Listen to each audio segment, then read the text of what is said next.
There it is, the 68th Annual Primetime Emmy Awards red carpet. We are live, so get ready for your close-up view of all things Emmys tonight. We've got the carpet covered from every angle, and for the next 2 hours, we'll bring you every star-studded moment from multiple arrival and fashion cams to our very own interviews with the nominees.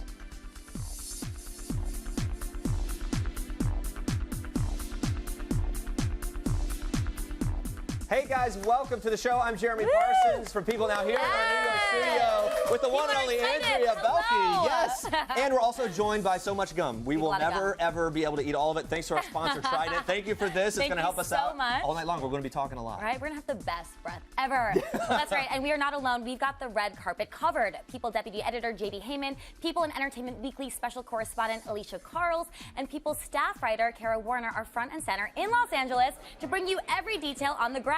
So let's start with JD and Alicia. How is it going out there, you guys? Hey, guys. I mean, let's start off with this. You all look beautiful and cool in the studio. JD, how are we feeling out here? I am so hot. As I like to say, the Emmys is where the stars and my forehead come out to shine. It's very hot. TV's, when they say TV's hottest stars, there's a reason. It really is TV's literally actually hottest stars. But it's a tradition. I've covered the Emmys as you have for years. And it's always 100 degrees. Thank you. It's always 100 degrees at the Emmys every single year. Yeah. So right now the real feel is 105 degrees. Not that we're complaining. It'll be interesting to see how the stars stay dry. It will be. And you look incredibly cool under pressure, I have to say. It's really beautiful. You guys are looking great. Kara Warner also looking good. Kara, what is the vibe from where you are standing? Another spot on down the carpet there. It's just as hot, I will tell you that. We're all trying to stay cool. We're trying to stay cool in our excitement for all of the nominees and the presenters who should be. The carpet is open, so they should be coming momentarily. So we're just all waiting and trying not to sweat to death. Can I just tell you this really quick about Kara? Kara was at the Entertainment Weekly Emmys pre-party just a couple nights ago and had some pretty epic encounters, I hear. I hear there was some sort of dance circle. Kara, what happened? Give us a little. Yes. The best part of the party, I mean, the attendees are fantastic. It's very VIP, it's all the nominees, it's everyone you'd want to see. But toward the end of the party, the DJ got going and we had a dance circle. And Gabby Hoffman from Transparent and Donald Glover from Atlanta, they were holding it down, dancing like crazy in this dance circle, and everyone, the whole party kind of gathered around them, and it was awesome. We all danced and it was great. So great. I can't wait to get those nuggets throughout the night. Well, we can't wait to hear from Kara, JD, and Alicia, but we also want to hear from you. So who do you hope takes home an Emmy tonight? Let us know whose performance deserves an award and why by sending us a video with your thoughts at burst.com/EmmysLive. Get creative with it. We will play them during the show, like this. Without a doubt, House of Cards, Kevin Spacey and Robin Wright are the best bad guys. Okay, I'm definitely pulling for Idris Elba, aka my husband. We just got married last year. He has to win lead actor in Luther. He's the best. And so the Emmy goes to Downton Abbey. Americans. Downton Abbey. Americans. Nope, it's gonna be Downton Abbey. They're going to have to agree to disagree.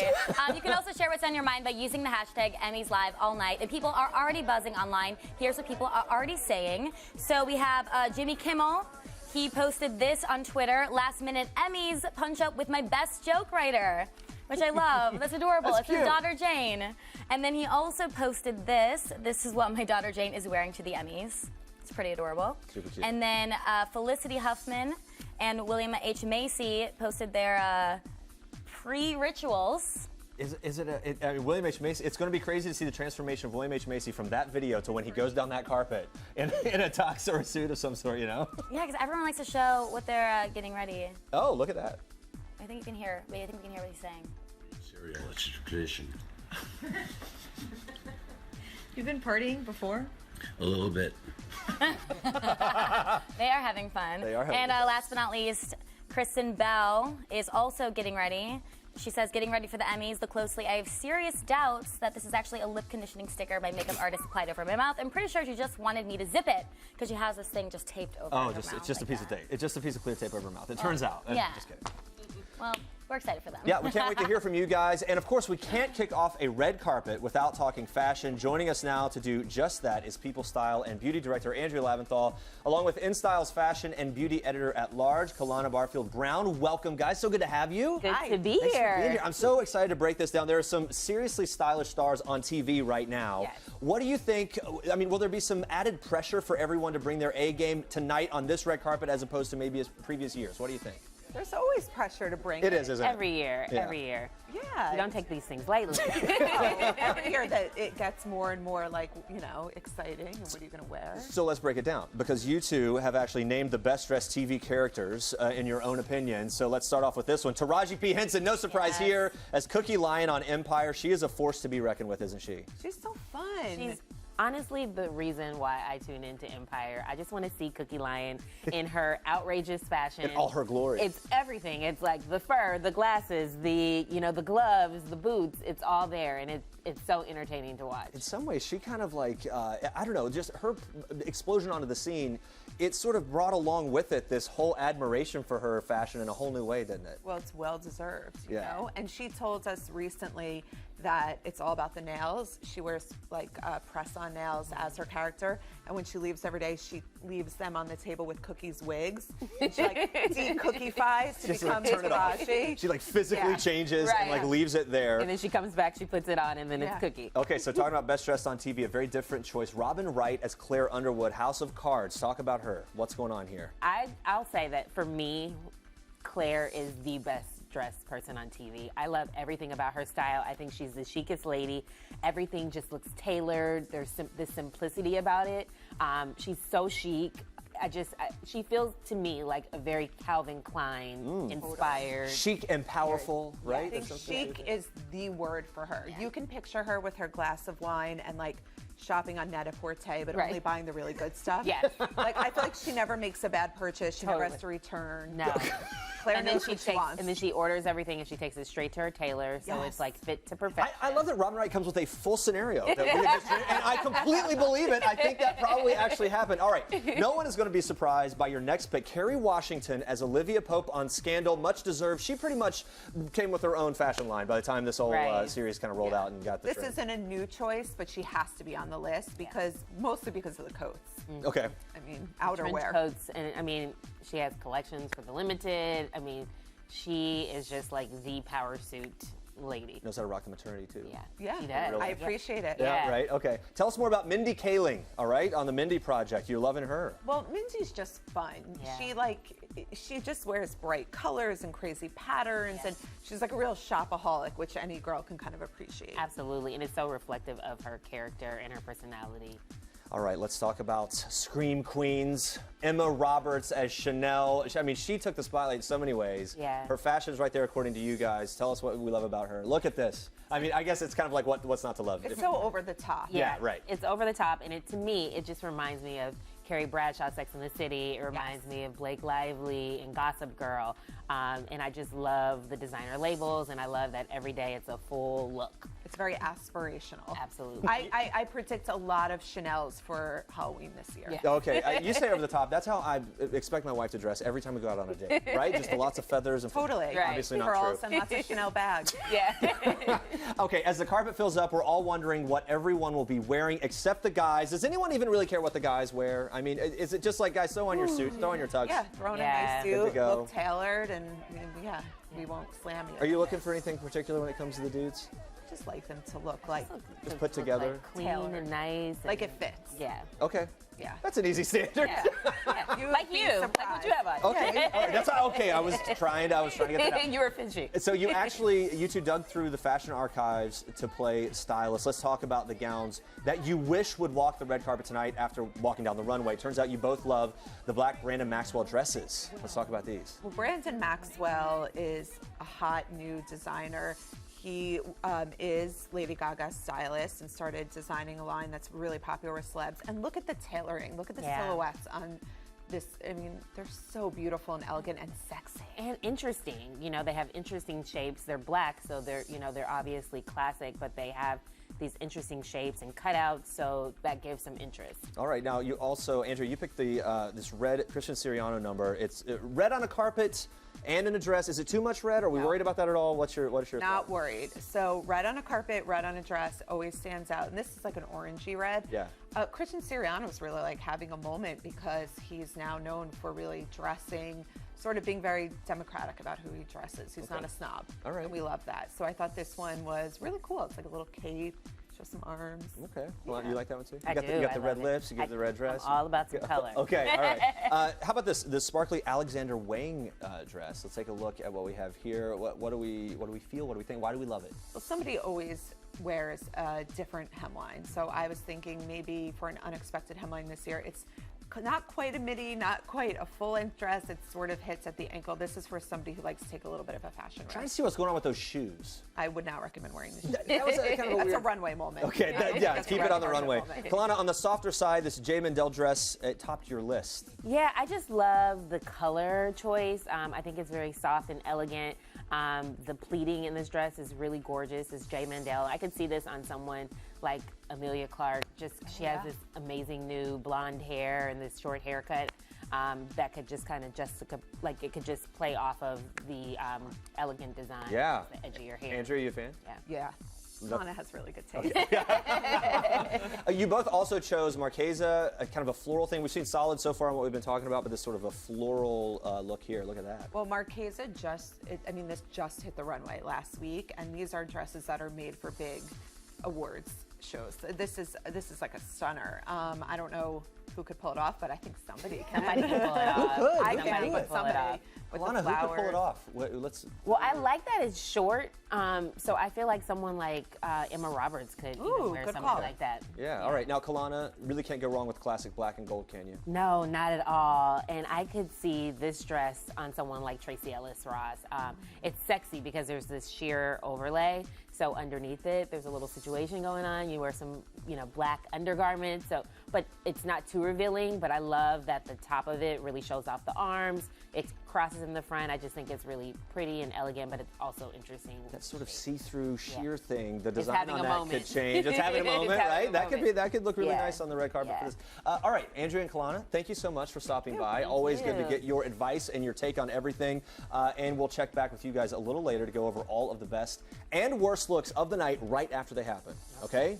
Well, I'm so excited to see what everyone is actually going to wear. I know, right? And now people are starting to get ready. We're seeing a lot of these funny posts. Here, Amy Schumer has a similar photo that Kristen Bell did before, where she has the little, we'll see it, I think it's going to come up soon. Got the stickies under the her little eyes. stickies. There we go. Yes, it says Secret of Nim. Thanks for this pic, and she thanks her sister who took it. There's a lot of preparation that goes into this. A lot of preparation Have to keep your goes- skin looking fresh. And here's the thing, a lot of prep goes in, and then everybody's got to weigh in, whether it's our experts here or the self-proclaimed experts online. And then, Everyone's got a lot to say. and then another thing, James Corden is looking really great. He has. this is amazing. Yeah, he says, I'm the only nominee at the Emmys wearing this right now. Guaranteed. He can say that confidently. No doubt. And then Kerry Washington, who I guess is really big into nails, someone tweeted her, can't wait to see, don't forget to post a photo of your nails, have a fantastic night. And she said, crazy cool nail goodness happening right now. So we're going to have to be on the lookout for her nails. All right, very good stuff. I can't wait for that, guys. Of course, don't forget to tune in. Yes, and definitely to- tweet us, hashtag Emmys Live, and let us know which star you think who will really rock the red carpet. So send us a video about your favorite Emmys fashion at burst.com/Emmys Live, and we will play it during the show. So check out these videos with more viewer picks. Game of Thrones is the best show on television, without question, because it is just amazing, and dragons. I'm pulling for Rami Malek from Mr. Robot because he's an amazing actor and he's cute as hell. My absolute favourite performance this year, Miss Paulson. Give it to Miss Paulson. I love it. All right, and don't forget, tweet us your thoughts using the hashtag Emmys Live as you watch the stream. All right, guys, we can't wait to get to even more. Can we take a look back out on the carpet and see what's happening live right now? We've got our positions all throughout the carpet all night tonight. We are going to be showing you the fashion cams. We're going to be showing you the arrivals. We're going to be having interviews with all the stars. Modern Family star here, kind of coming down the carpet. Ariel Winters looking good, right? You know what's crazy when you look at that, and what we see here at shows like this. These stars, especially with a show like Modern Family, literally watch them grow up on screen, and then and here they are. It's like, wow, we've grown up with her, and you can't wait to see what comes next for them. You know? And she really rocks it. I mean, she's very fashionable, and she's always very open about her looks and different body positivity, so I'm a huge fan. Modern Family nominated again, it says right there, 77 Emmy noms. That's so crazy. I mean, it's unbelievable. In some ways, you know, they just keep going. The series keeps on sort of trucking along with everything that's going on. And you just wonder if tonight will be a night that, do they break away? Do they continue? You know, so here's who they're up against. A lot of tough competition. There People is. aren't actually betting on Modern Family this time. No, right, but it's almost like there's so much of the shoe in that it's like spread the love a little, right? So they're up against Outstanding Comedy Series, Blackish, Master of None, Modern Family, Silicon Valley, Transparent, The Unbreakable Kimmy Schmidt, and Veep. I mean, that is a tough category. What is your thoughts on Honestly, that one? like when it comes to trying to guess, it's hard to know. There's kind of like, what do I want to win? I'm such an Unbreakable Kimmy Schmidt fan you're a huge fan just for that alone, I want it to happen for them. But when it comes to like, okay, looking at Blackish, you know, Anthony Anderson, that amazing cast, and Tracee Ellis Ross, I mean, they're hilarious. They've done such a good job promoting that show and such a good job sort of, you know, touting it, making it fun, and then the writing and the content's really there, and it actually does hold up. So you consider all that, and you really, you know, just have a hard time knowing what exactly is going to come next. So, you know, Blackish, Master of None, Modern Family, Silicon Valley, Transparent, Unbreakable Kimmy Schmidt, and Veep. Transparent is another one that it's sort of seeming like, you know, there's a lot of love last Emmys, and you wonder if it's Marcus Scribner right there. We actually had him in studio. He is the best dude ever.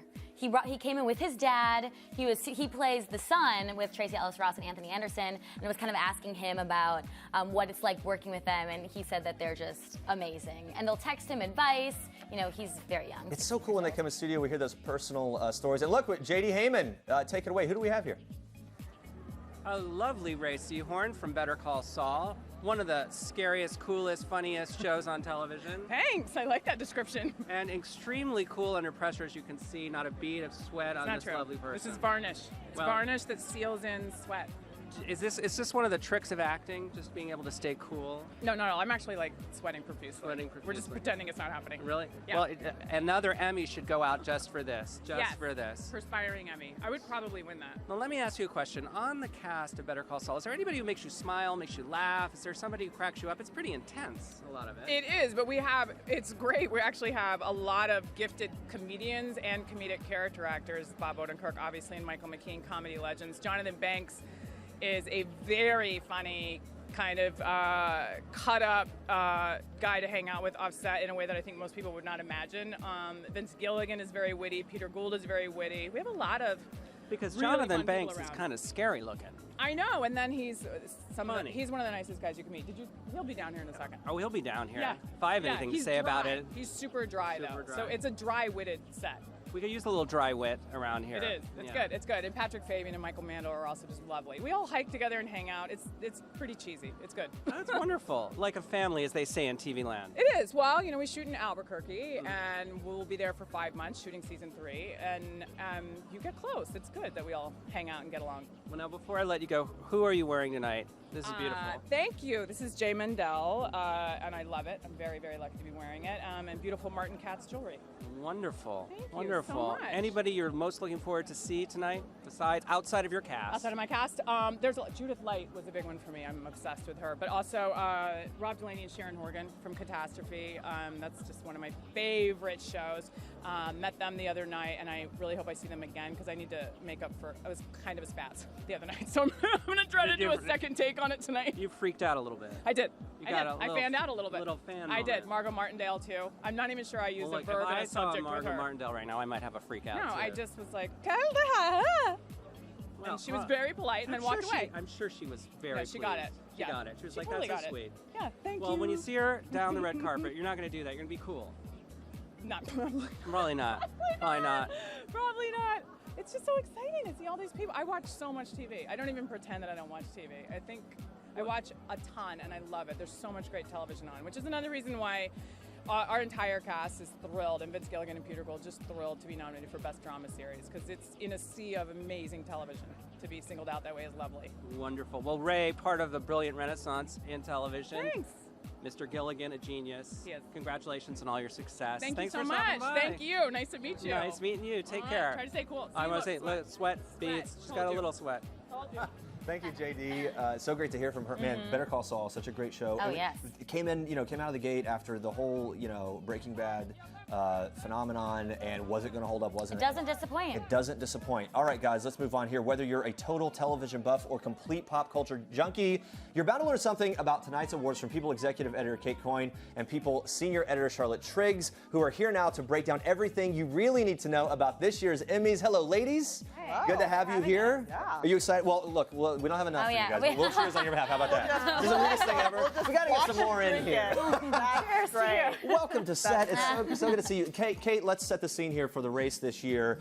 Which categories are the real nail biters tonight, in your opinion? I think actor drama is huge because this is the first year that we're looking at that category without Jon Hamm, without Bryan Cranston. Opens it up, right? It's wide open. I do think, unfortunately, much like the year that Jeff Daniels won and surprised everybody because it was like, really, Like Jeff that Daniels, one, right. Yeah. okay. I think that the sort of eeny, meeny, miny, mo, just pick the movie star will likely happen, and we're going to see Kevin Spacey, which think so. It's a little bit of a shame because Kevin Spacey's amazing, but this was generally regarded as a weaker season of House of Cards. Right, so. Kevin Spacey, who has been nominated many times, maybe 10 times before, has He's never definitely had his won. moment. He's had his moment, but It's a two-time Oscar winner. It's not like his mantle is bare. I think, but I have a feeling that it'll likely go to him, and I think there will be a little bit of grumbling about it. All right. So go ahead. Yeah, I mean, I think people want to see Rami Malek. He's sort of the underdog option. Exactly. It would be like a really kind of nice moment if he were able to. If nothing else, I'm glad that all the attention on him is bringing more attention to the show. Mr. Robot, and it's such a great show. More people are going to watch because of this. I completely agree. I will start dancing if Rami Malek. On this table. Huge fan. But it's going to be one of those things where listen to when the nominees are announced, and as they say each nominee, he will get a huge cheer, like such a huge cheer, much like the first year that Robin Wright was nominated for the amazing first season of House of Cards, and everyone was like, it should be Robin Wright, and then it wasn't. Okay, all right. I think he'll have a ton of fan support, but I think the actual voting block will probably skew older and more conservative and go with Spacey. So let's move to this big question. Viola Davis versus Claire Danes for Outstanding Lead Actress in a Drama. What do we think? I mean, I think it's going to be Viola. It's I think without a it's doubt. Viola. She had this quintessential moment last time, right? So there's just a lot there, a lot of steam for her. Oh, yeah. And, I mean, this has not necessarily been the strongest season of her show, but she is just such a wonderful actress. And she really had some special moments and some good story arcs herself. And I think Claire has, that show is 6 seasons in, and she's had her moment. And Viola, I mean, she's the very, very best thing on that show. So every single episode, she's everything. She's a standout, She's right? everything. She's really carrying it there. Okay, so there are some potential big upsets tonight. Tracy Ellis Ross winning over Julie Louis-Dreyfus. What do we think? Is that something that could happen? I would love it. I would love it. I think Again, it's it's the like most she's had likely her upset. Okay. I feel like Julia. I mean, Julia has won,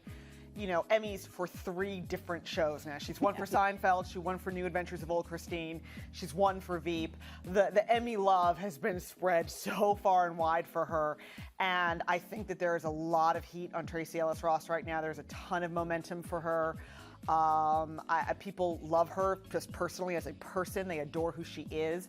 And so I think that could be one of the more likely upsets of the Charlotte, night. we were talking about that a little earlier, how Blackish has had this incredible rise and, promoted, and then it actually delivered, and it's continued. It has steam. Yeah. Do you feel the same way that that's something that will really potentially help Tracy Ellis? Possibly so. The show has even gotten better in the second season. I think it's gotten a little bit more heat on it. Yeah. And if there were a category where you could have an upset like that, I think it could be for her to do. I don't know that Anthony Anderson can do it in this category. How about no-brainers? Any category, any actor, actress, no-brainer. I think Transparent is and Throughout. basically Jeffrey Tambor again are no-brainers. O.J. Simpson. I think and then just any category that the People versus O.J. Simpson is in, just mark your ballot for that. It's just you can just go ahead. It's like what Hamilton was to the Tonys. This is what's happening here again. Okay, so Jimmy Kimmel is hosting, obviously. He's also a nominee, but he told People and EW editorial director Jess Cagle that he doesn't think his show has a chance. Watch what he said. I don't think we're going to win, and I don't really care if we win or not. So I don't have that typical nervousness, you know, where I'm like, oh God, this is my shot. I'm more nervous about hosting. Why don't you think you're going to win? I just don't think. I have a pretty good gauge of what kinds of shows win these awards and what the current mood is, and I just don't see that happening. So what's your prediction in your category? I think John Oliver will win our category. I think he's very funny, and I think he's hitting on serious subjects, and I think that's the kind of thing that seems award worthy. So from Kim, what do you? I mean, do you agree? He's 100% right.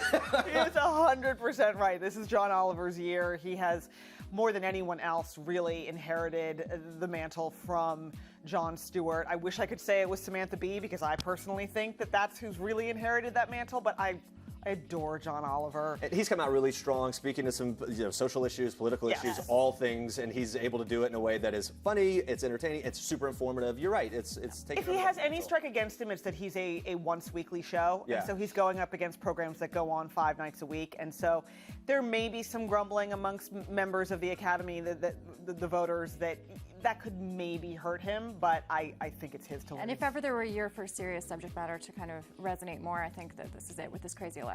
The timing is right, yeah, for sure. All right, Game of Thrones, most nominations this year, 23 of them. It's a big show. Of course, there's a lot of momentum and a lot of fans for that, but will it win the Outstanding Drama Emmy? I actually think it will. I think it will. You know, that main award, the Outstanding Drama, the great thing about the Emmys is that it's a very varied award. It'll go to a show for one season. I mean, Law & Order won one year. You never know. Anything can happen. Sure. And so I think that there is a chance, there's a chance for an upset, but I think it's probably going to Game of Thrones. But then you think about Charlotte, Downton Abbey, though. That would be the only way that they would. But sort of the miss out. sentimental vote, right? Like it's the last chance to honor it, all of that. And yet that sometimes weighs the in. Emmys aren't that sentimental. I mean, No, look at, just Steve Carell. I was just gonna say, look at Steve Carell. He doesn't, They just let him sail off. They never got sentimental over him. So. But it's interesting. There's no Mad Men, no Breaking Bad. So it's similar to that first category we talked about. It sort of opens up a little more. It's finally open. So, and there they are on the carpet. Speaking of, look at them, looking good. The Downton Abbey folks, hopefully they will just soak it in. And look, there's going to be more to come from these actors, actresses. They're fantastic.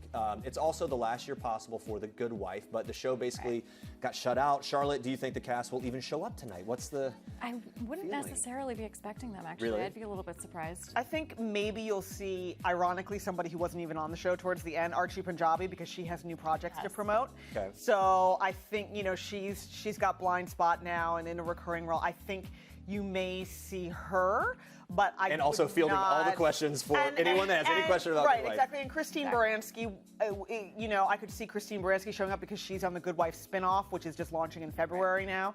So I think the two of them, maybe. She's not always expecting been a lock for nomination herself, and this year she got shut out too, so it's a little bit embarrassing, I think, to go. All right. Okay, we're going to come back with you guys right now. We're going to Kara Warner. She has one of the stars of Unreal, the show that we all love and can't get enough of.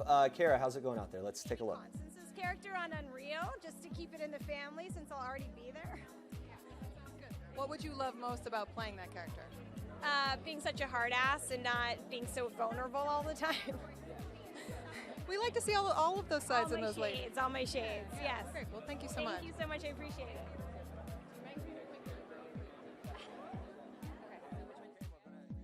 Go over to J.D. Heyman, who is ready to go with another interview. I don't even know who's there yet, but we're going to find out.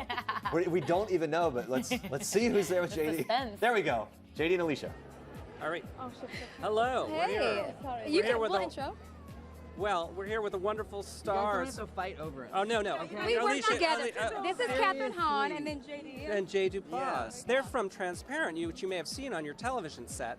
Or on your computer. Or on your computer, or iPhone. or your phone, or your It's phone. okay. I'm not They're both resentful at all. They're both talking about the fact that actually Catherine's wearing leg warmers under this, like a 1982 pair of leg warmers. And velvet on top of that. You look velvet. gorgeous. Velvet on top. Velvet on top because it's beautiful and it breathes, the breathable fabric. Yeah, it turns out velvet does not breathe.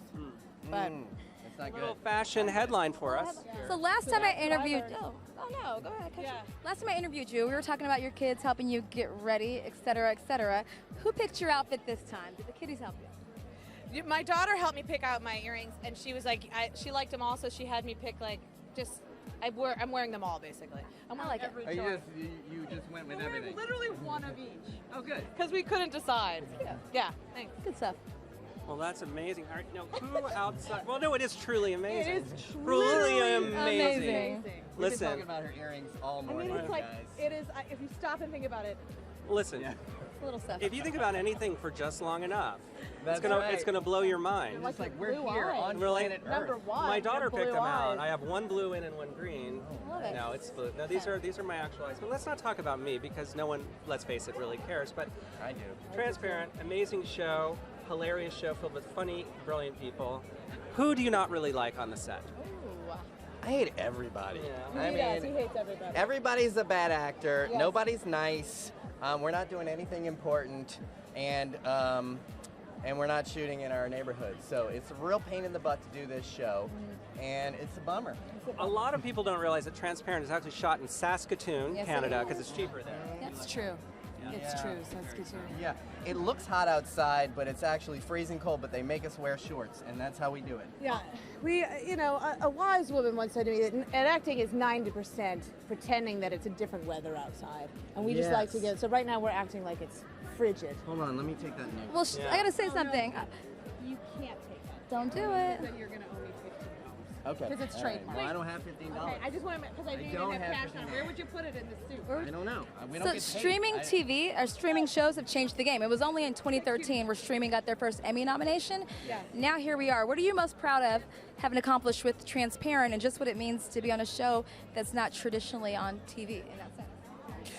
It seems to me that the line between any medium is becoming blurrier and blurrier. It's just about really amazing storytelling and about a specific voice that people don't want art by committee anymore, and it's they want they are craving for new stories and new storytelling. So that makes me just happy. I mean, it is weird that 3 years ago we were going to make this show, and we made it very homemade, Yeah. and it felt like we were making a show to put on the web, and we'll see what happens. Yeah. And then we're here at the Emmys. We won Golden Globes. The fact that we're at the forefront of a civil rights movement, and there has been enormous progress made. We're the luckiest people on the planet. I mean, it's incredible that we get paid to do this. And this year, Jeffrey said if he wins, he's going to thank his wife properly because when he won last time, the cameras scrolled to the wrong person because his wife was in the bathroom. Have you discussed this? Oh, that's so funny. I did not know any of that, but that's amazing. It's confusing It's when very you're at confusing. awards ceremonies. You're mostly just trying to get food. Yeah, it's you feel kind of yeah. weird. Or It's just water. Like you Oh, just yeah, think that just you're just water. constantly like it's a little bit dehydrated, and you're constantly like, how bad is my breath? Scale of 1 like, to 10. how many times did I ask last time, when can I pee? Yeah, but your wife That- is pack snacks. She did pack snacks. And My that's wife, the best. we were all sitting together last Yeah. year, and we were basically having a picnic and asking when can So I pee. it's a little bit like flying a commercial airline. You bring snacks. You have to I get an don't aisle remember. seat. You don't remember. It's all yeah. it's all gone. She's in Bad Moms, you guys. That's all I You're do. lucky she's even here right now, okay? Well, we certainly are lucky. Oh, yeah, like And it not has we been wish y'all luck transformative. tonight. Enjoy the show, guys. Thank you Thank you so much. Sorry Oh, we thank talked you. over you the whole No, time. no, Yeah, I liked we're it. It just had a happy sort to of see Woody each Allen other. crosstalk thing. Okay. It's really Bye, good. guys. Nice seeing you. Bye. Take care, man. All right, great to hear from them. Thank you guys so much. That was a lot of fun. Yeah? Oh yeah, well we're a lot of fun. A lot of people are just here for Dynamic us. duo. You know what I'm saying? They just see you. They come to meet you guys. All right, good. Well, it's By like the way, a little Alicia Corals. Algonquin round table. Alicia Corals, really quickly. I saw you hanging out with Cuba Gooding Yes. Jr. on your Instagram feed just recently. So when he comes up, I expect a killer interview. Okay? You're so good. You're a good reporter. It was at the EW party, so it was for work.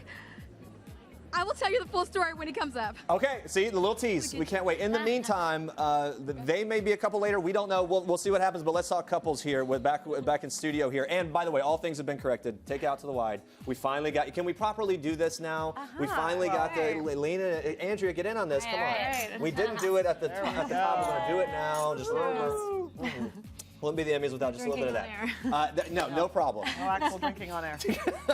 Let's talk about couples. So one of the most fun things about red carpets, it can be seeing, you know, who's a couple, who isn't. Are there new couples that emerge? Who do we have our eye on for tonight? Oh my God. Tom Hiddleston, for example. Right, the non-couple. Okay, Like, the what we really non-couples want to in see this is case. Tom Hiddleston Cannot solo. wait to see what happens there. And imagine if he brought a date. Oh my God. That'd be, if he brought a date, that would That'd be very, even very better. dramatic. And so if Tom Hiddleston, like if he showed up, for example, if he showed up for like Katy Perry or something, can you imagine the explosion? The internet explodes. It would not happen. We know, of course not. I mean, I honestly, the jaded old soul that I am, my expectations. Let me cut you off. I'm sorry. We have Ariel Winter, and we're going to go to them live right now. We're going to come back with this. Here we go. J.D. Heyman, take it away. Thank Like a little ice cube. I'm trying. Hello. So first of all, in studio, Andrea was saying she loved your dress and she loves what you represent. Thank you. As far as not everybody has to be a stick figure or a body. We're women with curves. Yes. So for you, why'd you pick this look and who are you wearing? Yusuf Al-Hazmi. I love this dress. I put it on. It was one of the first ones I tried on, and I just absolutely loved it. So I knew I had to pick it. I also, you know, I am a curvier girl, so I have to pick things that work for my body, and I really just love the way it made me look and made me feel. And yeah, it is something that's really important to me, kind of setting out the message that everybody's bodies are beautiful, because for a while in the entertainment industry, the ideal body was you know, very stick thin and tall, which is absolutely beautiful, but that's not everybody. And so I think it was definitely very important for me to be who I am and raise awareness to the fact that all of our bodies are beautiful and we should be appreciative of that. Amen, sister. Thank you. So you're an old veteran at this point. You've been to the Emmys 7,000 times. She's like 7,000 Emmy Awards. What's it like when you see each other? You guys see each other all the time, offset on award shows. At this point, I mean, is this just old hat for you? Can you get ready for a red carpet like the Emmys in like 15 seconds flat? It definitely takes the same amount of time each year because I mean, I love to hang out, so I would like chat with my hair and makeup people. We will have such a great time. My sister comes over, my friends are over. We just have a great time while getting ready. So it definitely takes the same amount of time, but we really are just so blessed and lucky to be here so many years in a row. I mean, there are so many incredible shows, and to just be in that same category and be doing what we love and be making people happy with our show is really the best feeling. And do you remember your very first red carpet and how you felt? I do. I was terrified. My very first red carpet ever, I think I was 8 or 9 years old, and it was for the movie Speed Racer, and I was terrified. It was a huge red carpet, and I walked out there, and these bulbs just started flashing at me, and I was like, oh my God. But it was also really cool, you know, to be that age and to be there and to be 18 and to be here after so many years is really incredible. So for me, it's like a mixture of like, you know, kind of like fear and anticipation and excitement all at once. Wonderful. 2 questions. I'm sorry. No. 5 years your show is one here, and people might not know this at home, but I know this. The Modern Family cast likes to party. Afterwards, you guys all go out and dance. We do. Who is the first person on the dance floor, and who's the last to leave? I'm definitely one of the first people on the dance floor. So is Eric and Jesse. Nolan and Rico love to dance as well. Everyone really loves to dance and hang out. So I think Sophia split her dress when you're dancing. she loves to dance, and I feel it. I love it. All right, wonderful. Thanks, Ariel. Thanks Thank for you, stopping Ariel. by. Ariel, Take what's care. that tattoo on the back? All right. I have many tattoos. I have a few. All right. It's a tiger. All right. Thank you you so so much. much. Awesome. Bye, guys. Bye. All right, so I believe America Ferrera is waiting in the wings there, and I will tell you this, I'm a huge fan of Superstore. I discovered it kind of late in the game, watched one just on a one-off, and loved it. I think it's hilarious. It's gotten such a great stride. As we were just talking, ladies, NBC has really propped it up and is pushing it. It's going well. She's hilarious on it. Yeah, This is so- Ben Feldman, who Yeah. we interviewed, and he was really great. But Another star from Game of Thrones there. We'll see how things shape up for them. All right, I think maybe we have moved on from America. Maybe she's circling back. We that'd will be sad. find out. But but maybe later. maybe later. Until then, ladies, let's go back to the couple talk, because this is really where it comes down to things. We want to see who shows up, what kinds of couples may be there. Maybe they show up together. It confirms a new couple, something like that. We always love talking It's about very that. telling. It's very telling. You know? So who else? We talked about the lack of couple. Tom Hiddleston probably The non-couple. The non-couple. Anyone else on the radar? Well, this is our first chance to see Carrie Russell Russell and Matthew Rhys as a couple, and they obviously had a baby, and yet people haven't really seen them out at an event like officially, like boyfriend. And they're both nominated, so they really, they neither of them can play that excuse Yeah. of like, oh no, he's home with the baby, he's not nominated tonight, I'm the one who came. Like, they both kind of need to show up, so you would really expect to see the two of them together. Yeah, we were talking about that show and just the fact that I want to see it get more love at the Emmys. So we'll see if that happens. Anyone else? Beyonce, Jay-Z, maybe they'll show up. Well, everybody's hoping she's going to come. Yeah, Right. and the expectation is that there's going to be maybe a surprise performance from her. Mm. But they're really, they're not your typical Emmy carpet couple. I mean, it could happen, It would be but a I special would, treat. it would be, if it happens, I'll tell you what, it'll be like one of the last people, and they will come to the Very end, kind of blaze those by, doors wave. will be closing, and they will sprint through. Actually, I They'll doubt wave she'll and that's even it. That'll the carpet if be, she yeah. does I come. mean, She'll probably just walk I right would in. be shocked. How about Sarah Paulson? Oh, well, this is going to be fun because she supposedly is actually going to be bringing Marsha Clark as her date instead of Holland Taylor. Instead of Holland Taylor, Yeah, so- and I mean, that's a nice gesture. kind of It's cute. awesome. I mean, It's really great because of really what this series and what she was able to do for Marsha Clark in many in terms of, in some ways, redeeming her public Totally, image and the way 100%, people think about her. She has great stories about meeting up at a bar to talk about the whole series with Marsha Clark, and I just think it's really cool. And now we circle back to America Ferrera Yes. with J.D. Heyman. Hi guys, we're here with America, who is hot, just like everybody Guess else. what? I mean, We she's come literally prepared. hot. We And got got a your little back, fan girl. Missed you down. I saw your publicist helping you earlier. We got you. Good, I enjoyed that. Thank you. So you've been on a ton of different cool shows. Is there one show on television that really, the cast just makes you smile? You just think of that show, besides your current show, that you just... I love a lot of stuff on. I'm a big Game of Thrones fan. Love it. What did I recently... I like Veep very much. I love everyone in that cast is genius. And so every time I see one of them, I always get really excited to tell them what a fangirl I am. Since you've been on a ton of red carpets, how long does it take you from beginning to end to make all this happen? It's like, especially because like you throw in the mani-pedi, it's like a good 4 hours, 3 to 4 hours. How long does it take you? See, men are quick. 75 hours it takes me to make this all happen. My husband like got dressed in 20 minutes. Yeah, it's not fair. Yeah, it's not fair. But it's black wool. I don't mean to keep saying You that, look but good. it is hot anyway. So tell us a little bit about Superstore. Why you you chose this? How this all came together for Yeah. you? This is one of the most buzzed about comedies of the recent past couple of years. Talk about. I mean, how do you choose projects? Because you've been in great ensemble comedies, and you just seem to have really good taste. Oh, well, thank you. For me, I love this show because it's from the point of view of regular working class people. And I feel like that's a perspective that really is right for right now. And people want to be seen and heard. And also our setting allows us to talk about anything and everything. A superstore is the intersection of every part of America that you can imagine. And so there's just so many stories to tell, and our cast is so diverse, so talented. Everyone comes to it with such a different experience of life, and so that allows us to have more interesting conversations. Let's talk about diversity because the Emmys is opposite of the Oscars, where it was #OscarsSoWhite was trending. The Emmys has a ton of diversity in these categories. What is TV getting right that maybe Hollywood, movie-wise, is getting wrong as far as diversity? Well, I think, there's so many people who want to be seen and represented, and television has always needed to kind of speak to the masses. It can't, with the expansion of how many things we watch television on and how many ways we watch television, we're allowed to not have to speak to everyone all the time. I can make a story that's specific and unique and authentic to me and know that someone out there is going to want to hear that story. And so I think that so many things are leading to it. I'm really, really proud and grateful to be an actor on television in a time where television is getting it right. And look, we have a long way to go, but it certainly has been exciting to see the amount of diversity that exists on television. Go ahead. No, go ahead. I was going to say, I mean, so you're feeling optimistic as an actor in terms of where we've come and where we're going in terms of diversity. In terms of comedies, it's always seemed to have been a little bit more, elastic. heading up a drama, what would you like to do next in terms of your own career that you haven't gotten to do? As an actor? Yeah.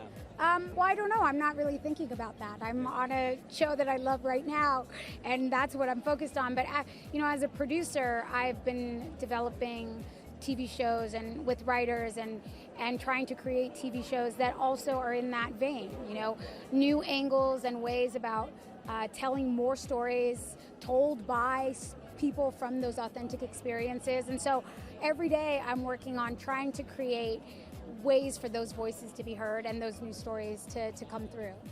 Finally, last time I covered you was when I was covering the DNC. You spoke there. So on a slightly lighter note, what was the craziest thing that you saw there that maybe we didn't see? Because you've been politically active for a long time. The craziest thing I saw there? I don't know. I don't know that there was anything. Come on, there's Katy Perry, there's you, there's Lena, there's Hillary Clinton. Something fun had to go on Backstage. Well, there was a moment where Meryl Streep and Cecile Richards, two of my heroes for two very different reasons, were standing next to each other, and then Elizabeth Warren walked in, and it was just overload. It was hero overload. Too many women that I love and respect in one room, so that was a little bit jaw-dropping. Yeah. Right. Wonderful. Well, thanks for stopping by. Enjoy the night. Thanks so much. And there we have it. And there you have it. All Thank you, those guys. women in one room. Thank you very much. She is such a talent, and whether it comes to writing, producing, creating new stuff, and then of course as an actress, she can be serious, she can be very funny. Great to hear from her. Back to our panel here in studio. One other thing we're going to be watching for on the carpet as it all comes together here is baby bumps, the baby bump watch, particularly for Kerry Washington. What do we anticipate there? Are we excited about that? It's gonna be really interesting really what she excited. wears. Yeah. I mean, I have learned the hard way. Dressing a bump is not easy. So, Kerry Washington but knows how to do the maternity she'll do look, it right, amazingly. I mean, remember she does like cutouts. She did a crop top. Yeah. Not that I think it was at the SAG Awards that year, but she'll bear it. She'll legit do whatever. bear it. So it's gonna be so interesting. And she's also like 8 or possibly almost 9 months pregnant. Okay. Wow. And So- how does that work? I mean, do the designers tailor it for her? If you're Kerry Washington, Yeah, she get whatever she wants. If you're Kerry Washington, they tailor it. Anyone else that we're excited to look forward to in that? I don't know how many baby bumps we're gonna see. We don't have but there's bumps. few We have new like moms. new moms. So I mean, you're gonna see like a curvier Ellie Kemper. You're gonna see because she recently had her baby. Yes. I mean, Carrie Russell. Carrie Russell is a new mom also. Is also a new mom. So Excited for them. What great timing to be able to to have the experience of like a new baby. Yeah, and so, just in time to win your Emmy. Just in right? time to win the Emmy, right? And I am Good. sure when those brand new moms were stuffing themselves into Spanx and zipping up a dress, they were like, "What great timing!" But I just had a baby and now I have to go on a red carpet. There's a lot of momentum. Jeremy, I'm sure that's exactly what they were thinking. It's momentous. You don't get it. You don't get it. We did see a little flash of Tracy Morgan there. Are you excited? We're going to see him. We're going to see others as well. Anyone else that you're excited to It's see? going to be a special moment for Tracy because this time last year, they brought him out as kind of the climactic moment. He finally recovered from his thing. And this year he's actually nominated for his work. So I think that's going to be really gratifying and special It's for him. going to be really great. And to say it again, I think we're all waiting on Beyonce. Yes. I think we want to see that surprise performance Please a come lot. through, Please. Tracy Morgan. How about John Travolta? I mean, it's always a hoot to see him. I'm going to be intrigued to see what his hair is doing as much as any woman on the carpet. I mean, which Travolta hair will we see? Will be exciting. And again, like Travolta, part of that, what is certain to be a bit of in some ways, many people think a sweep for the People vs. O.J. Simpson, right? Just Yeah, such his a category is strong... a bit chock full of people from that show, though, so they may split the vote. Yeah, there could be some votes splitting there. We'll see what happens. Ladies, thank you so much. Thank you. It's good to see you. You want to hang around for a little bit? Sure. Would you like to? Can we talk binging real quick and what kinds of shows? If people that are tuning in right now that are about to see the Emmys, they're about to maybe be exposed to shows that they haven't seen before. What's your top pick right now for what needs to be binged as soon as the Emmys are over? It's on the spot, ladies. The Affair. The Affair? I'm mentioning The Affair right now. Yeah. And we just now saw Maura Tierney a little earlier, just as we were I'm just talking about how Ruth Wilson, who won last year, isn't even nominated. And what are your takes on that? It's kind of a I think and that perfectly sets up my answer for what to binge, which is The Americans. We were talking about how, despite it getting a lot of love this year, and I do think that the Kerry Russell nomination for The Americans is likely what bumped Ruth Wilson out of that category, that show doesn't have the sort of heat and buzz around it that you would expect from a show that critics adore so much. And I think part of the problem is people feel like it's too hard to jump in now. So it does deserve to be binge watched. I think people should go ahead and start at the beginning if they have to. But speaking of Kerry Russell and that category, Outstanding Lead Actress Drama, Claire Danes for Homeland, Viola Davis, How to Get Away with Murder, Taraji P. Henson, Tatiana Maslany, Kerry Russell, and Robin Wright. That is an incredible, incredible competition right there. Yeah, that's one of those categories where the people who are saying it's an honor just to be nominated I just want to say can actually Priyanka Chopra right now on the red carpet looking really, really great. Wow. So beautiful. Man, she is beautiful. Yeah, so always best dressed. So it'll be interesting to see with that outstanding leading ladies what happens. With the Americans, when it comes to that show, what do you think it needs to get more sort of a general, I guess, consensus on the part of the audience, right? Like the viewing audience that needs to be there for that show to get Yeah, more the critics have definitely been around for it for a long time. The critics have loved it for a long time. I do think it actually really merits a binge watch campaign because I think a lot of the turnoff for people who haven't seen season 1 is they feel like I can't possibly jump into it now. I'm too far behind. Homeland has a similar issue. And so I think that what it really needs to do and what FX should be pushing is easily downloadable episodes of the entire season. The whole show should probably even be marathoned at some point, you know, so that people could really feel like they can jump in now and get caught up. There it is, the Americans. Kara Warner is hanging out on the carpet. Kara, I just, let's listen in. Look, it's already going. My goodness. Anything else? Did I miss a part of the question? No, you didn't miss a part of the question. You're fine. My advice to myself would be don't black out. And it was Unbreakable Kimmy Schmidt. So that was my first TV role ever. So there you go. It was don't black out because we were filming with Matt Lauer, and I don't think he would appreciate it. That's great. I believe we might be live to our studio in New York. I'm with the wonderful women from Unbreakable Kimmy Schmidt right now. We're talking. Yes. Oh yes. I'm so sorry. And Mikey. Titus boyfriend. Yes. So we're live into our studio in New York, and so you can say hello to everyone at home. Yay! Hi, New York. Hello, New We York. love you. We We're miss you. thinking about you. Stay safe, guys. It's on you, too. We love you. We love you too. Outside of that, how are you guys feeling about tonight in the nominations? I feel pretty good. I think we're going to do pretty well, but I don't know how you guys feel. I feel low pressure for us. We're low pressure on the four of us. I would really love to see Ellie win and Titus win, of course. Yeah. I mean, it's a great show. There are so many wonderful shows. It's such an honor. I know that sounds always like cliche, but no, it is such an honor. I mean it, yes. I wish you guys could do a musical number during the show. I know that's asking a lot. Maybe have Broadway Sarah Chase here. Yeah, Broadway Sarah Chase. Broadway's Mike Carlson, Broadway's Mike too. Carlson. Stop it. Nice. Well, best of luck tonight. I so appreciate it. Thank you so much. Thank you guys. Appreciate it. They're so fun. It's so nice to see everyone kind of out of character and in fancy dresses. Yeah, and right? that was like the Three Mole Women. We love the Unbreakable Kimmy Schmidt. We also love Unreal, JD, and Alicia with one of the stars of Unreal. Take it away, guys. Ready? Wait, is this live? Here we are. Hi. We're here with Sherry Appleby from Unreal. Just chatting, just having a little talk. Hi. Were you a fan of like The Bachelor and reality shows like that before you did this job? I mean, I had definitely seen them. I think everyone's sort of fascinated by how do you fall in love? What would it be like? I know that's why I watched it at the beginning. So, you know, the show sort of exploring like what these shows and how these shows are made. So it's been pretty interesting to see how many people actually watch them. And I love your attitude. You just told us, I go, you're so calm. You go, look, I'm nominated for an Emmy. I've got 2 kids, a 9-month-old. To you, this is icing on the cake. Oh my goodness, I'm so happy to be here. It feels like Hollywood's prom. I'm happy to be here in a dress, I'm out, it's great. The first time I actually came to the Emmys, I came as a freshman in college as a seat filler. And so to be back years later with like an actual invitation and on a show that's being recognized, you know, all those years spent auditioning, it feels like it's really like amounted to something. I love it. Thank you. I was going to say, you play a very tightly wound individual on this show. That's right. Does that bear any resemblance to who you are as a person? And if so, how do you relax? Where do you go to unwind? What's your happy place? Oh, that's a very good question. I don't think I'm that uptight or stressed out or conflicted with myself. And, you know, it's a job, and I do what I need to do at the end of the night to relax. Take a bath, whatever, you know. With small children, that is tough. I'm just saying, you walk in the door and peanut butter sandwiches need to be made. Like, there's no time for, like, mommy had a hard day at work. It's like, get that sandwich made. Yes, It's horrifying, actually. It's a nightmare. You liken this to prom, so who is your prom date, and what was your real prom like? That's right. My prom date this evening is my husband, who has gone in hours ago, and I went to prom. You know, all my girlfriends, my high school boyfriend, and I went. But this is just great to be, be putting on a dress, have a reason to be putting on a dress and coming out and to support the show. I'm just really excited. And a lot of people don't realize, Sherry, that you are a local person. You actually went to college a stone's throw from here. That's right. You're Trojan?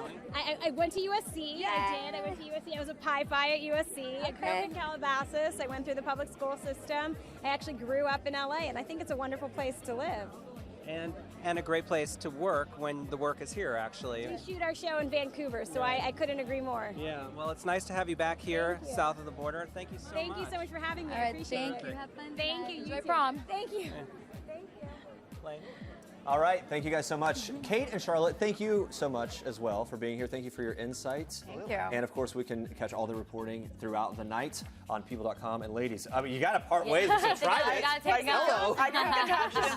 No, here's the other one. Is the You're, like, citrus? just throwing it at her. And I want mint, not citrus. Here we go. There's plenty of flavors. No offense to citrus. I'm just, I'm a winter mint kind of gal. Thank you so much. It's very good gum. So It's good gum. Excellent gum. And guys, Andrea, everyone is buzzing on social media. Here's what people are saying so far. We have Maddie. She says, waiting for the Mr. Robot cast like. Hashtag Emmys. Yeah, just very so anxious. eager. I can't wait. Cannot wait for Rami Malek. We've already talked about that. Okay. Then we have Catherine saying, I just totally want to see Tom Hiddleston and his suit. Hashtag Emmys Live. Look, she's using her hashtag. It's amazing.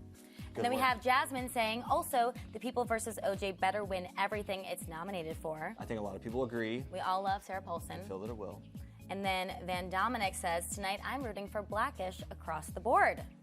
You think that they're going to win some? I do. As we were talking, there's so many strong contenders in that category, and no doubt. I mean, it deserves it either way. It deserves the love. Yeah, I think they might win. And then we have Jesse Tyler Ferguson tweeting, literally me and Justin Makita getting ready for the Emmys this AM. First Barry's boot camp, then with a drinking emoji and the dancing, which sounds about right. The great thing about the Emmys, it turns into just this big party, Yes. And there's so many actors, and they get together every year. But he's smart because he's going to work out before he starts drinking, which.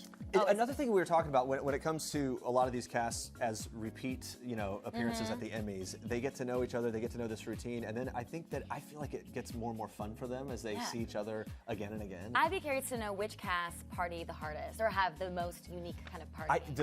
Luckily, their Instagram and Twitter handles pretty Kind of much tells it all. They tell it all for sure. Well, you guys, make sure to join in and send us a video with your thoughts from the people, the shows that you want to win, and we will feature them. So make sure to go to Burst with the /Emmys Live. And we actually have some videos from people back home. Check this out. Personally, I can't decide who I'm pulling for more, Amy Schumer, Julie Louis-Dreyfus, or Tracee Ellis Ross for the Best Comedic Actress. They are all so outstanding. But the whole category, Lily Tomlin, Amy Hemper, Larry Metcalf, it's an embarrassment of riches. What a category. I like the Blackish cast a lot. It'd be really fun to see them win. I am Team Aziz Ansari. Go Master of None. I think it's the little show that could. Everybody loves it. It's on Netflix, and I actually know some of the people who worked on it, so I'm rooting for you guys. Go! Love it. All right, well, submit your videos at burst.com/Emmys Live, and we will play them during the stream. And don't forget to use the hashtag Emmys Live all through the night and share your reactions along the way. Did you do? Oh, we're going to JD. We're going to JD Heyman live on the carpet here. Here we go. I hit you. Hi there. We're JD. with Judith White, the one and only. The one and only star of stage, screen, theater, stage. I said stage twice. Nominated, transparent. Small box, big box. All of it. Amazing. Thank Transparent. you. Thank you. Now, Judith is a New Yorker, so she's used to this kind of weather in August. So are you having fun in LA? Do you like coming to Los Angeles? I do. My husband's here. It's nice to come and visit him. Yeah? Yeah. Good arrangement. We go back and forth all the time. I'm used to seeing you on Broadway and at the Tonys. Right. For you being nominated tonight, what does it feel to be here versus our usual Broadway stage? It's a little different. You know what? This is every bit as much, I feel, family as it is in New York for me. I mean, this is really, I've been in television a long time and I've been around a long time, and so to be here and to be nominated and to be acknowledged in this way and to be on Transparent is really very special. And you shoot Transparent here. We do, in the exactly. So Palisades. I'm here most of, I'm here for a good chunk of, the first part of the year. Now, I have to ask you this because I remember as a child watching you on the run in a daytime drama. You were on the run on a soap opera, and what is the toughest job you've ever had as an actor? The most demanding? Well, soap opera is very, very demanding, but I have to say I'm doing this solo show that Neil LaBute wrote in New York, and I think it's probably the hardest thing I've ever done. It's really, really challenging and daunting, and it's dense, great. A lot of dialogue, a lot of monologue. It's 25 pages of single space. And you've done one-woman shows before. Have you been on set? Never. This is the first time? No, this is the first time. What would people be surprised to know about Transparent? Because it was ahead of its time in many ways. A streaming show, the subject matter, but it also has these moments of comedy. So take us to set and something that we might not know. It's hard to say. It's really because a lot of it, because we're so intensely involved in it, there isn't really anything that I can recall right now with an anecdote for you of what we would, that you wouldn't know. But the fact of it really is that it's incredibly challenging. The intensity of the work is extreme. A lot of people say, is it fun? I would never call it fun, but I would say it is the most rewarding. It is alive and exciting, and it's incredibly deep, and we all love each other really deeply. And when you got this script, I mean, it's so interesting to think about because when you started this show, no one really knew. You didn't get it. No, I had a Skype call with Joe Soloway for 45 minutes. And you knew that you wanted to do it? We talked about our LGBTQ activism. And I knew what she wanted to do, and I said, I want to be a part of this. I really, really, I want in.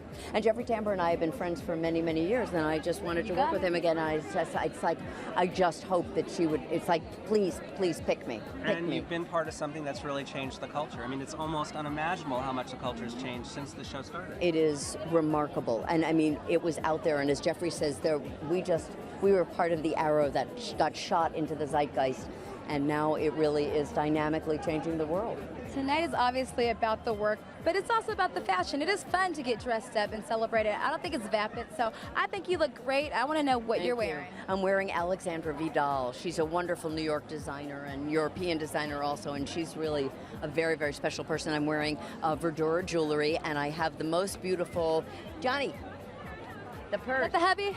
This is, this purse was made for me by Anthony Luciano, who is an incredible, I mean, look at the antique frame of this, just gorgeous. And Jimmy Choo shoes, and as I said, Verdura jewelry, so I'm decked out and I feel great, and I have an amazing stylist whose name is Jack Yaton, and Jack really just, he knows what works. Well, Jack should get a special Emmy tonight because you look amazing. We'll give Jack an Emmy. Let's give Jack an Emmy. Stunning. Thank you. Well, one of our heroes.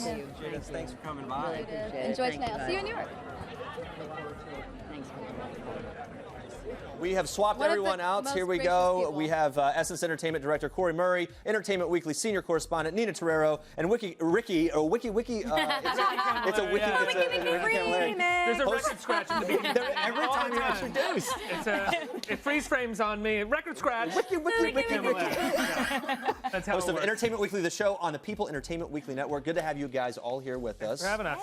What are you thinking so far? How are you feeling about Emmys? Here we go. Everyone looks beautiful, right? They do look beautiful. Well, let's not be so generous, but I've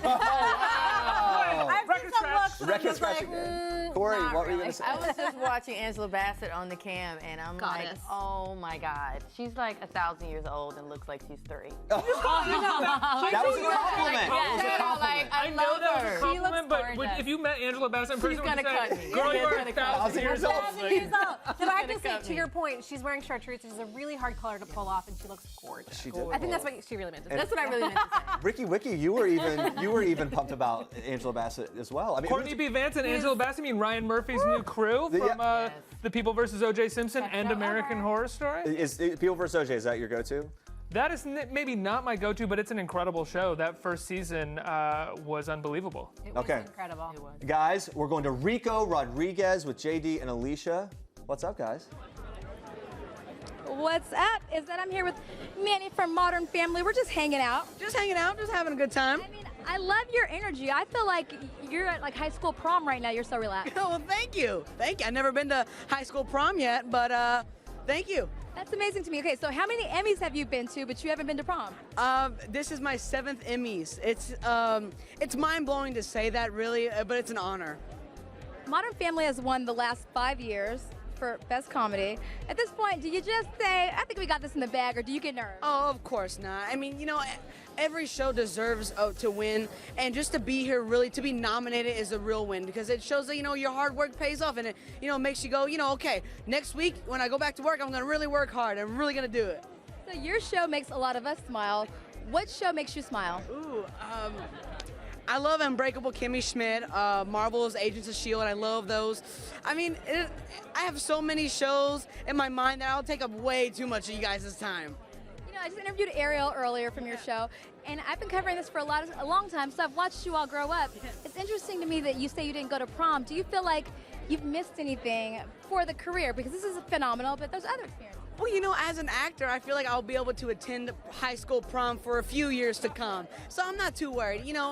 To be able to say that I'm on a TV show, it's an honor, and to be able to work, and that's my main thing. Work hard, and you get to hang out sometimes. And by last year we did a prom episode, so I was like, okay, cool. I'm at prom, and hopefully this year I'll do another prom episode. Okay, so your cast loves to dance. You're gonna show me your dance moves. Are you ready? Okay, sure. Okay, what are we doing? Ooh. You lead. Okay, I'm put this down. Ready? All right, let's go. Ready? Oh, ready? Oh. And then we pose. I better keep my day job. I'm not the best dancer. Oh, you're all good. It's the wires. It's all the wires. Thank you. Good looking out. Good luck tonight. Thank you so much. Okay. Nice moves. I see you laughing, Jerry. I see you laughing at me. With you, I was. Go for it. No, you went for it. That was good. I mean, he should have dipped you at the end. That was on him. He's a very good dancer. Yeah, J.D. Heyman would have dipped you at the end. No, I would have. JD's looking at me like, I'm a very good dancer, but that was something else. That was really good. Okay. You guys don't know this, but there is actually an Emmy for red carpet presentation that we are up for tonight. Are we? Yes. After those dance moves, there's no doubt about it. She locked it in. I sealed it for us, guys. That one locked it in. She's the Julia Louis-Dreyfus of red carpet Emmy winning. And I'm Susan Lucci. It's great to have supportive team that you work with. That, when you look like an idiot, they will got still your support back. you. Like You guys work all that out, and you should both work on a dance move for next time we come out to you. In the meantime, we're going to go on to this. At the beginning of the year, guys, the Oscars So White hashtag made waves, highlighting a real Hollywood controversy. Now, at the Emmys, there are 21 diverse nominees up for an award tonight, and joining us to discuss that is our panel, who we introduced previously. It's great to have you guys still here with us. Let's break this down and talk about this. What is your reaction to the numbers? Do you think it's all the diversity we're seeing at the Emmys? Is it a reaction to Oscars So White? Absolutely, I don't think it is at all. I don't think so. I don't think so, really. I think it's just that the proliferation of television versus film. There's just so many more opportunities, I think, for actors of color and rich roles that we're able to see them represented, I think, in terms of the Emmys versus the Oscars. What do you guys think? I completely agree, but I do think it's interesting, these sort of rich roles that we talk about, because when it comes to diversity on television, John Landgraf at FX had said there wasn't enough diversity on his network, so he wanted to put a show forward that had more diversity. It's called O.J. Simpson. And he called O.J. Simpson. I just guessed. Kind of the irony of like white men running these companies trying to put forward more diversity. They're trying, but in their attempts, it's still like, OJ? It's kind of like the attempts, maybe the one black story they can think of. In some ways, the attempts almost highlight a little more of what's behind some of the issues. But at the end of the day, it's all positive. But I will say, speaking of Emmys and speaking of OJ, I think they did a great job because they show. I mean, it was. I'm calling him Theo, Malcolm Jamal Warner. You know what I mean? Keisha Sharp was on there, who was on Girlfriends. I mean, Courtney B. Vance. Who knew about Courtney B. Vance before he played Johnny Carter? I mean, we all knew, but he got a real big platform, and I think he has a real shot of winning tonight. I think though with a category, with a category like that though, we're really seeing like the drawbacks of the Emmys, like limited series or film. There are 6 nominees and 3 are of color, which is great. 3 people of color being nominated for this one award, but that only one can win. You know, we're not really seeing the kind of like that rich diversity across every single category, which means the chances of a person of color winning is that much lower. And here we have Tracee Ellis Ross. Gorgeous. She is just arriving now. Man, she looks great. Certainly a front runner in the mind of many people for Blackish and everything going on there. What do we think of her and sort of what she's been able to do in this series that to our point in what we're talking about here, Blackish has really been able to break some molds, to jump some hurdles, and create a funny show that takes on serious things in a really creative way. What do we think? Well, the interesting thing about her, Corey, you were telling me just earlier that Tracy Ellis Ross is the first woman of color in African American, 30 years. 30 years. 30 years. 1986, Felicia Rashad was the first. Which is unbelievable. But we should hold hands and I know. But at the end of the day, we all know that Julia Louis-Dreyfus is going to win. Yeah. She shouldn't know. I think Tracy Ellis Ross should win.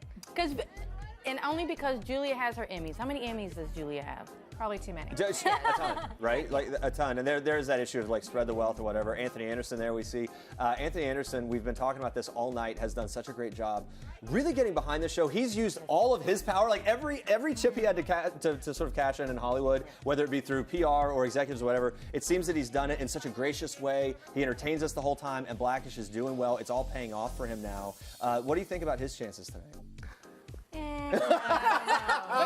Look, you hate to say it, but it's such a fun show. It is a fun show, but I just don't know if it has the critical appeal, and that's I don't know it which doesn't have episode. the weight. It doesn't have as much weight as a lot of these shows. As much as we all like to think it has weight because it's called Blackish, it's actually a very light-hearted, Well, no, and that's the fun point, ABC right? show. I mean, it's a fun family ABC show, and it's got its lane, and it knows how to live in that lane well and push parameters. I mean, Anthony works hard for the money. Let's just give it to him. And the nicest guy in the world. I will say this about diversity, though. I mean, sure, maybe it's a reaction to Oscars So White. I don't think it is, and there is more diversity amongst the nominees, but we're really going to see how much the Emmys actually care when it comes down to who wins, because at the moment, these are just nominees. Well, and the only one that I can really see winning at the moment that's sort of locked in is Courtney B. Vance. I was hoping you'd say Idris Elba, because that's my boo. I know. Even I have to use reality. Idris Elba is nominated, so hopefully he shows up. Let's be real. Let's be real. But whatever the case, he's got to watch it. No one actually cares about Luther at the Emmys. Oh, man. Nina, it's sacrilege in the world of Nina to But wait, do you think tonight is the night for Kerry Washington? Well, it's the night. At least everyone that's been talking about fashion, it's the night for Kerry Washington. I don't know when it comes to the category. I don't know if she's the one. But what do you think? Is tonight the night for her? Why do you think yes in that case? No, I don't think it's the night for her. Oh, you don't? Either. You just brought it up so you could slam her. Stir the pot. You see how you do it in the corner? Isn't Scandal, and as great as her performance is in that show, as much as we love that show and watch that show, we all kind of think of it as a bit of a guilty pleasure. Of course, right. Compared to the other nominees in that category.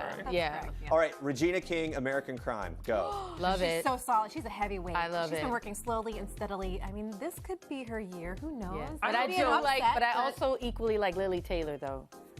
It's a great category. They're all wonderful. I would have preferred to see Regina King nominated for The Leftovers, but that didn't get any. And judging by the dead boss here, I didn't get any love in this Like, why is that the one show I didn't watch this year, huh? That was one of those shows that there was like some buzz beforehand, and it got a little traction. It just feels like it didn't get the traction for some reason. The people who like it love it, I will say that. Let me say this show that I love, getting Let's hear on it. Niecy Nash. Niecy Nash was in on People Now. We talked to her about that show, about the show, and just that was when I was first exposed to it. Watching the clips and everything hooked me. What do we think of her in that show and the show in general? I love her. I was just like you. I just knocked out 6 episodes within 2 hours, and I was like, why didn't I jump on the bandwagon a lot earlier? I'm already a Niecy Nash fan, but I just wasn't a fan of getting on. But now I'm completely sold, all in, and I think she should win. I think she's a good shot. All right, you're moving down some of your. Okay, wait, we're cutting away to Kara Warner with Priyanka Chopra. Kara. We're gonna go live with you actually to New York. If that's okay. Are you guys ready? Hi everyone. I'm here with the beautiful Priyanka Chopra. Say hello to everyone. Hello everyone. How does it feel to be here tonight? Can you tell us how you? I'm really happy to be here. I'm really hot on a red carpet today, but I'm happy to be here. Nice. How did you choose this amazing Well, dress? this is a Jason Wu costume, so he just sketched it, and I was like, it's great, and it just went. That's how it was. Nice. And what will make this evening a success for you? If I don't trip on my train when I'm presenting my award, that'll be very successful. Well, thank you so much. I Thank know you people are so waiting to much. talk to you. Appreciate it. Thank you. Thank you. Thank you. We love her. She said her show. She's very excited for her show to come back. Really let himself go before the awards. Ready for gold. New role. All right, guys, look at this cast on the red carpet here. We're talking about it as they go down the line. Lovers of Game of Thrones, lovers of many different shows. We're trying to break down some of your favorite nominees. What are we feeling about Rami Malek? I'm so Mr. Robot. obsessed with Rami and with Mr. Robot. I mean, I think that this is a great example of diversity at work. He's an Egyptian actor. He's the first Egyptian actor to be nominated for an Emmy, but this role could have been written for anybody. He's just an ordinary millennial trying to live his life. He's a prime example of Gen X, and I think that he's just so awesome in that. Go ahead. If these were the Golden Globes, he might win. Right, but I know it's a crowded category, but he is the favorite. And guys, if you have not seen the show, Mr. Robot, you gotta watch it. No, it's you know so what? trippy and So- dark and twisted. I have not seen it. This is I'm another gonna It's not in your head. She's like, I'm gonna take a sip because I haven't seen the show. Oh, it's so good. It's so good. I think when it Cast of Empire. Okay. Lucius. yes. Lucius Lyon. Cookie My Monster goodness. over here. I know, Nina, I know you're a big Terrence Empire Howard. fan. Ricky Yeah. Corey. Look at me, I'm like, let me- Did you stick with Empire through I this loved last the season? first season. I Yes. loved the Last first season. season. I didn't ride the second season. Not the wave. second season. Not many people did right. Whoa! What'd you say, Nina? That was frightening, Nina. Nina's been touting that show. Can I ask you a question? How long would you have looked at me till I noticed? All But I right. love to ride. Yeah, we're gonna pause on our Empire love for Ellie Kemper with JD. Hey JD, take it away with Ellie Kemper. Hey. There she is. Hey, I love her. I'm here with the Show Me State's gift to Hollywood. She's from the Missouri part of Missouri. I am from the true Missouri. You're a Missourian? I'm from adjacent state. You know how to say Missouri. I do indeed. Ellie, you are, well, in addition to being the new Joanne Flew on The Match Game, you are obviously the star of The Unbreakable Kimmy Schmidt. Yes, I wear many hats. You do. You're a multi-talent, a Leonardo da Vinci of television. Yes, hyphenate. And who are you wearing there? This is Jenny Packham and Neil Lane. And I feel, I'm just going to say it, very glamorous. Well, I'm going to just tell you, you look incredible. Well, you had to say that after I said it, so I apologize. But thank you. I set you up for it. You did. That's the improv for you. So, Ellie, you're on this crazy cast. Yes. Things are going. Do you ever break up when you're rehearsing? Do you ever just lose it? Yes, what a great job that you are able to do that. Yes, very regularly. It's Jane, it's Carol, it's Titus. They're all extremely funny lines, delivered by very funny actors. So yes, it's hard not to laugh. Who on the show is not funny at all, but you have to pretend like they're funny? Oh, I guess it's probably the least funny is probably Titus. Yeah. But we all make him feel better because we work hard to laugh, and then. Well, a lot of people don't realize, Ellie, that funny people are actually really sad people inside. Yes, so I regularly catch him weeping in the hallways. And what can I say? I mean, he's funny on camera, but then. But very sad off camera. I hope he doesn't cry tonight. I have to tell you, just so it's on record, that I'm kidding. I feel like some people, I know you know I'm people in the internet land I and just TV get land. worried people won't know. That's a joke. He's very funny and very No, he's delightful. He's actually extremely funny, as is everybody on your cast. Yeah. I wanted to ask you a couple questions about coming to the Emmys. When you first came to the Emmys, what was your feeling? I mean, being on this red carpet. Oh, this was so exciting. The first time I was at the Emmys was for The Office, and it was so exciting because I just went as a member of the cast. And I remember I met Ricky Gervais, and I said, "Oh, I'm new on the show," because Ricky Gervais made the British version. And he was like really weirded out. And later on, I learned he thought I said, "I'm you" on the show, and he just thought I was like a crazy fan. And the thing is that he's licensed it so much. He probably was like, well, maybe on the French Canadian Office they made this gal Ricky Gervais. Maybe that happens. Say thank you. Yeah, he probably it made perfect They sense. did it with to him. Ghostbusters. Done. You I'm could do Ricky it. Gervais on the show. Who are you most looking forward to seeing tonight? Well, I want to see Julia Louis-Dreyfus because I hope to meet her. I'm her biggest fan. I'm excited to see everyone from my show because I haven't seen everyone in a while. But yeah, you can't really make a wrong turn tonight. No. There's so many stars. Well, you can, Ellie, and in fact you have, but I will tell you about it later.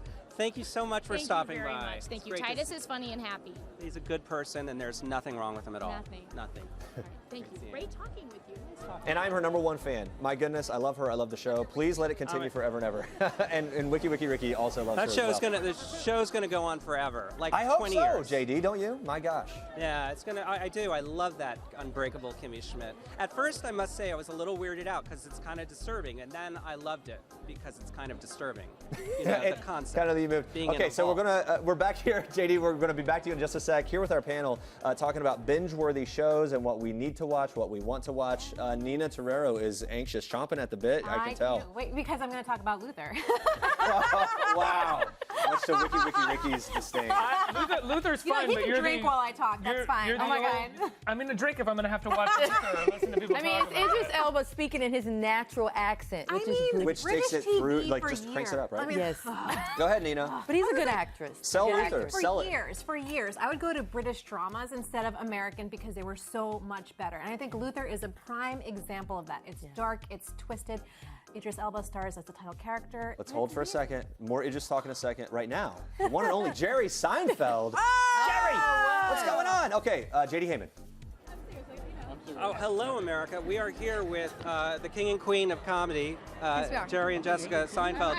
Yeah, we've crowned her today. Well, you know, by marriage. Okay, yeah, that's You know, true. does She that has work? inherited my kingdom, yes. Yes. I mean, and in fact, if anything happens to the king of comedy during his reign, the right. queen of comedy is licensed to step in, She steps in and to assumes his fulfill duty. my reign. That's right, just like the Miss America. Just exactly like that. What do you feel about the state of comedy today? With everything streaming, the game has changed a little bit. Do you feel like comedy is getting better? People are getting more progressive and interesting because of the different vehicles to get it out there? I don't like all the cursing in comedy. I think it makes it too easy for the comedians, and I think we should work, harder. I like to. It's a style thing, but most young people would never consider not swearing in their shows. They would never consider that. But I think it actually can help your material. I think you appreciate the Amy Schumers. Amy doesn't cuss that much. She's just Right. kind of raunchy. That's my girl, but Yeah. you appreciate that kind of humor. Yeah, I appreciate it.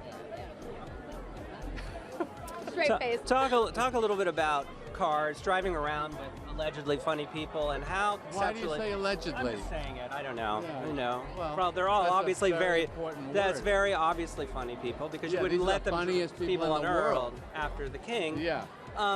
When you were thinking about this idea and tossing around, I mean, what did appeal to you about the concept of being in a car with somebody else, and why did you think that would be inherently good for conversation and being funny? I like the privacy.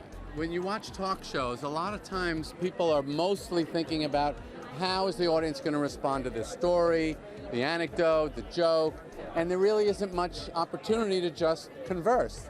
So I thought the privacy of a car would kind of open people up a little more, and it seems to have worked.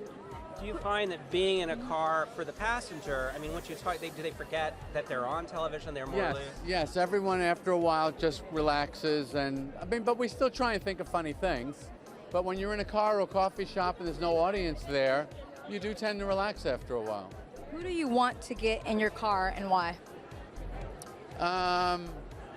We have a lot of people that want to do the show, but I'm not always sure that it will work if the person isn't. Comedians are like have a motor running all the time. They're always thinking of something funny, always trying to be funny, and sometimes people that are not comedians don't do that. And I still think the audience likes to hear comedy. How did President Obama do? He was in your car. He was good. Why? I knew he was funny because in the Correspondents' Dinner, he always does a great job with the monologue. So I knew he would be great. I once attended a dinner, this was years ago. I think you may have hosted it, but it was Gwyneth Paltrow, Alex Rodriguez was there, Jay-Z was there, Chris Martin was there, you all were there. So out of that group, who would you want in your car and why? Oh, tell me, Jessica. Jay-Z. But a tie between Gwyneth and Jay-Z. Yeah, Gwyneth is really funny, and Jay-Z I bet would be funny too. Gwyneth can go a little blue. Yeah. No, which is funny. Jessica, tell me a little bit about your stuff. You work so much with kids charities. You obviously care about what kids eat, what they, what's next for you in terms of what you'd like to take on and. Well, I have a book coming out in April. My last cookbook, maybe. Maybe. Yeah, Is this the last cookbook, really? So I think this is it for me. But it's going to be. I'm going to go out with a bang. Wow, it's an explosive food cookbook. I don't. You could read something into that with the explosive food. Yes, it's You not. could say the title. The title's out Yeah, there, food isn't it? swings. Yeah. Food swings. Yep. It's about how you go from one extreme to the other when you're eating. Like I do. tonight, I'm headed for a box of cupcakes. That's my whole night. But maybe you had fish all day and then Right. a salad, and then tonight you will go house a chocolate cake. You can do this.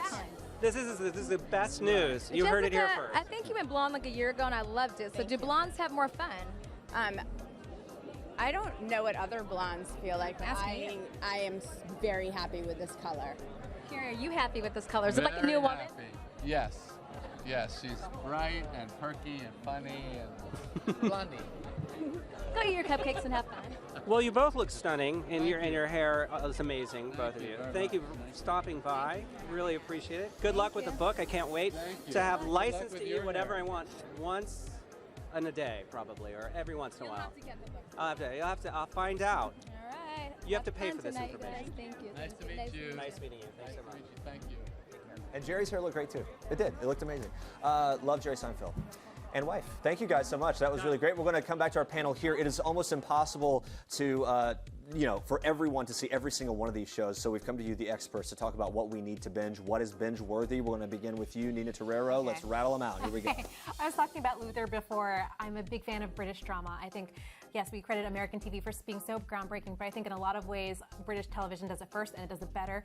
Luther is a great example of that, starring Idris Elba. He stars as a crazy, twisted detective, and I just think it's loopy and dramatic, and I think it's a great role for someone like Idris. It's not necessarily written for a black man, but the way he's able to capture like all these intricacies is just a cannot miss, and it's all on Amazon Prime, so there's no excuse. Ricky does not agree with you. However, I like Luther. I don't think it's Idris Elba's best. I don't think it's TV's best or British TV's okay, Ricky, best. you're binge-worthy. What's binge-worthy? My binge-worthy, I love Better Call Saul, but I will say the most binge-worthy show that I can think of that's nominated for Emmys is Veep. I think Veep. I could watch that show all weekend long, every day. Right? It's so funny. Yeah, I mean, I've seen the entirety of that show, I think, 3 times. It is so much fun to watch, and the last season that just happened, they had lost their original showrunner, and they got a new one, David Mandel from Seinfeld, originally from Seinfeld. It's better than the show has ever been. And a kind of a seamless transition, wasn't it? I wouldn't even say seamless. I would say the last season was better than the rest. Okay. It was incredible. In the upswing, Corey. I will be honest, I did not watch People vs. O.J. Simpson while it was on air. I just had a lot of stuff to do. Okay, well, and then I thought, busy. it's O.J. Don't It was this, apologize. but I did watch it the last, 4 days ago, and it is completely binge-worthy. And I'm actually glad I saw it that way because every episode I was like, oh my God, oh my God, oh my God. They're completely playing these characters just as they are, and just to be in the room and not be in the room was kind of interesting. Yeah. Connie Britton. Strong J, I have to give it up to her.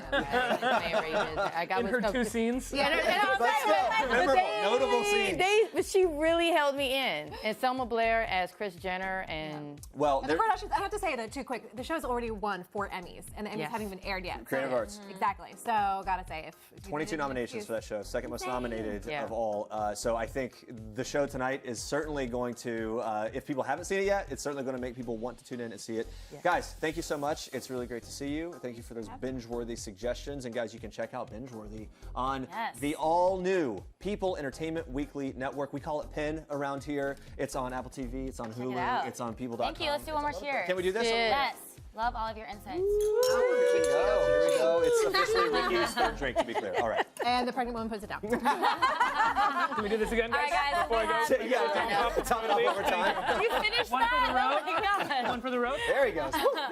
Well, we have people buzzing on social media using our hashtag Emmys Live. So let's talk about what these guys are talking about. We have Kayla saying Matt LeBlanc and David Schwimmer are at the Emmys tonight. That's a good throwback to Big Friends fans. Well, Matt LeBlanc is actually a presenter, and of course David Schwimmer. No, is but there that's for going to be OJ. that's a big picture moment, a photographic moment. People right? go To see the crazy two when of the them. friends reunite. Yeah. And I love Matt's gray hair. I love how he's graying. Maybe this is like, remember the Oscars? It was like Kate and Leo had their pictures together and whatever. Oh. So maybe this is the Emmys.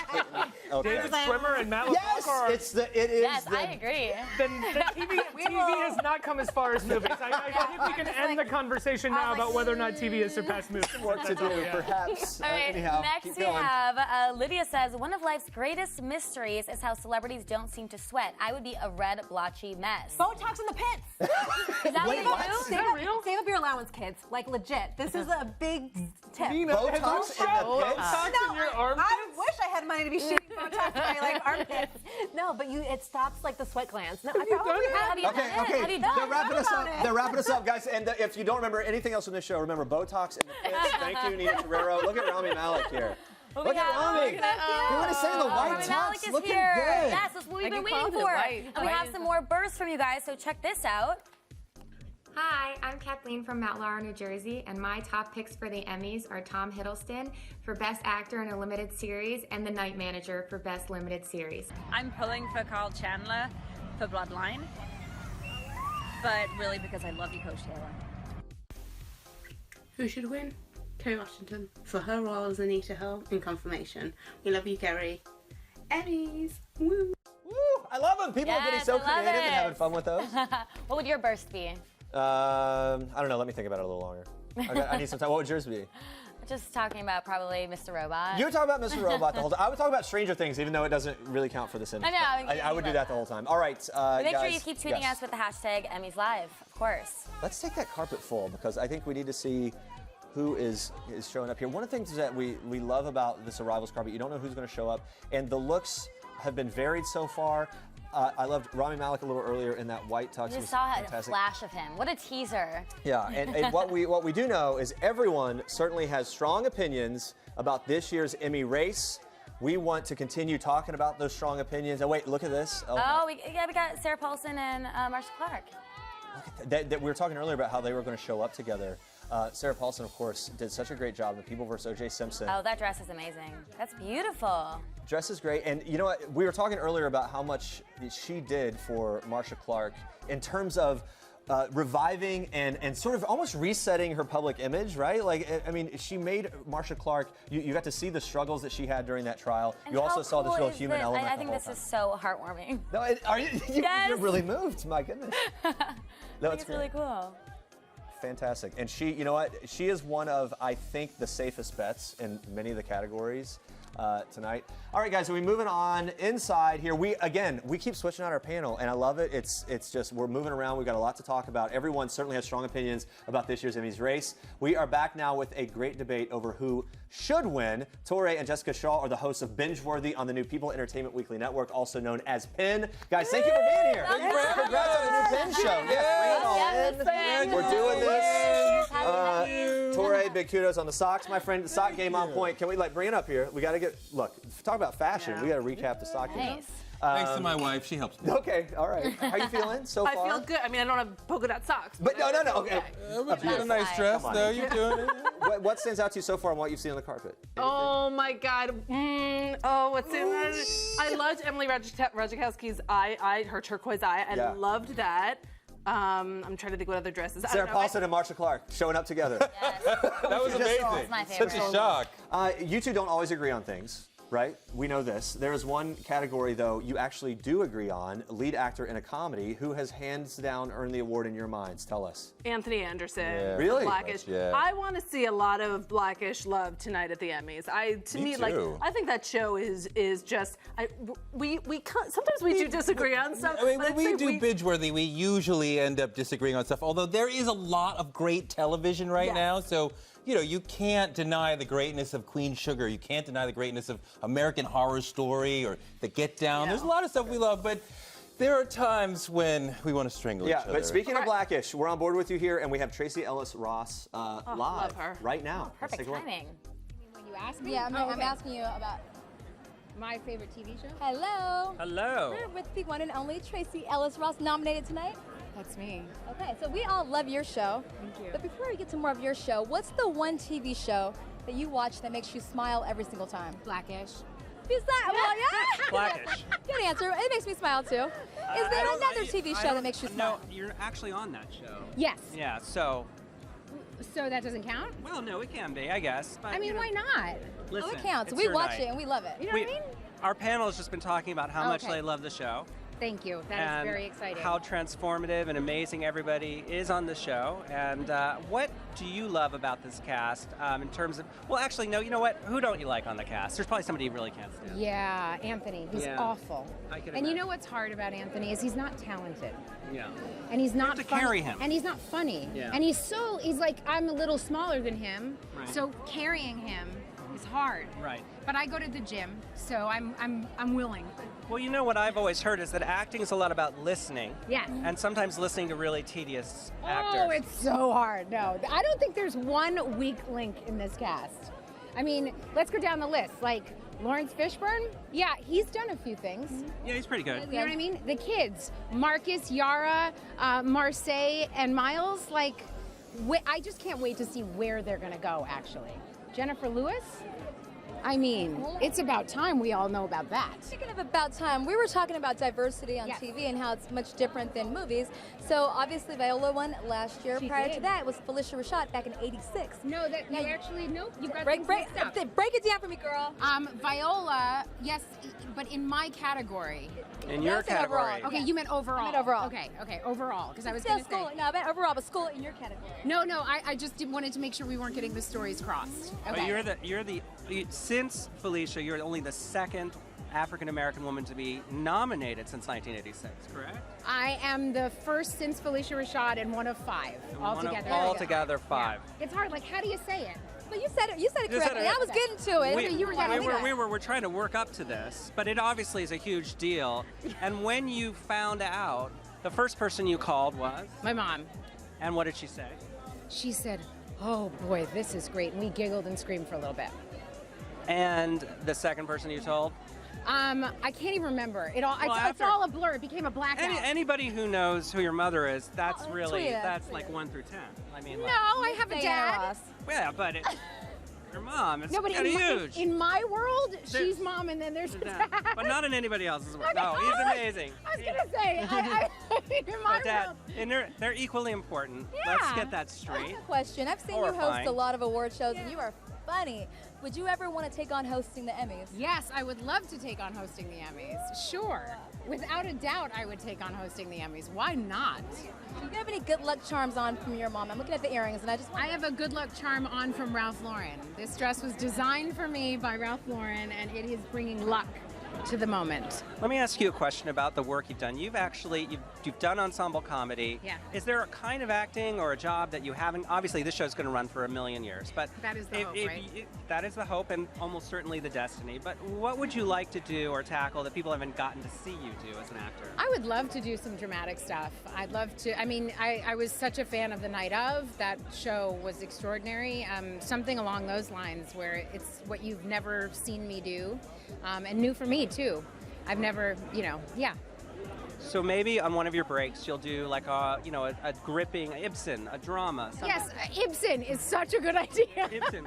So all you Ibsen casting agents out there, they got the memo. Yes, well, you have a direct line. I'm sure. Coming to you in a doll's house. Let's Roz. Here's my question. I think tonight's obviously a celebration, and this was the casting director, but it's also a time to be reflective. And I remember watching you on Girlfriends and just watching your career and being proud. Was it hard to break out of your famous mother's shadow? Because now when you think of Tracy Ellis Ross, we know your mother, but we think of Tracy Ellis Ross. That's very kind. I've never felt like I was in my mother's shadow. If anything, I felt I was in her embrace. So it's never been an effort to sort of do that, but I did have a sense of wanting to find my own path as a person. And it is really special to be in this moment. At 43 years old, to be nominated for an Emmy for the first time feels exciting, and it's good. And thank you for saying that. Your stories about your mother, everybody always says, in fact, it's a really close, normal, close-knit family. People have these ideas about who Diana Ross is, but you guys all are close and have a kind of normal family vibe going on. Yeah, we're just, We're just down the street people. We're parents, parents and kids, yeah. It's wonderful. Before we go, break it down one more time for JD and I, the audience, about your category, the history of African-American women. Let's get it right. Let's do it. Okay. I am one of 5 of all time African-American women nominated as lead actress in a comedy. The last time an African-American woman was nominated in this category was Felicia Rashad 30 years ago for Cosby Show, and only one black woman has won in this category, Isabel Sanford. Who is terrific, and speaking of which, in addition to Isabel Sanford, you also did one of the greatest episodes, tributes to 70s television ever. Oh my God, The Good Times. The Good Times thing, so good. my Good favorite. Times. So in addition to that, I mean, did you enjoy playing, was it that character getting to be on Good Times Fun? Was that cool? That was very exciting. I have to say the clothes were very exciting and really fun. I tell you, that was the best and the 30 wings, minutes of my life. It was really exciting. It was very good. Well, fellow Riverdalian, oh my God. Thanks for coming in. Good luck tonight. Thank you so much. Thank you guys. There we go, fellow Riverdalian. So Ross. Tracy Ellis Ross, of course, fantastic lead actress in a comedy. However, not so cut and dry when it comes to our favorites and who should win. Oh my goodness, well look at this. Wait, what do we have? What do we have? Okay. Accessories. On the carpet, nothing wrong with that. But we're back here with Tori and Jessica talking about maybe your preferred winner in lead actress comedy and the little. We just saw her, Tracy Ellis Ross. Okay. First of all, just forget. I mean, we're going to talk about our acting skills in a second, but her earrings. Did you see those? I saw them. They look great. Perfection. Love them. She's on point. As Rainbow on Blackish, she is so funny. I think that role, that like the wife in a sitcom, can be thankless. It can be problematic, and she's crazy. She is like right there in there with Anthony Anderson. Tori's face says it all. Yeah. You're going on. And Tracy Ellis Ross is fantastic. You didn't like her earrings? I love her. The earrings were fine, but. Come on, Amy Schumer is an extraordinary comedic phenomenon, and like she seems to be underacting on Inside Amy Schumer, but like she's so hysterical, she's so smart. I love her and what she's done with this show. She's brilliant. Okay. There's no doubt about it. She's brilliant. This was not her season. I mean, last season maybe, and also there are no bad seasons of Inside Amy Schumer. Excuse me. Is there any truth to the notion that there's a little Amy Schumer fatigue going on? Well, look, you know, she exploded in terms of like show, movie, book, was everywhere on television. So yeah, people get a little tired, but like she's still churning out great episodes week after week. I love her. She should win for her Twitter. She could win for her Twitter feed. I will say, doing a sketch show is very different though from cultivating a character and really exploring a character's depths week after week after week. Amy Schumer's doing a character. Can we talk about? Let's talk about who's going to the depths of their character. Look at Taraji P right here. Oh my goodness. Oh my God. Yellow again. And it looks like Sarah Hyland. We have Sarah Hyland with JD and Alicia. Let's see what's going on. That's right, Sarah. We're just having, we're having fun with Sarah watching the feed because Sarah's looking at Taraji and like, you're loving this. I'm loving it. I love watching stuff like that. I have a vagina. She's a woman, is what she means. Anyway, No, I know what that means. I've read the book. Here we are once again. 5 years your show has won. Do you have any red carpet rituals, things you must do? I put a bottle of water in the freezer the night before so that it stays cool on the carpet because it's so hot. So if it stays in overnight, it stays cool the whole time you're on the carpet. Yes. It's still sweating. Is that right? Yes. That's actually a really good tip. I had no idea. Yes. And I always have snacks. Where are you putting them, Sarah? My publicist is holding them. In her pants, in these pants. In Look the at the pants there. Who's the biggest jokester on your set? I feel like we all feel like we know the Modern Family because we've watched you all for so long. Who's your guess then? I would actually say Sophia. Okay. Ty. Eric and the kids, like Nolan Eric and Rico. and the kids. Huh. Yeah. What joke have they played on you? How'd they get you? Oh, they don't get me. No. You got to get up pretty early in the morning. Nolan and Rico in like season 1, I saw them snickering towards me, and I was like, if you guys are planning on playing a prank, it will be the last thing you'll ever do. And I think they got so scared they've never done it since. No, we love a blooper reel, and you guys have a hilarious cast, obviously. Do you remember one time where you just like broke up and everyone couldn't stop laughing, and what caused that? Maybe our first Halloween episode between Sophia trying to do an American accent, Ed's gargoyle mask. It was just there was a lot of factors that we all just could not stop laughing. That was really hard. Us having watched you grow up on this show and you doing so many of these Emmys, for you, have you managed to stay normal and not let all of it get to you? Because that could be difficult to do growing up. I don't go out much. I don't know. I try to surround my... Thank you for calling me normal, by the way. That's really nice of you. I just try to stay surrounded by my friends and family and just play with dogs and drink wine at home. Woman. One of the best dressed people she's tonight. got on her party pants. Look, Got it's on my beautiful. party pants. Thank you so much. Thank you so much, Great seeing you. Take care. You're gorgeous. Thank you. Love Sarah Hyland, love Modern Family. Thank you guys so much. And we're going to get back here with our panel talking about lead actor in a drama. This is a category that's really tough. Who deserves the win, according to you guys, the experts? Speak it out and fight it out. I think I will fight it out to the death for Matthew Rhys from The Americans. All right. First of all, The Americans, a show that has been snubbed year after year. finally getting love years, for, right. for Best Drama. He's nominated along with Kerry Russell in Best Actress in a Drama. Not for a reason. No, oh, what? He's competing against one of the greatest actors in America and Kevin Spacey on one of the greatest shows on television. Okay. House of Cards. Okay. Come on. But don't you really agree? worthy? Was the season worthy? Maybe not, but Kevin You have to Spacey look. It is doesn't matter. still No, extraordinary. You need to look at the season. But this nobody's is an better award than for Kevin last Spacey. season. But the season may be This is whatever. not best But the actor on actor, the planet. no, This but is the best actor but for the last year actor can on be, television. But the actor can be great Would you within agree, a bad though? season, and this That is is not true. a bad season. Does it not give everyone else a fair shake to give it to Spacey just because he sort of deserves it and he's due? I mean, would you agree? He's not due. He's won $8 billion. Okay, no, awards. but I He's mean, the but he's best been nominated for actor many in this Emmys. group, and this is the best performance in this group. How is that unfair? I think right. this season Matthew Reese blew me away. All right, and as we've been saying all night, The Americans, that's one that critics love, industry people tend to love. Outside, it doesn't get, you don't hear people talking about it just every. No, not I at think all. everyone I know is Not talking at all. Okay, there you go. You know me. I'm not talking about it. It's just still on. I don't know you. Want to know you? We are headed out to another live interview with someone. Is it with JD? Here we go. Padma Lakshmi. Here we go. We're here with this shimmering column of platinum. Padma Lakshmi, you look beautiful. But we just had a serious conversation. JD's a former New Yorker. You're from New York. Yes. I'm from New York. We couldn't not acknowledge everything that's going on there. So our hearts are heavy as we obviously are here tonight. I know I had to call and make sure all my loved ones were safe. My daughter is in New York with her dad. I had to make sure they were okay, and luckily everyone I know is okay. And Sparkly Dress is great, but it kind of makes you reorganize your priorities a little. I don't want to be a Debbie Downer, you guys, but we'd be remiss as New Yorkers not to talk about it. Absolutely. You've been to the Emmys before. You're obviously 10 times. 10 Yes. 10. Do you get a prize for your 10th time? No, we got a prize once though. We Yeah, got a gold well, statue. yeah. I mean, we've been nominated 31 times, and we've been on the air over 10 years. We just wrapped our 14th season. This Emmy nomination tonight is for our 13th season, so I think 13 is going to be the charm again. I hope so. We have really good competition against us, so we'll see. Do you have your speech prepared, just in case? No, I don't. I like to stutter my way through it. But I'm sure that if we do win, Dan Cutforth, our executive producer, will stutter through it for us like he did last time. But I would just be happy not to trip on my way to the stage.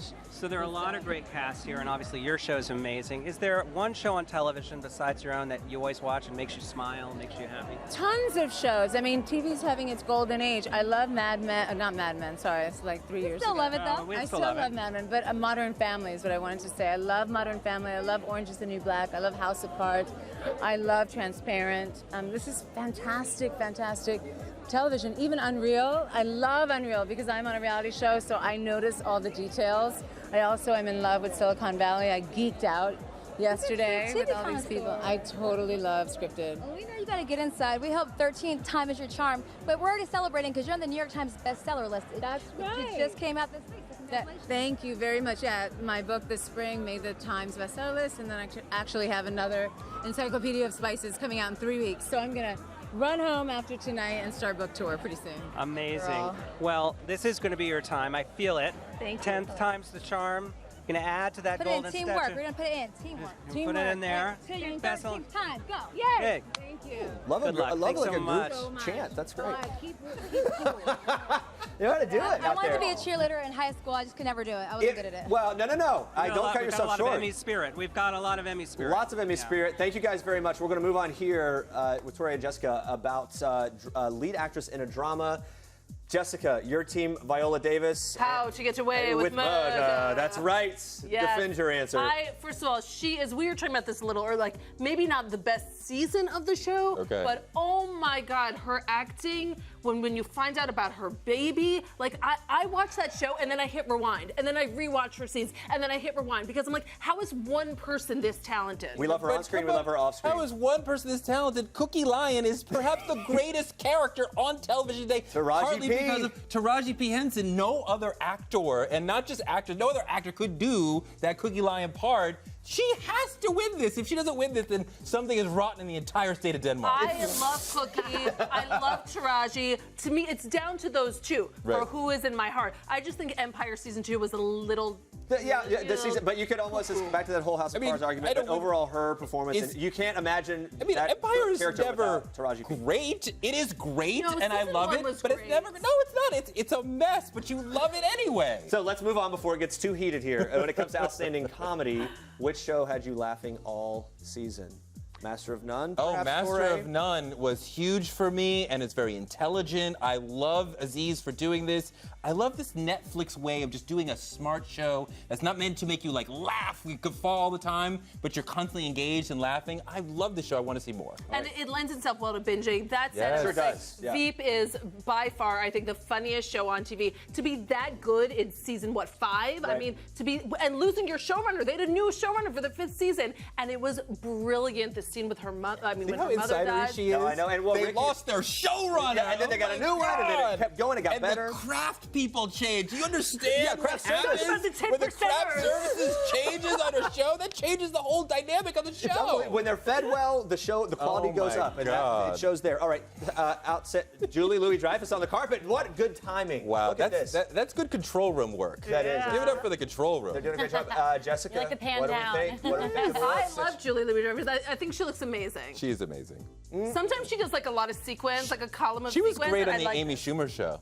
She was. I mean, I love Amy Schumer. We were talking earlier about how she's won. Don't try and take my woman card away from me. No one could do that, No one Jessica. can do that. It's probably going to be a great night for her, or it'll be the upset. We'll find out. All right, time for outstanding drama. Which series gets the statue in your universe? Torre, begin with you. House of Cards, absolutely. Wrong. This No is surprise. perhaps the greatest show on television now.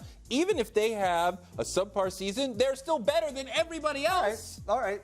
I can buy that to some degree. Go The ahead. Americans overlooked for way too long. Listen, if it tells you something about almost every single critic list, sorry, snobby critics, on almost every single critic list, it's the best show of the year. You just need to watch. You just need to But what do the invest. people like, Jessica? But don't you voters are not But don't, no, that's what I was going to say. Emmy voters aren't necessarily people. They're more likely to be on board with That's the why we're not going to win. Well, the three of us, you're still in the running. This is the Emmy voters are not people. Yeah. All right, guys, this has been fun. I think you're going to be fighting it out for a lot longer after you're off, especially if you keep drinking these delicious concoctions we have. And we're going to J.D. Heyman live on the carpet. J.D. Hello, I'm standing here with one of my many clones, Tatiana Maslany. She's just come from Toronto, actually. She's wearing her Canadian dress. It's Yep. very Go Maple Canada. Leaf. Go Canada. Exactly. Oh, Canada. Tell me a little bit about this crazy show. As an actor, obviously, you're playing a zillion parts. Did you think when you got this job that you were going to be able to pull this off? I mean, 75 different versions of yourself. I didn't even think about it. Honestly, I was just so excited about the characters and just wanted to, enjoy the audition. That was all I was thinking about, was like going in there and playing the characters. And then when I got the part, it was like, oh, now I have to do this. And how is this going to work? And will it, be possible? Will the audience buy into it? So it was, Well, you shoot in Toronto, and this is a very intense show. I mean, there's a lot of intense moments. Is there any place that you go? Is there any place that you to unwind, to kind of decompress? How do you get into these moments of intensity, and then how do you get out of them? I hang out with my friends as much as possible. Like to play ping pong, so that's Ping a big pong. one. Yep. That's a good one. Yeah, it's a Ping good pong. de-stressor. Yeah. For sure. Are you pretty good? I'm getting better. I used to not even be able to hit the ball, and now I can hit it. Well, I was watching the Olympics. I noticed that the ping pong players at the Olympics, they hold the ping pong. It's not a racket, a paddle. It's a paddle. You hold it like this trident here, and you go like that. Yeah, no, I don't do that. You don't do that? I just hold it regular styles like this, but they do like this. They did thing. Yeah. And it's very intense. Yeah, it's super intense. And who are you most looking forward to seeing tonight? I think I just saw the cast of Silicon Valley, which is really exciting because I love Thomas that show. Middleditch. Yeah, they're great. And, I love that name. I could say it like 18 times. Thomas Middleditch. Yeah. Tatiana Maslany Middleditch. What about that? Too many. It's Too long. much. It's too long. Too much going on. Too much going on in that name. There's a lot going on in that name. Well, a lot of people don't know that you're from Saskatchewan, No. Yes. the jewel of the North. Thank you. And it is. I think so. No, I would like to think so. And the name of the town you're from, say it properly so Americans understand it, and don't snicker, America. Regina. That's Regina. That's Regina. Okay, and that is perfectly fine. Not Regina. No, not Regina. I've tried to say Regina. No, you're wrong. And it's wrong. It's because I get embarrassed easily. Don't be embarrassed. Don't be embarrassed. That's why Canadians are so nice. They just don't get embarrassed. They're so embarrassed. They're so They're embarrassed. embarrassed about their And existence sometimes. Sometimes. Yeah. Well, enjoy your evening. Thank you. I'm And so- sorry. No, you're No, sorry. I'm no, sorry. no, you're sorry. I'm just being Let's go Canadian. curling. Yeah, exactly. Let's go curling and sit on the Chesterfield. And have some poutine. And have some poutine. Yeah. That'd be good. I love All that. right. All right. Great to see See you. you. It's an official, like a locked-in date. They're going to be curling. They No, I set that up believe right it. there. I believe We it. want to say a final thank you to Jessica and Torre. We will see who is right on all your battling and all your theories tonight. And guys, be sure to check out their great show, Binge Worthy, on the new People Entertainment Weekly Network. It is definitely Emmy-worthy. We're just going to say that. We know it. Oh, thank yeah, you. absolutely. Right there. I'm You're calling so it out. right. We'll You're play back the so tape. right. We'll play back the tape when you're up there on stage. And if you don't think us on the stage. Anyway, whatever. Moving on, some social media stuff. We have some social Andrea. media. People are tweeting us. It's awesome. So I personally love this picture. So May tweeted, "This picture saved humanity." Oh, so great. And of course, this summer, the big shows were Stranger Things and Unreal. We have Constance Zimmer there with the kids from Stranger Things. Jeremy, you got a selfie with 11. I did. So it would make anyone's day, even Constance. Eating some Eggos. And you got a selfie with the other guys. I did. Even though 11. We Honey love Beat 11. Stranger Things, guys. I can't wait until next year, right, till it rolls around. Keep it on Then with we the have, social. okay, Here this we is go. the next one. Lee Scriber tweeted this, Sash and me getting ready. So there's his son, hashtag Ray Donovan. Emmys, everyone's saying this is so adorable, which I believe it. Look at him, he's a little mini him. And then we have Zeba tweeting, waiting for the cast of Game of Thrones, like Jim Parsons Emmys, going crazy. Hashtag Emmys Live, because I've been everyone's waiting. freaking out. We're waiting for them. And then we have, some love for Cookie Lion. Obama trying to vote for Cookie. I think we all have that sentiment. Whatever we can do to help her. I mean, she deserves it. Let's give her the trophy. Right, and then our last one, we have Christina tweeting, Tracy looking fab. And we have to my mom, hi mom. She did look great. Right. Love the earrings again. Well, thank you as I guys so said. much. And we have our final burst. We have people weighing in on the Emmys race. Who will take home the gold? Well, we'll find out in just a few minutes. But for now, watch these video submissions.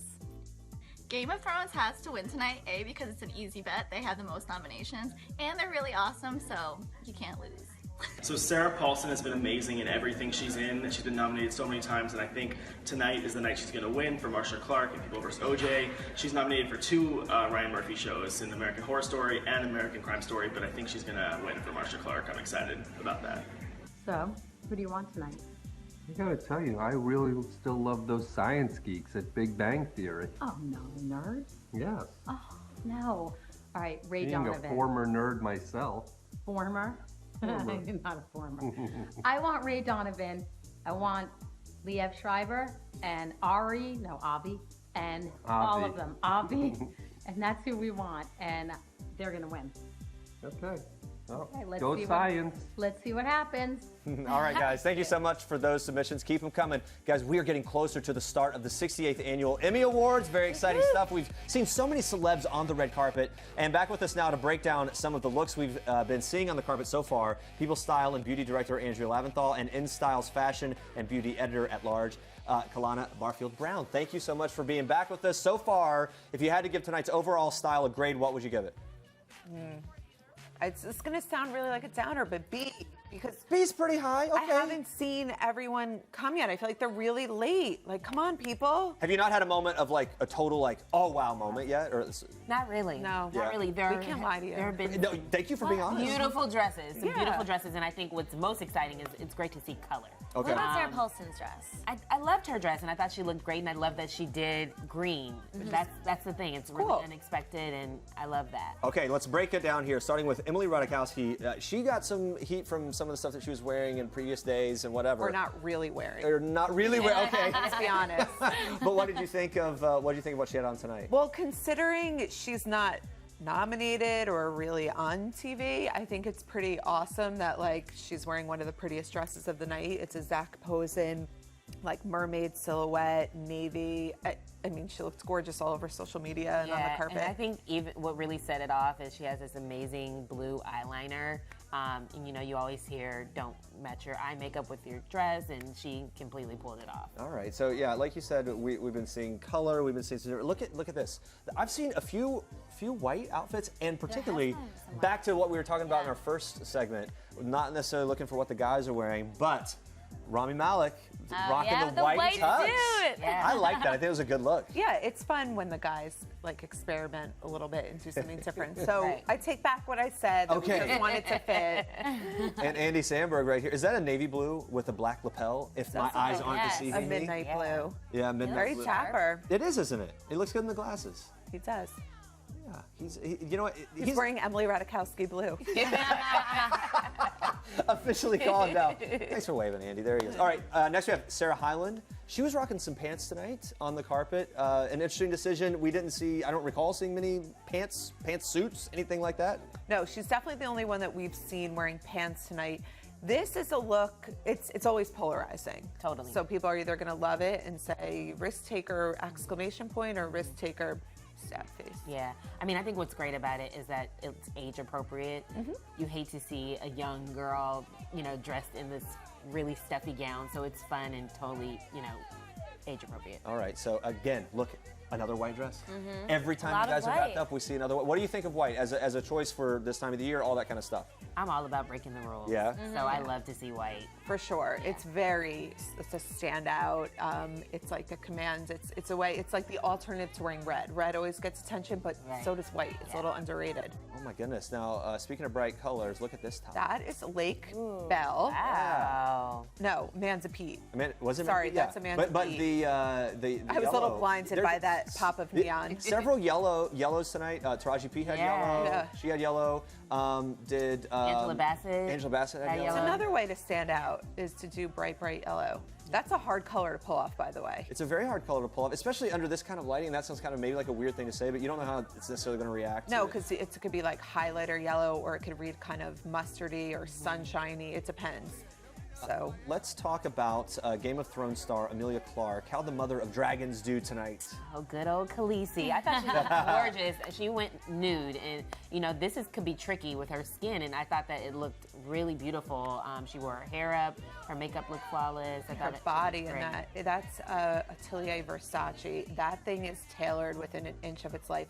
Exactly how a red carpet gown should be, by the way. It should look like it was sewn onto you, and she looks amazing. And not everyone can pull that off. No, like nobody can. That's why it's so great. Only that she did Khaleesi. Yeah, right? Got the power. The adorable Kristen Bell, I think we have some video of her. What do you think of Kristen Bell's look tonight? We were saying this is a personal best for her. Yeah. She doesn't always nail it on the red carpet, and Zuhair Murad, it's like a gown. Everything about it works for her. She looks gorgeous. I thought the print was really beautiful, and I think her hair and that choppy short bob looks really great with it. This is, like I said, personal best. I'm so proud because I'm always rooting for her, and sometimes you're like, oh, that's not the best outfit. That was. So maybe that was your moment. That was your big, Yes. almost maybe like we're getting to a B+. Yeah, right. Or... Yeah, right. Yeah, she's gonna elevate it. B+. Andrea and Kalana, thank you guys so much for being here. you. We really appreciate it. You've got a lot.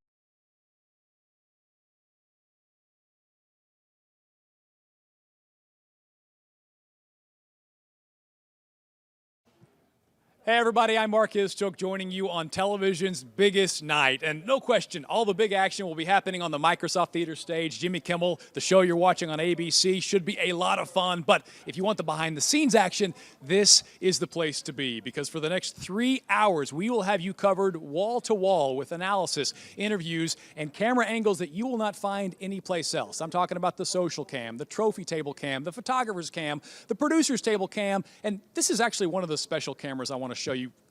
Follow me. Maybe you've heard of green rooms before. Well, this is the Chase Sapphire Reserve Blue Room. It's very state-of-the-art. All of your favorite stars will get a chance to check in here throughout the evening. Emmy nominees, presenters, award winners. This is a place they can kind of get away from the auditorium for a bit, maybe relax, hang out with some of their fellow stars, and maybe, I don't know, catch a refreshment or two from those fine gentlemen over there. This is one of the places we'll be checking in throughout the evening. We'll go over all those cameras in just a minute, but like I said, it will be a jam-packed 3 hours as we bring you exclusive interviews with tonight's winners, analysis you won't find anyplace else, and like I said, wall-to-wall coverage behind the scenes here, because for the next 3 hours, we are Backstage Live.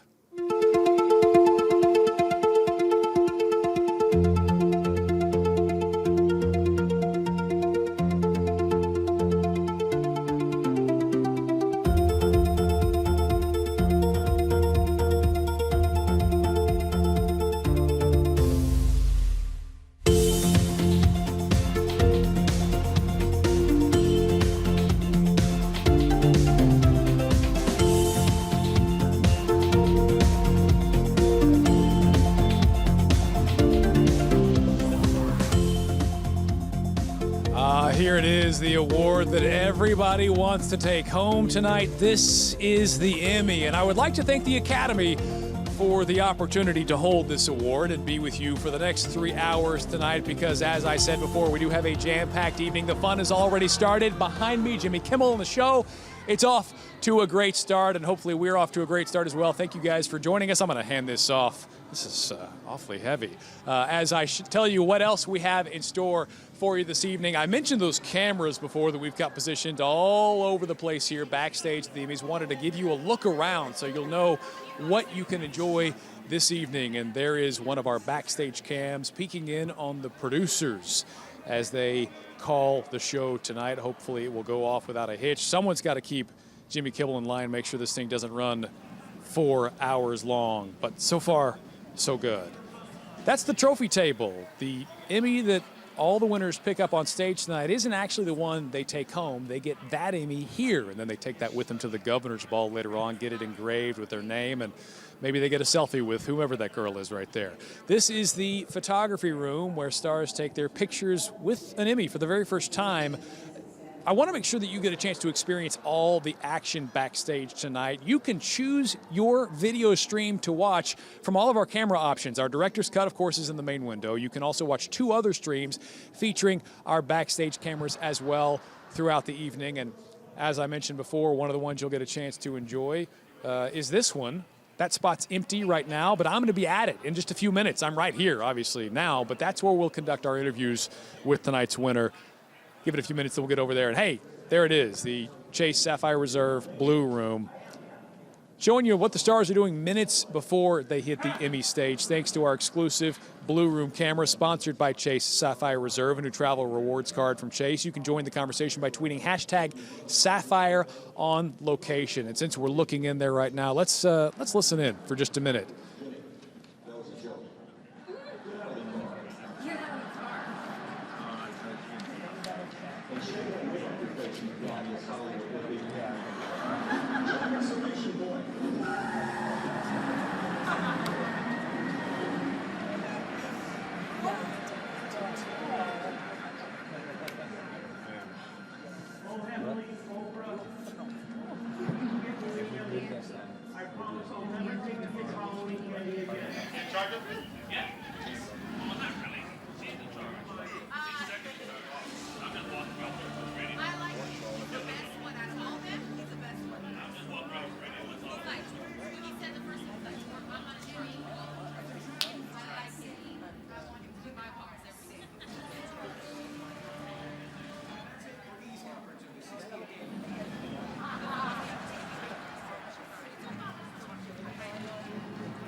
Some celeb sightings in the Blue Room. Matt LeBlanc and Julie Bowen, you saw in there. Regina King, I believe I saw as well. But, of course, the real celebrity sightings took place tonight on the red carpet. It's an award show, and that means glam galore. As you see, Kerry Washington practically glowing this evening. A very pregnant Kerry Washington, I might add.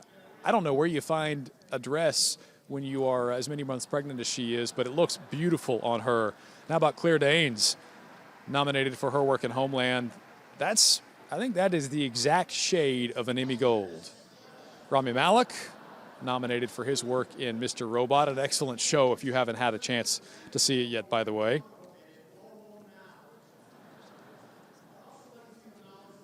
And Sarah Paulson. Accompanying her is Marcia Clark, who she obviously played in The People vs. O.J. Simpson. Certainly one of the storylines we'll be following tonight because a lot of nominees for that show. Here's a guy who's been nominated before, no stranger to the Emmys, Jerry Seinfeld, comedian in Cars, Getting Coffee. Well worth your time if you haven't seen it yet.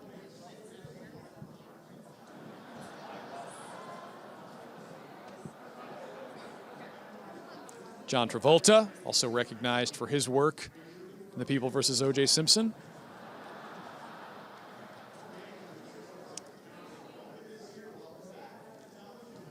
A lot of great looks on the red carpet tonight. We will kind of later on in the show catch you up with some of the other looks that you might have missed and some of the stories from the red carpet as part of our analysis. But right now we're going to take a look back around some of those cameras we have planted all over Backstage.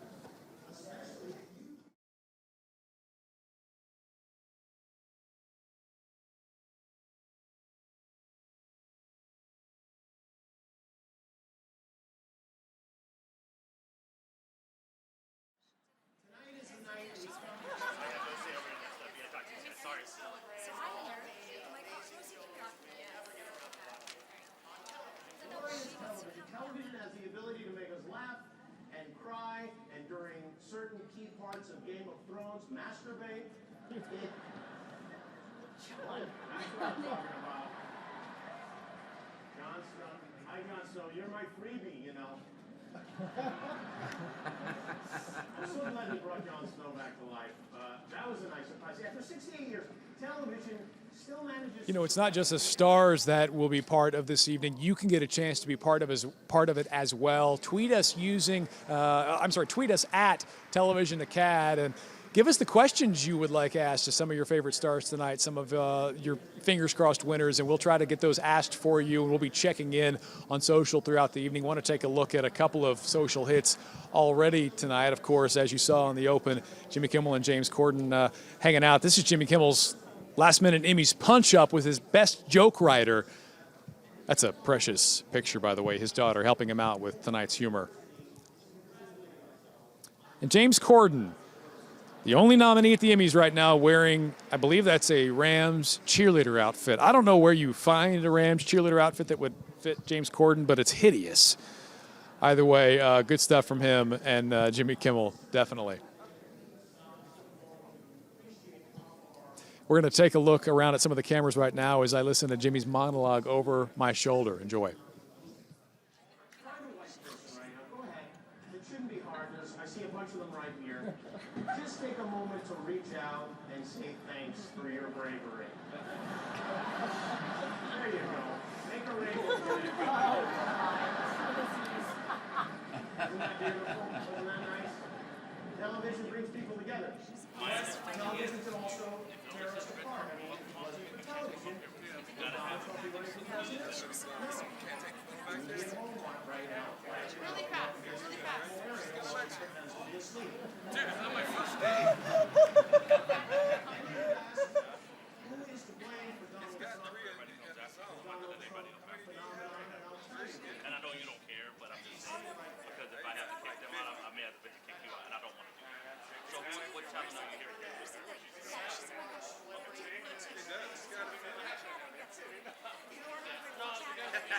I mean, this is our last picture. It's like this. You know, voting members of the Academy have their work cut out for them trying to see all of the nominated shows and performances. Well, this year the Television Academy and Google teamed up yet again to enhance the viewing experience of this year's Emmy-nominated content with the distribution of Chromecast to all of the Academy's eligible voting members. So here's more on how Chromecast can enhance your viewing experience. Are you finished yet? No, it's getting better. Mm-hmm. Do you see do that? this every time you clean?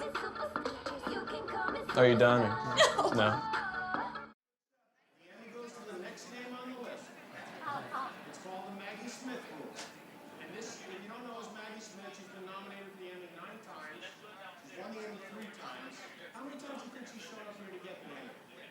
right, no time. This year she has some ceramics class that she couldn't get out of. When Maggie Smith hears she's nominated for an Emmy, she has the same reaction the rest of us have when we get those 20% off Bed Bath & Beyond coupons. Right in the garbage. And she goes to other award shows. She showed up at the Oscars to get an Oscar. She showed up at Tony's. She goes to the Soul Train Awards every year. But is she here in this audience tonight? Well, I don't see her. She's Downton absent is what she is. Which is Gus? No, probably my guy, Mark. She's treating us like the People's Choice Award. Just to reiterate, CP, I have a message they have for been you, brothers, Maggie Smith, if you're he's even legit. bothering to watch her. Publicist. Want an Emmy, you better hop on a plane right now and get your Dowager Countess over here. All right, are we ready to make the Emmys great again? Let's get some pointy trophies out. What do you say? They're going to present tonight's first award, which means they are that much closer to getting Blackish Out Drunkish. Please welcome Emmy nominees Anthony Anderson and Tracy Ellis Ross.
We can't let them go like that. When they say they're escorting like that, we can't let them go.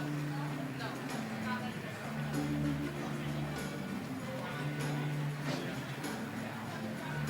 No dejes. Diles que no.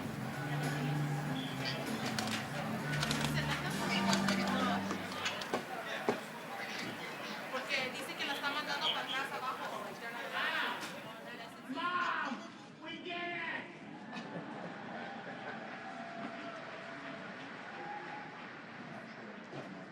I have not always been a very good man, but I played one hell of a woman. This is from my mom, Orizella Anderson, who I stole every nuance, shameful look, cruel look, loving look, passive-aggressive whine. My father, Louis W. Anderson, my brothers and sisters, Passion Bell, Brienne Mike, she gets a shot at every one. Mary, Jimmy and Jack, Shanna, I know, and Red, Lisa and Tim, Sheila and Beth, Ellie and Leela, Tommy and Lori, all the Academy members, to Anna, to Tina, to Glenn and Eve, to Joni, to Louis C.K. and Zach Galifianakis for calling me for the part, for Jonathan Kreisel for so deftly guiding me through this wonderful performance. Make sure these guys below us know. And the FX family, especially the publicity department, John, Susan, Tom, and Lana, the Gersh agency, Rick Greenstein, And Greenstein, I always get it wrong. To Christine and Grayson. And finally to Abraham Dyson for always loving and believing in me, even when I could not love and believe in myself. God bless you guys. God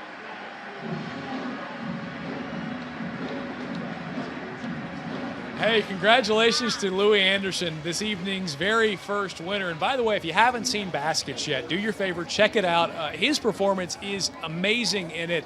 And if you're a Zach Galifianakis fan, it may be right up your alley as well. But that's a role that, well, he plays Zach Galifianakis' mom, and a role that was originally written for a woman, but Louis C.K., I believe, approached Louis Anderson and said, hey, would you like to give it a whirl? And he plays it, I think, as straight as he can in honor of his late mother, who he mentioned earlier. So congratulations to Louis. You see him backstage making his way toward the thank you cam in a minute. I imagine with a momentous night like this, he's got many more people to thank, so we're going to listen in a minute and see if we can catch him at the thank you cam. Big night for Louis Anderson. Congratulations.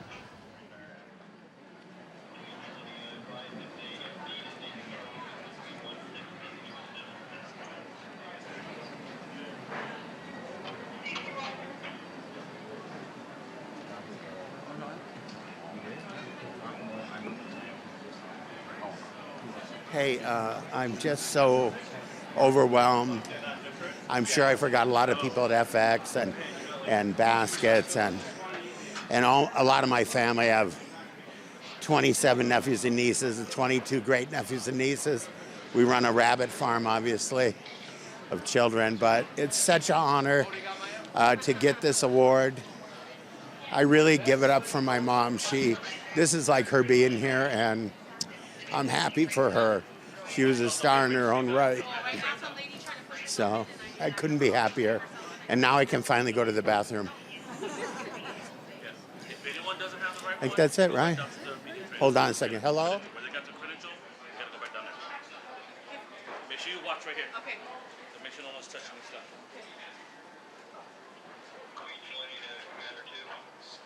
Excuse me, you can't take pictures back there. Sorry.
I will not, Jeff. I will not, Jeff.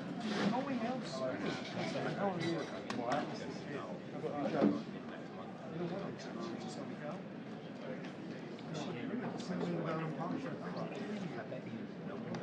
Jokes never work in life.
Welcome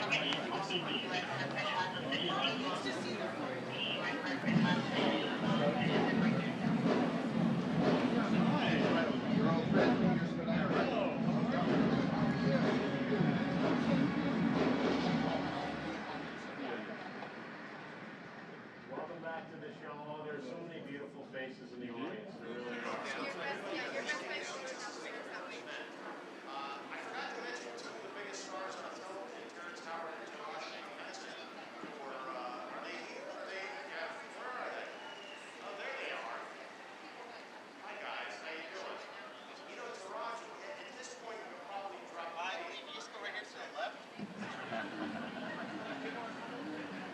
Are there other Taraji Hensons you're being confused with? Just, you don't have to decide now. We'll let you know before your info, okay? All right, here to present the Emmy for Outstanding Writing for a Comedy Series, Julie Bowen and Matt LeBlanc.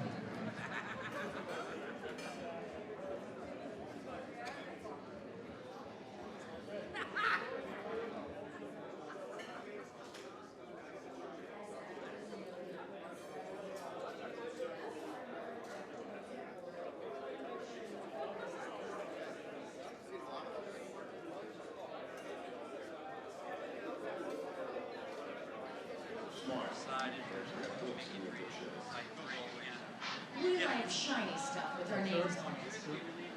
The nominees for writing in a comedy series are Catastrophe, Episode 1, Lynn and Sharon Morgan. Last Book on Parents, written by Aziz Ansari. Silicon Valley, Founder Friendly, written by Dan O'Keefe. Silicon Valley, The Uptake, written by Alan Burrow. Morning After, written by Nathan Mandel. Written by Alex Gregory and Peter Knight. The Emmy goes to Aziza Ansari.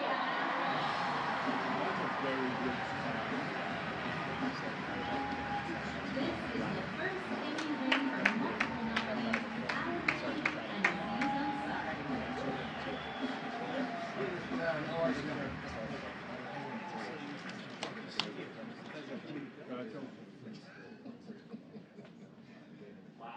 Thank you very much to everyone who worked on the show, our amazing cast and crew, Universal, Netflix, Cindy Holland, Ted Sarandos, Bob, Jen, Lena, Bella, and most of all, thank you to my family. I love you guys so much. You're the inspiration for this episode.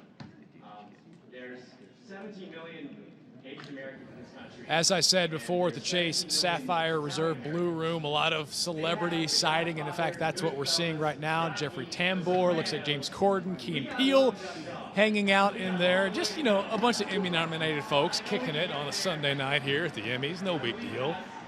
Hashtag squad goals. Did I do that right? I think I did it right. Right? Right.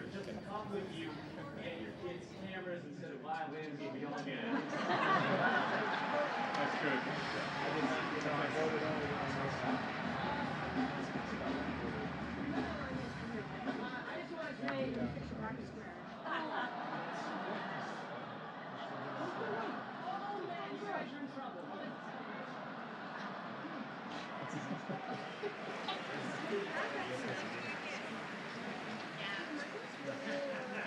Wow, now there's almost too much diversity in this show. I don't know. Here to present the award for supporting actress in a comedy, two very clean people. It's almost like they're not even please welcome Joel winner of the night, Kristen Bell.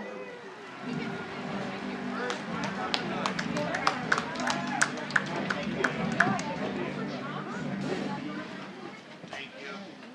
Come on over here. How you guys?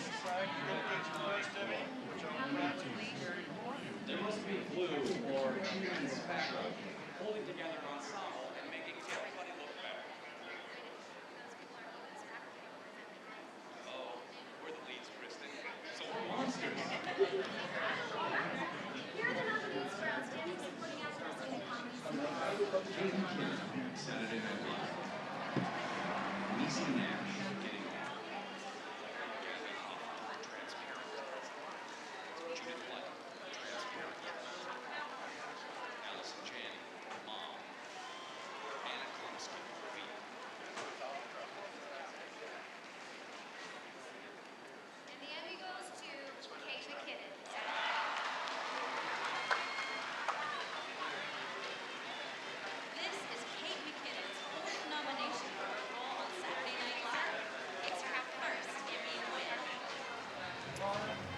Hey, Louie, how are you? We met the other night at the performance nominee reception. Congratulations, Good to see you. the evening's first winner. Thank and, you. hey, you're a guy who's won some daytime Emmys before. I But this won is the 2 first daytime primetime. Emmys, yeah. Well, every time you win an Emmy, you're excited. This is, you know, not to diminish the daytime, but this is big boy Emmys. These are all my peers who are comics, and I just am shocked and delighted. I heard you at the thank you cam earlier, and you talked about your mom and his, what was it, 11 kids 11 that your mom kids, had? yeah. And this is really some kind of posthumous honor for her. You know, she always was funny. She protected us, you know, from our dad, who wasn't the nicest guy. He had lots of talent. I got a lot of talent from him. But I got that humor from my mom. And that whole character I do is my mom all day long. The cool thing as someone who just got kind of hooked on Baskets is you think when you hear, hey, it's Louie playing this female character, Yeah. that it's some kind of caricature, but it's this real living, breathing person that we fall in love with, and it really is an homage to her. Yeah, thank you. I'm humble beyond belief. I just love doing Baskets. I love working at FX, and the whole company has been behind me. Baskets, all the great Zach and Louis C.K. and you know, everybody is just a wonderful group of people, and I am lucky. It's so nice to have a job where I play a character with a lot of humanity. One that matters to you. I know you need to go, but before you do, I wanted to let you hear from some of the fans who weighed in on Twitter. Julie says, congrats, Louie Anderson. You rock on Baskets. She loved the Sunday Bridge episode. So definitely some people tweeting you congratulations. I'll end the interview with some congrats from me as well. Thank you so Enjoy much. the evening. Thank you. I take this one too. Do I take them up? I'm stealing that one. It's our evening's first Emmy winner, Louie Anderson, everybody. What a performance in Baskets, and what a night for him. Definitely a meaningful moment for Louie Anderson.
before the show started. We had 3 kids from Stranger Things do Uptown Funk. Yeah. It was amazing. And they were so Incredible. good.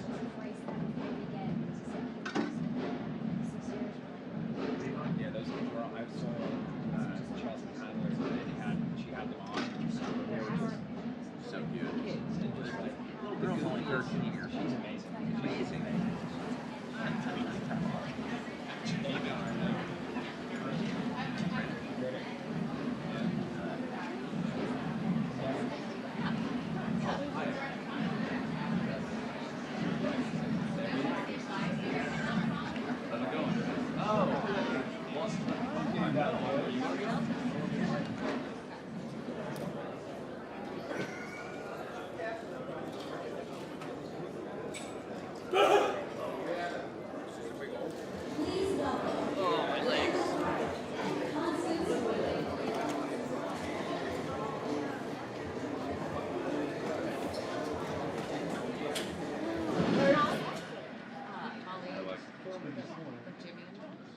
This year, for the first time, the Creative Arts Emmys were held over 2 nights. Wow, that makes 3 nights of Emmys, so I guess that means fresh off the boat, we'll get our award on the 4th night. The Creative Arts Emmys recognize technical and artistic achievement in television, as well as this year's nominees for Guest Actor and Actress in the Comedy Series. For Guest Actor, Bob Newhart for Big Bang Theory, Peter Scolari, Girls, Tracy Morgan, Saturday Night Live. Hey everybody, want to introduce you to Albert Lawrence, our special correspondent this evening. And if you live here in Los Angeles, you can see Albert on KABC, where you do a lot of entertainment work. And you've been covering that tonight, especially with an eye on the red carpet. Yes, Mark. The carpet is very, very hot outside, as you can attest to. 80, what was it, 85 out there? Super warm. Yeah. But that didn't stop a lot of awesome people from having some fantastic moments out there. Now, specifically, I think that Priyanka Chopra, who was on Quantico, I mean, she's huge, a huge international star already. But this year, a lot of people. 50 million Instagram followers or some insane number like that. Gigantic on social media. Yes. But like here in this red dress, it's so cool. She just had so much fun out there. She took her time twirling around. And then we've got the cast from Stranger Things. Now, these kids, it's so bingeable. I love that show, which, by the way, if you haven't seen it, hop on, watch it after our show tonight. You're going to binge it till about 6 a.m. tomorrow. Take your time. Take your time. And they took their time on the carpet. They're just having so much fun down there, just soaking it all in. And then, of course, we've got Kit Harington from Game of Thrones. Now, can you believe it's his first time being nominated? Which is hard to believe when you look at how big of a character Jon Snow is in the Game of Thrones universe. What a season for him, though. He deserves an Emmy Award for sitting on the big secret, which I won't say because some people haven't seen it yet. Hashtag spoiler alert. Let's just say he did a good job of hiding the big secret. They need to catch up then. Off camera, exactly. Yeah, so those were some fantastic moments that that took us back while we were on the carpet. Well, I know tonight you're going to be canvassing also some of the stuff happening on social as well and keeping us up to date with what's going on in the show. But you're a guy that's no stranger to this world because you were once an intern at the Television Academy. Mark, it's so surreal to be here because I interned through the Television Academy Foundation years ago, and through that program had a great opportunity to get my hands into TV, but then also to meet a lot of people that made this moment possible. So yesterday, got a chance to talk with a few interns from the Television Academy Foundation and to show them around exactly what it is that we're doing today.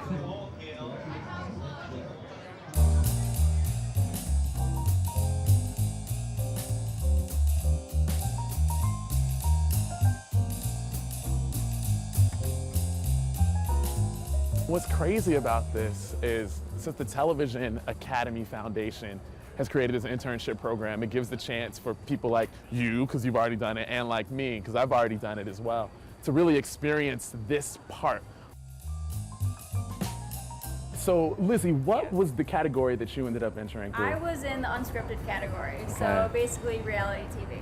2.5 weeks in, they offered me a full-time job, so I'm now in the diva department with I got to be on Jimmy Kimmel for a week, which is unscripted, which is so amazing, and then NCIS, which was a procedural. I got paired with one of the most amazing TV composers who's out there right now, Bear McCreary, who's working on The Walking Dead and Black Sails and Outlander. I'm starting my first day at BET as a new intern there working in casting. Clap, clap. Like, really Yeah. excited for that. I feel doubly rich today because I now know 4 more people that probably, hopefully, will be able to help me get a job within the industry later on down the line too. So thank you so much for hanging out today. Hope that you've had a blast seeing some of the behind the scenes stuff here at the Emmys. And on the count of 3, intern power, something like that. 1, 2, 3, intern power!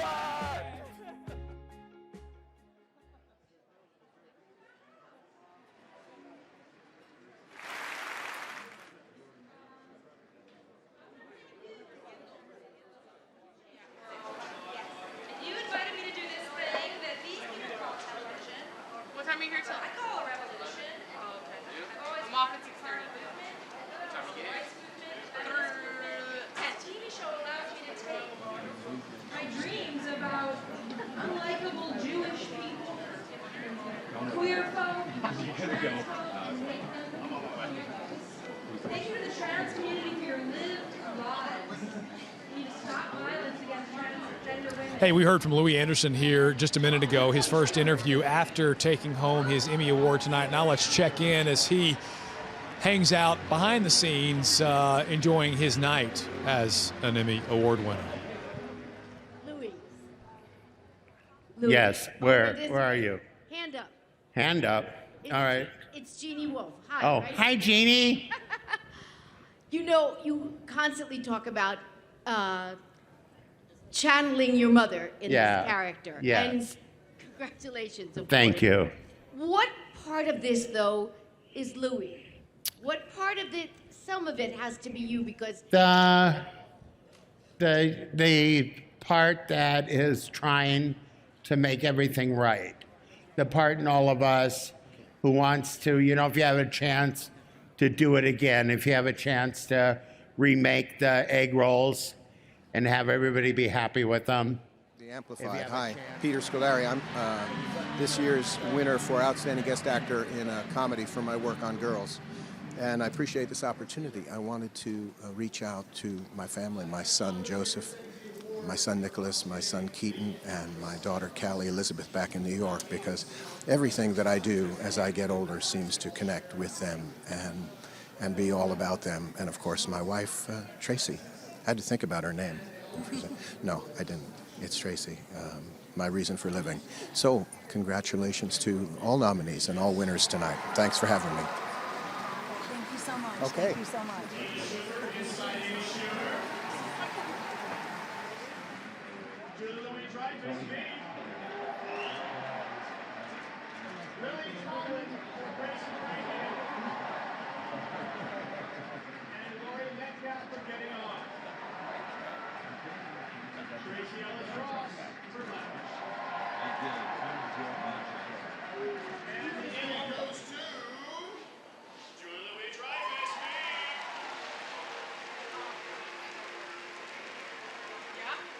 This is the 5th consecutive Emmy win in this category for Julia Louis-Dreyfus. Over her career, she's won 8 Emmys and had 22 nominations. I'd like to sign my trophy.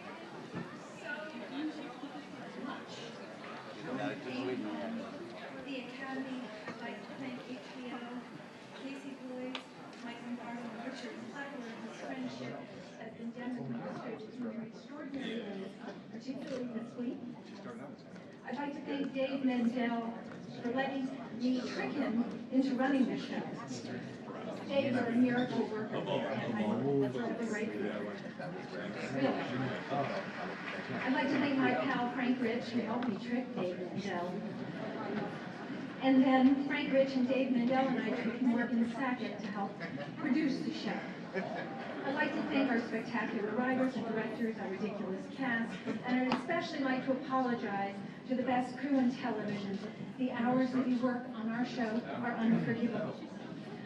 While I'm apologizing, I'd also like to take this opportunity to personally apologize for the current political climate.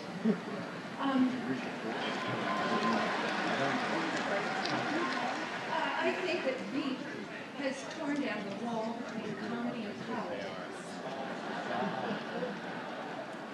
Our show political satire, but it now feels more like a sobering documentary. So I certainly do promise to rebuild that wall and make Mexico pay for it. Lastly, I'd like to dedicate this to my father.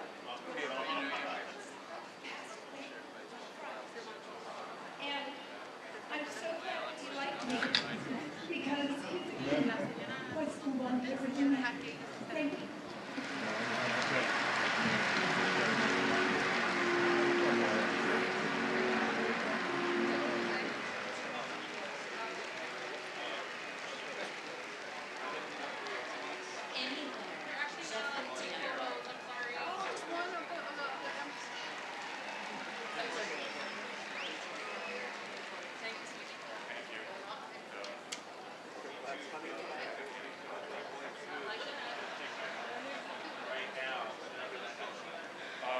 It seems appropriate that tonight we celebrate comedy.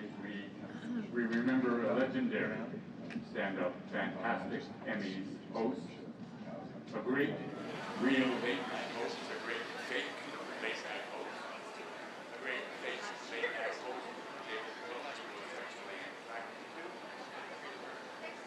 He was happy with his position because he said that you can watch me cakes.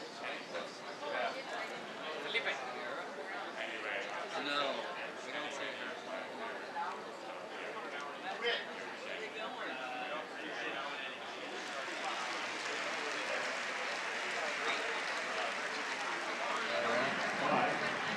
I think it's better to let him do it.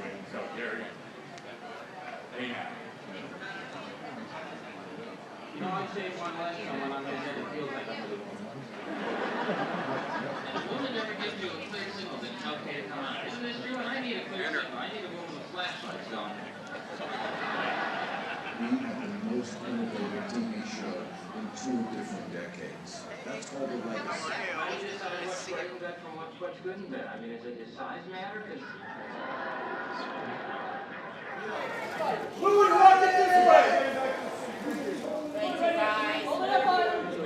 guys. Thank you so much. Thank you so much. Gary Stan. Being nominated means nothing. Did behavior is so testicle. What I said. You said his behavior was detestable. I meant despicable. Hey, can I have some fruit? Yeah. You show up. It's purely a vehicle for you to express your spirit and your soul and your being. My mother's the one who actually wants to marry you. That's the truth. I know that's really sick. I actually once told a therapist that. He just looked at me and did something I'd only seen blackjack do. He looked at me like...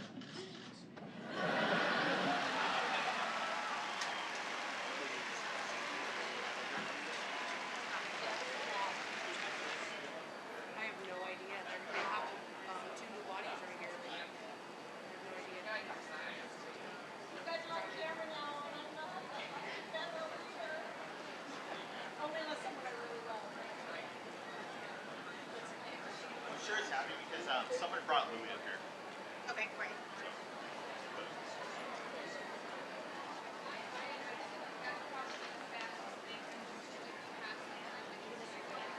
Oh, wonderful.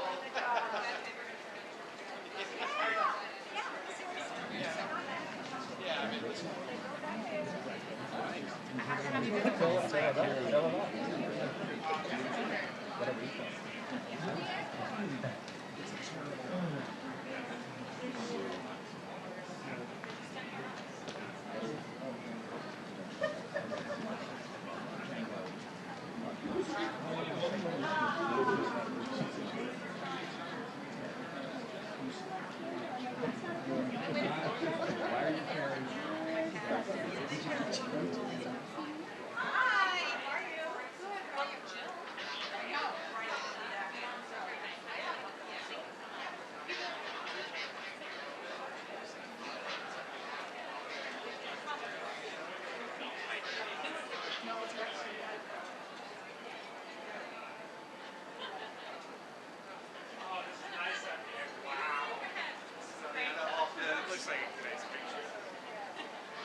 sorry. They're not even allowed to take pictures, but you can do it real quick. That's fine.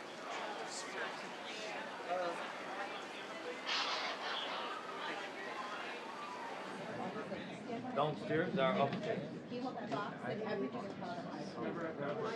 It's the whole job. Huh? I don't know too much about on this. Is it number one? Oh, that's where it is. Okay, alright.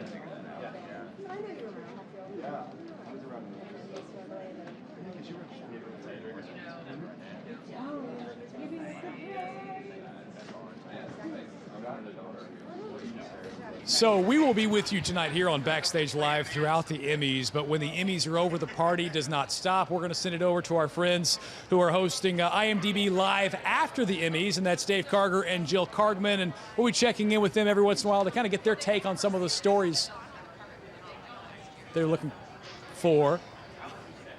Hold on, guys. Hold that thought. We're going to go to our thank you cam real quick and come back to you. Yes, I forgot to thank my husband and my children, Henry and Charlie. And I forgot to thank my agent, Michael Rosenfeld, and my publicist, IDPR, and Karen Kawahara, and 1.5 million people. But they all know who they are, and I'm just very grateful and kind of flabbergasted that this has happened yet again. Jesus Christ. Thank you. Okay. Hey, that's live TV, right? First off, good to hear from Julia Louis-Dreyfus. Secondly, my apologies to Dave and Jill, who we had to cut away from so abruptly. Now let's send it over to you guys and check in with you at your spot. Sorry about that before. Hey, Mark, how's it going? Hi. Hope you're having fun. It's going we great, are about man. to go live after you, I guess, after the show is over. IMDb Live after the Emmys with myself and Jill Kargman. It's going to be super fun. Tune in. Emmys.com also. And I'm super surprised that there's been some actually shocking winners so far. I didn't expect Kate McKinnon to win for supporting actress or Louis Anderson Louis. for Full of supporting actress. surprises. So I'm actually happy that not all the obvious people are going to win. So it's going to be a great night. Have fun, you too. Talk to you later. All right, thank you very much, Dave and Jill. Of course, you can catch their show after we're done here on Backstage Live as they host IMDb Live after the Emmys. And it's starting to heat up a little bit here because I think some of the winners are going to finally make their way from the thank you cam spots where you have seen them to pick up their Emmys, and we'll get interviews with hopefully Aziz Ansari, a winner tonight, Kate McKinnon as well, and Julia Louis-Dreyfus, among others. So in the meantime, we sit back and we watch.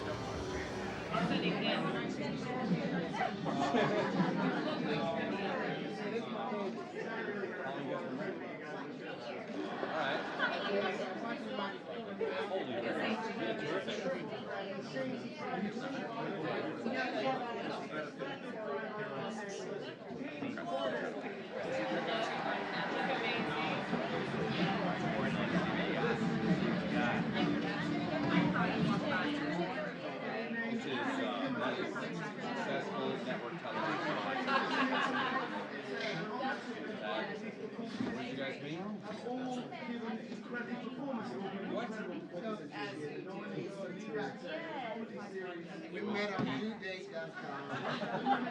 You got to wait over there, though. I just talked to the man from the Academy. He said we have to get this clear. It's right around the corner. You'll be able to see them. That's why you got to go with them. Sorry, got to wait around the corner. Very good. It's on 6, and then it goes to the greatest man you ever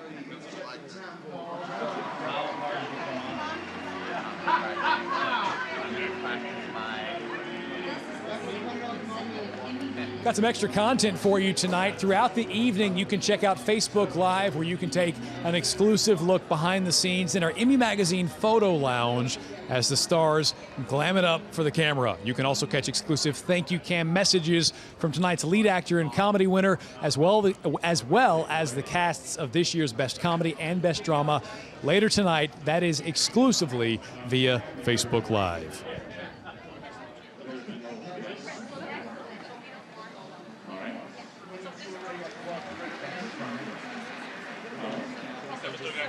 I'm so honored to be in this category. Thank you, guys. Jill, all the way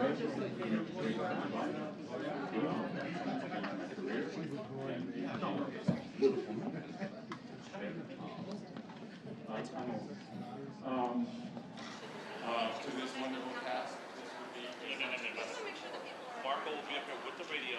He'll be in contact with me. my teachers, Sarah? Dan Barnes, Teresa Troy, Zachary Rucker, Jenny Boylan, who helped me introduce to my friends at Amazon, their talents and their guts, Roy Price, Joe Lewis, Jeff Davis, who I did last night.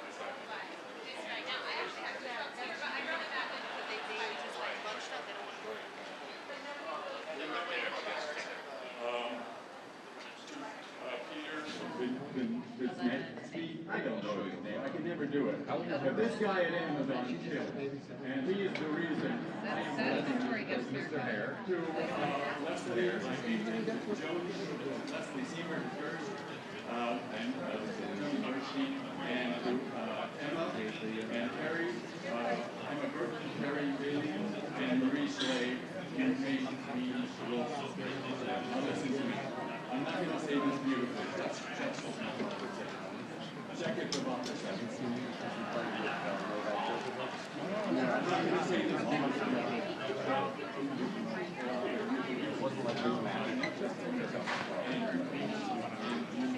They're understaffed. That's the same.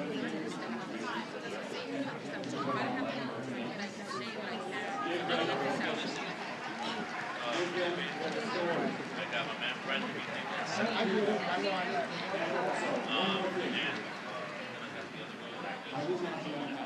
These guys, Felipe and Devin, I just want somebody to read it clean.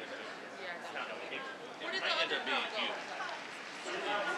That's tonight. But I want someone to be vocal. I like Marco a little quiet. I want to make sure that he's man. I mean, as soon as they walk up,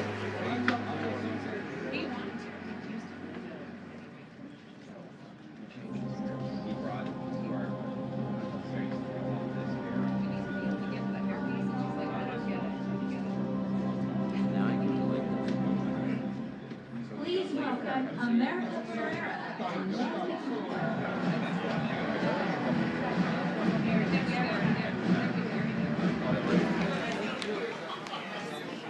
Whether physical competition or a talent show, a reality series can lead to fortune and maybe even the White House. And that's not a joke, that's just what's happening. So, tonight, everybody, here are the nominees for Outstanding Reality Competition. The Amazing Nights, American Ninja Warrior, Dancing with the Stars, Project Runway, Top Chef. Now, while we know that this year had many incredible performances, we also know who really holds the key to winning big tonight, and we tried to crack their code.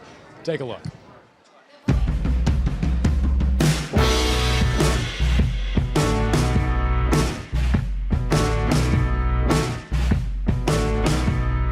2016 marks the 28th year Ernst & Young has been trusted to support the Television Academy and manage the security and confidentiality of the Emmy Awards. We got to make sure we've got the right people working on the account with our firm, that we're being very careful with how we handle the information.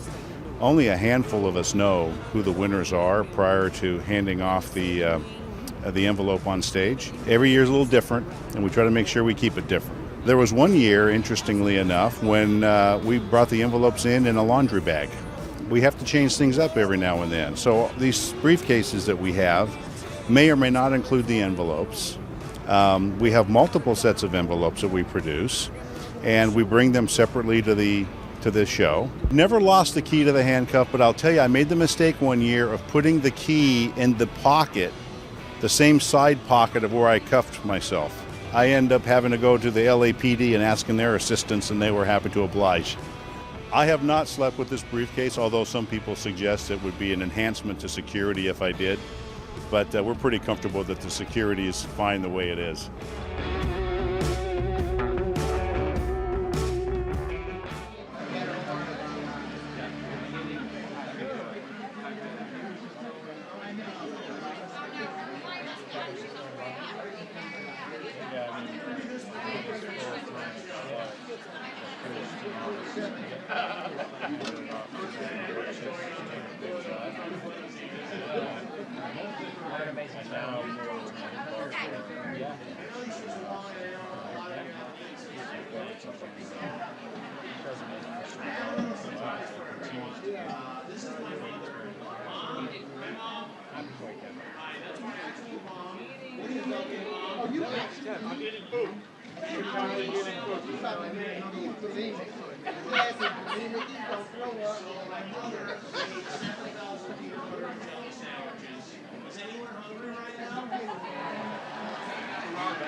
Hello, everybody. We definitely wanted to thank probably the 200 or 300 people that make The Voice possible who aren't here tonight. Everybody at NBC. We want to thank all of our coaches. We're lucky enough to have a bunch of A-listers who come and go with us in fall and spring. We've been very lucky. And all the artists that come on the show with their aspirations to make it in music. It's a lot of fun to have them and their families on, and we never take this for granted, so thank you so much.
All right, now let's take a peek at the stars in our Blue Room tonight, brought to you by Chase Sapphire Reserve. Remember to keep tweeting hashtag Sapphire on location throughout the evening.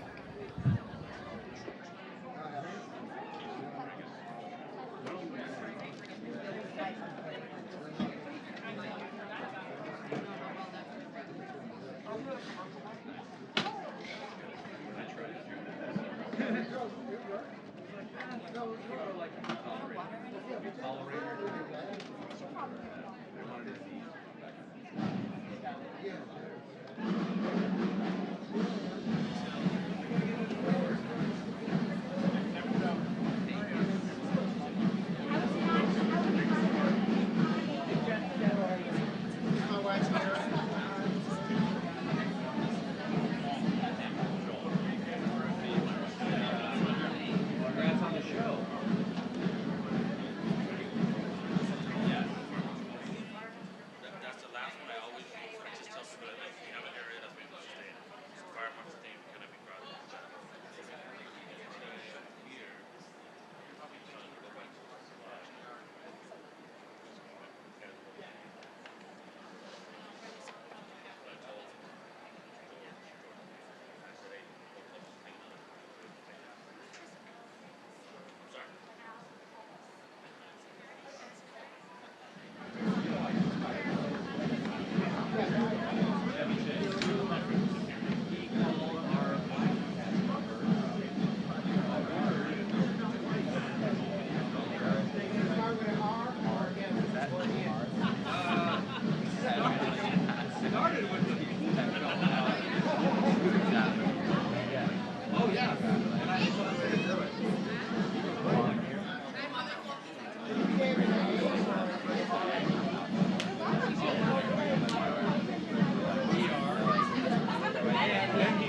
This is incredible. So we're now joined backstage with Jimmy's mom, Joan. Welcome. Thank you. Thank you. Thankfully, you have this awesome tradition of the peanut butter and jelly making. Where did this derive from? Hungry children and small budget. Very sensible and economical. There you go. Now, do you happen to have any secrets? Are you a crunchy peanut butter? Are you smooth? Put the peanut butter on the insides of each slice and the jelly between them so it doesn't leak through the bread. Joan. Otherwise, you have this big wet thing in your bread. That ratio is genius. It needs to be printed somewhere. You have peanut butter, jelly in the middle. Now, is that where Jimmy happens to get all of his nutrition from? He's a fit guy. Oh, dear God, no. No, poor kid was raised in a family with strong Italian leanings, so he ate a lot of pasta and fish. Yeah.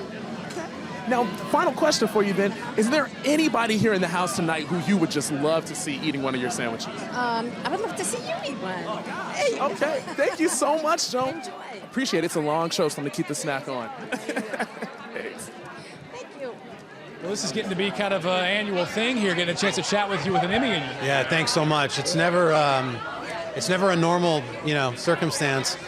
Just to be here is cool, and your heart's beating, and when they said The Voice, it was just so much fun for us. I mean, you look at the numbers, and what is it? 31 nominations total, 6 this year, 4 wins, and the recognition keeps coming. It keeps making what you do that much more fun, I would imagine. Yeah, it does, and it almost seems a little trivial in that room because there's so much great content creators out there with everything that's happening, especially in the cable spectrum and scripted, and but tonight's about celebrating diversity, and there's all sorts of things that people are watching. So it seems silly. We put music on television in prime time at a high level, and we win shiny things for it. But we really do love the show, and it's fun to make. I mean, nothing wrong with that. It's funny, though, because I feel like I hang out with you every morning. I work at the NFL Network, and in our makeup room, you guys are on the Today Show all the time. Yeah. So when you go back over your career, the disc jockey work, MTV, The Voice, Today Show and stuff, is this what you would have ever imagined for yourself? Oh, no. I thought I'd be maybe like an assistant club pro, and maybe a medium market, maybe Palm Springs, California. Yuma. Down in Florida, charging $100 for an hour golf lesson. Never in my wildest dreams. I was Jimmy Kimmel's intern when I was 18 years old, and that changed the course of my professional career. So, Jimmy, this is half for you, buddy. Which half? Just the bottom part. Right. Hey, I want to catch up with social real quickly because some folks are weighing in, giving you guys some kudos this evening, like Melissa. Congrats to yourself and the whole Voice crew. Thank you, Mom. I'm sure my mom wrote that as Melissa, but thank you very much. Do you have to catch a plane back tonight, or when do you? You know what's funny? My wife is here, and normally we do, but we're staying tonight to celebrate. And Jimmy Kimmel's a good friend, and so he's having a thing tonight where I wanted to enjoy the rest of his show, and we're going to go back and see the kids tomorrow. Listen, I've always enjoyed chatting with you, and I couldn't be happier for you and the rest of the crew. Thank you very much for all that you're doing. Thank you so much. All right, Carson Daly and the rest of the crew at The Voice enjoying their Emmy win tonight. Thank you.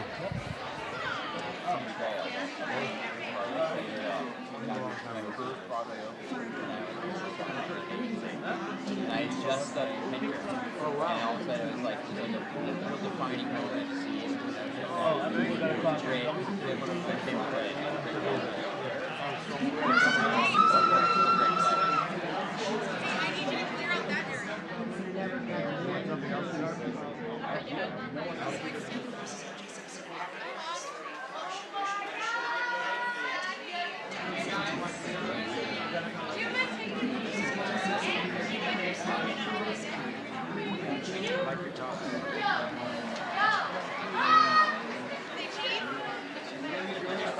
I guess it is a two-peat. I like that. It's a transparent kind of night for you guys. Yeah, trans-peat. So last year, you got to come here and think, hey, it would be great if we could take one home. But after winning last year, what did you think coming into tonight? I actually said on the carpet I didn't think I was going to win, but that's me, and that's why I'm in therapy. We're Jewish. We had to be prepared not to win. I know this is such a personal story for you guys and for so many people involved in the cast. Yeah. How do you feel that the conversation has changed in just the short amount of time that you guys have been putting Transparent on the air? What Jeffrey said is amazing, that he wants to be the last cisgender man to play a trans woman ever. We were ignorant when this show started a few years ago about trans politics, and it's really time for trans people, as you said, to take their rightful places in the industry and begin to tell their own stories. Right. And Jill, at the first table read, which was the best table read I've ever been to, opened the table read with saying, I want to make the world safe for my parents. And then she said, and then we did the reading, but she has done that, but she's made it more safe for everybody. And that's what is so winning about that. And that's the subtext of every talk on every street corner that I get with people. It's interesting, though, because if it was just a show detailing the lives of transgendered folks, not that that wouldn't be a good show, but that's not what this show is. No. It's about the entire family, and you have to make them people, too, to make them all relatable, and it seems like you've been able to do that. Yeah, it is. I grew up worshiping television shows like 8 is Enough, Family, Brady Bunch, all in the family, so it's a family show first. And it's a tribute to television, it's a tribute to my family, and tribute to the feeling of unconditional love, that you're loved no matter who you are when you're in your family. As someone who's new to the show, I have enjoyed it, and I couldn't be happier for your win tonight, so congratulations yet again. Thank you. That means so much. Well, Thanks a lot. Enjoy your evening. Thank you. We are. Jill Soloway and Jeffrey Tamborn winners tonight for their work on Transparent.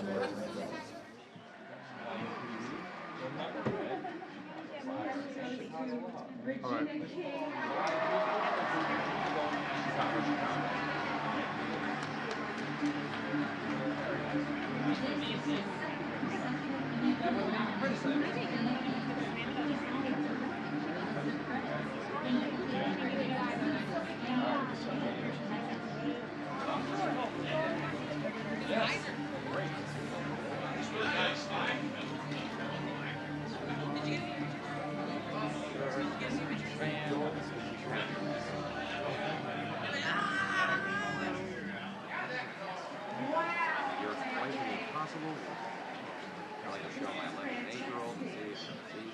What could happen?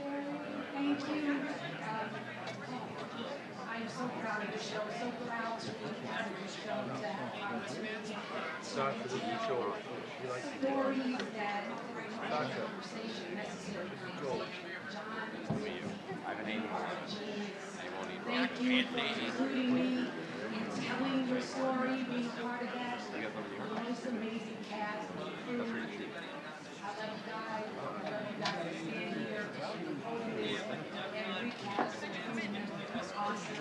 Los Angeles, teamwork, teamwork. Mom, what a blessing. I get to share this with my mom. So I'm going to go with my mom. Referring to me as Dad.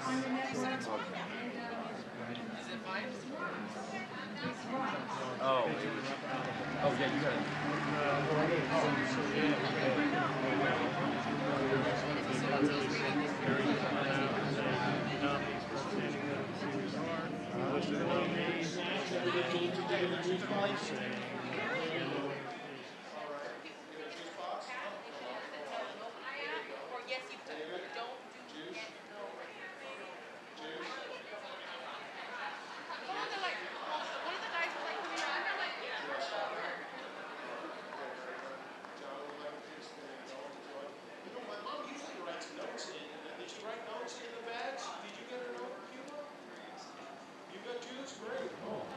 I mean, look at you, dude, hanging out with Jimmy Kimmel's mom with the thank you cam. Bro, I hope I don't have any crumbs on me right now because that peanut butter and jelly was quite delicious. I mean, you learned some tips, too. We can all learn how to make a better PB&J when mom's around, right? Absolutely, and she's doing something right. I mean, look at who her offspring are. It's great. Hey, we told you earlier that we'd love to hear from you throughout the evening by tweeting us at Television Acad. Hit us up with some questions for some of the winners tonight. We'll try to get them asked as well. We do want to check in with what's going on in the world of social, and let's see right now. Oh, we've got one of our polls for you, and it's which Outstanding Comedy Series nominee is trending, and you can take a look there. Blackish, right up there with Master of None and Modern Family. It's so close, though, between Master of None and Veep. I mean, there's only 2 percentage points. Yeah, there is Veep at the bottom, but with the largest percentage. I'm a little surprised by Unbreakable Kimmy Schmidt. Not any Kimmy Schmidt Man, fans where is out the there. I mean, come on. I'm a big fan of that show. Are the by Unbreakable way. fans unvotable? Why can they not let's make that bar move a little bit. Ellie Unbreakable, Kemper. unvotable, unpollable, step to the plate, vote. You can find that at Television Acad on Twitter. And like I said, we love hearing your questions as well. Try to work those in this evening if we can. Bring them on in. Super. Yeah. I mean, the other really cool thing I think about Veep, of course, is that it's already got so much momentum coming on into it. But Master of None being a very new show, first time here, for that to be neck and neck in the eyes of the viewers, that's insane. Saying a lot. It would be interesting to see how those vote totals shake out over the rest of the evening. And by the way, people can find you on Twitter at Talk of Fame. I'm right? at Talk of Fame. Please, we're taking pictures Let's all tweet night each long. other. Oh my gosh, I would At love me. that. Come at me, bro. Oh my gosh, I'm coming at you. This is my new squad. Let's do this. We're in a squad now. Hey, your squad involves a lot of cameras around here. Why don't you join them?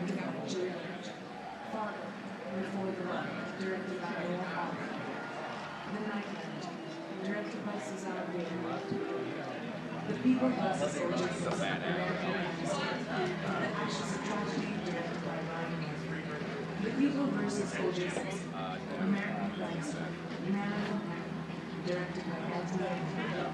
The People versus O.J. Simpson, For the past few years, that protagonism protects and projects privilege. So when you make trans people, queer people, gender nonconforming people, women, unlikable women, when you put these people at the center of the show, it allows people who are watching the show to start to feel like protagonists in their own lives.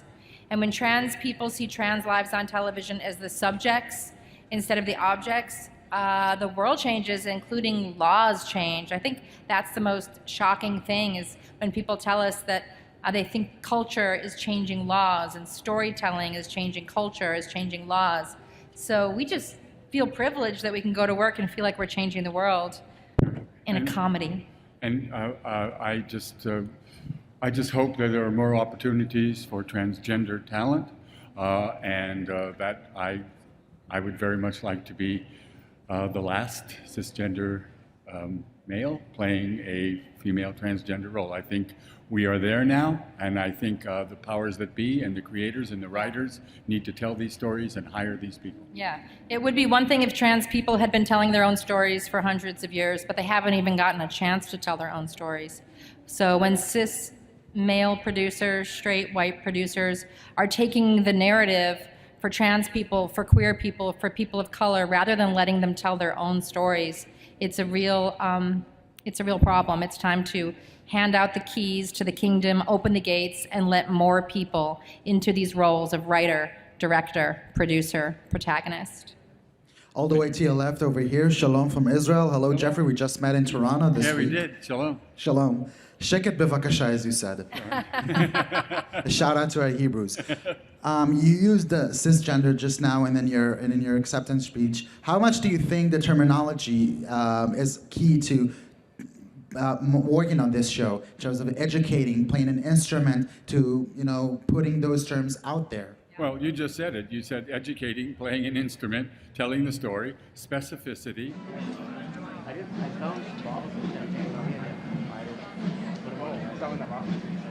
Yes, Misha.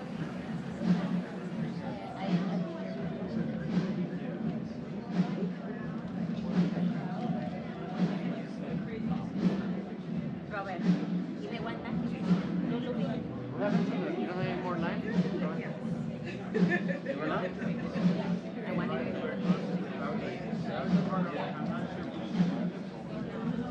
You guys are gonna go first? Boy, one of the great perks of being an Emmy voter is you get to watch all these great TV shows. And this year, the Television Academy and Google teamed up yet again to enhance the viewing experience of this year's Emmy-nominated content with the distribution of Chromecast to all the Academy's eligible voting members. Here's more on how Chromecast can enhance your viewing experience.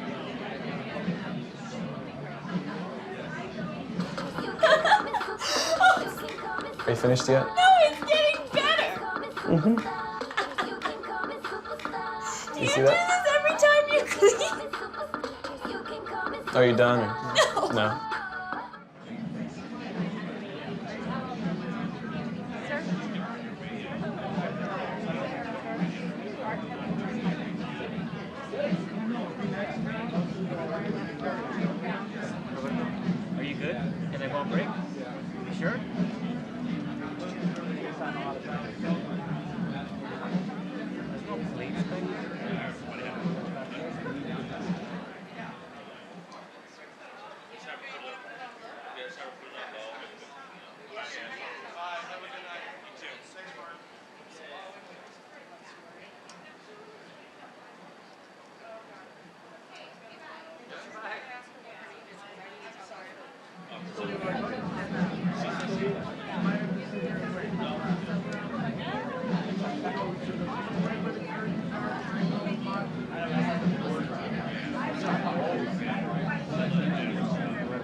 I'll be right back.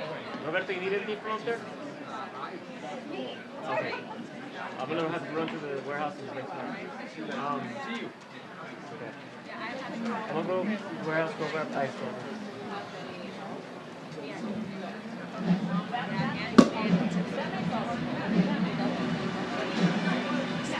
Ladies and gentlemen, Terrence Howard.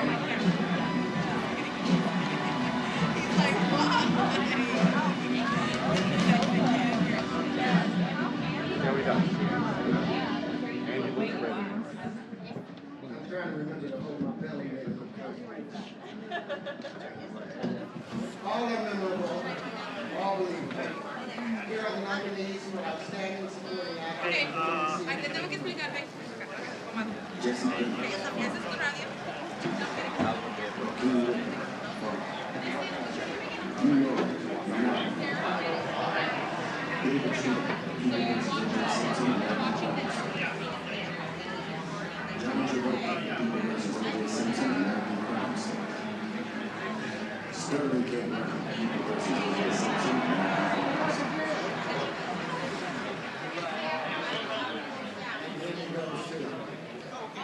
Sterling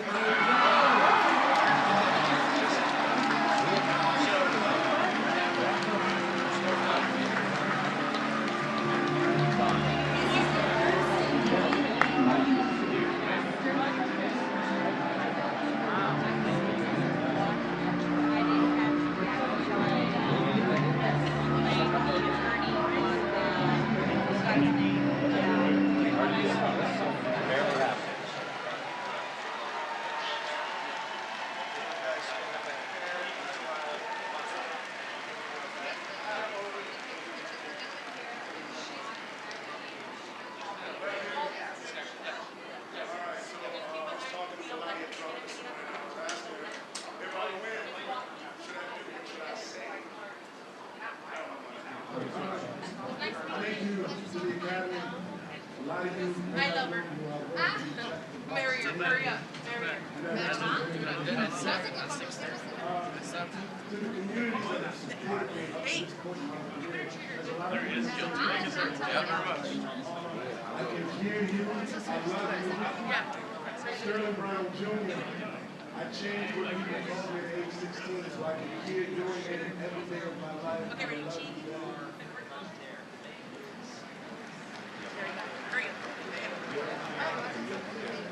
To my extended family that's there for you to understand, I'm talking Carmen in the house.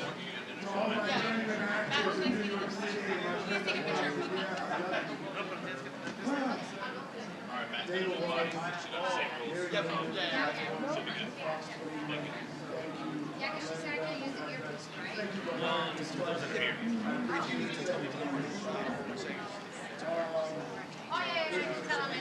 Okay, to my directors and writers, thank you for the roadmap and the guidance to get through this performance. To my producers, specifically Brad Simpson, Nina Jacobson, and Ryan Murphy, thank you for giving the brother a chance.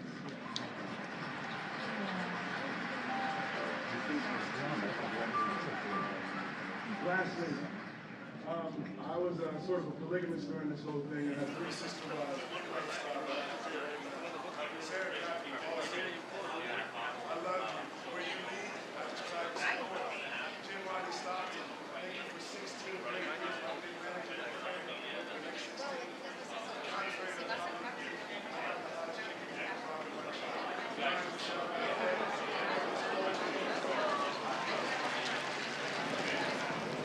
I think you might be the happiest person tonight to take home that award. I'm the second happiest because I love watching your work on Saturday Night Live. So much. congratulations. Thank you so much. I am happy doesn't begin to cover it. I'm very confused. Can you tell? What's confusing about this? What's some confusing? sort of mistake. I mean, if you look at the other women nominated at the category, but I'm very extremely honored and still shaking internally, and this is the most radical thing that's I think you're selling your. I'm so appreciative, and so appreciative to the other women nominated in the category. I mean, holy crap. Those are funny. I think you're selling yourself short because you're on SNL, you're Ghostbusters, you're Hillary Clinton, you're Barbara DeDrew, one of my favorite characters, by the way. Oh, that's a deep cut. Thank you. Thank you. You're welcome. You're Thank you so welcome. much. I mean, hey, who doesn't love cats, right? Yeah, we all love cat. I know I love my, and I miss my hi. Hi, Nino. He's at All right, home. so let's wave to America. Congratulations, Hi, Kate thank McKinnon. you so much. Big Emmy winner tonight. Thank you. You look lovely, by the Well, way. thank oh, you. You too. Real quickly, Suit, yeah. we want to let the people congratulate you. So, Wow, that's nice. Hannah's life is complete now. So there you go. Hannah, I am happy to have done you a service, my friend. Good. I'm glad. All right, go have fun. Go hang out. Thank you. Congratulations again, Kate McKinnon, everybody. Thank you. You feel slightly guilty?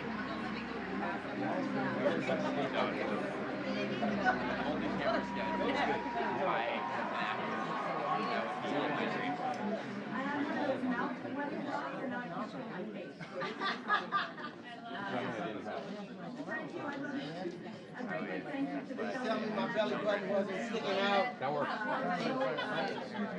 No matter how late you stay up, they get up at the same time. They will be in bed. I think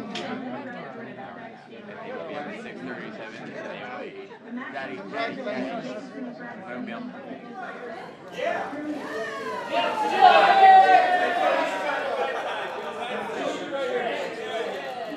Still up top, on the right. On the right, on the right, up top. Second row, straight ahead. Joe, right here. Right here, right here. Joe, right here. There we go. Yeah. Congratulations, Joe. Hold up high, hold up high. Yay.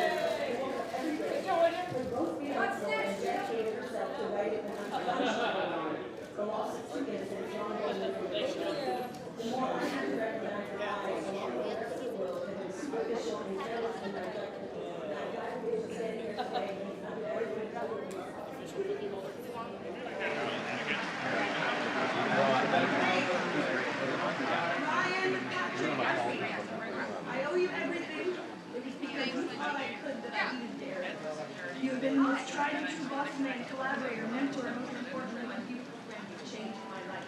And telling fans and love you.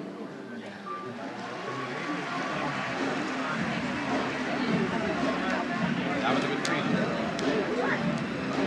I don't need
Second row, right up there, right here in front of Mr. Tambor. Right up top there, right up top there, right in front here, right back here, in front row. Jeffrey, right up top, buddy. Time? You want me to go?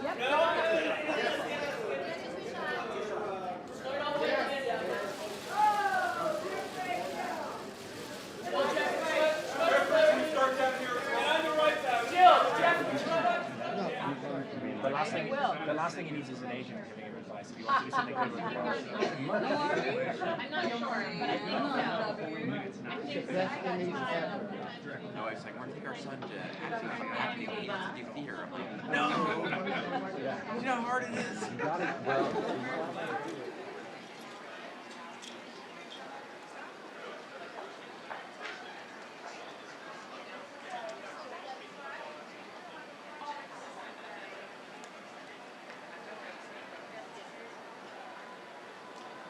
Marco, stand by. They're on their way.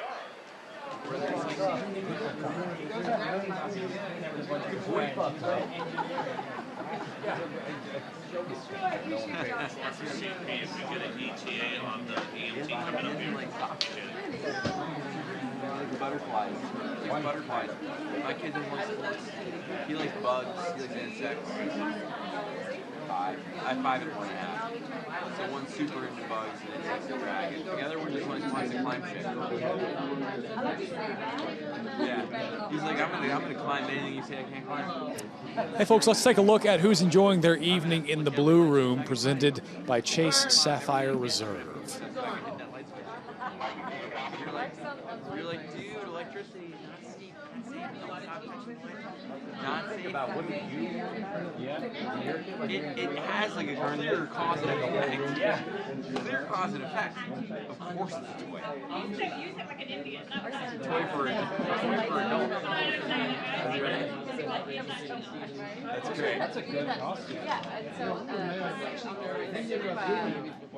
that guy It helps if you know pop guys. Yeah, that does. It does. Definitely as you're winning, you're like, yeah.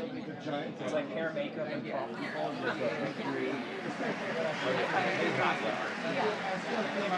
It's a very well made costume.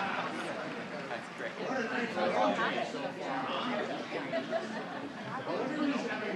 You should never get rid of it, really. You should bring him to the WB Halloween party.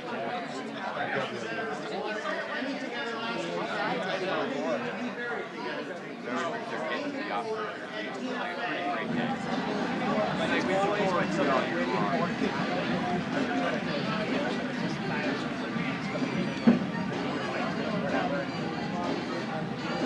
They go hardcore.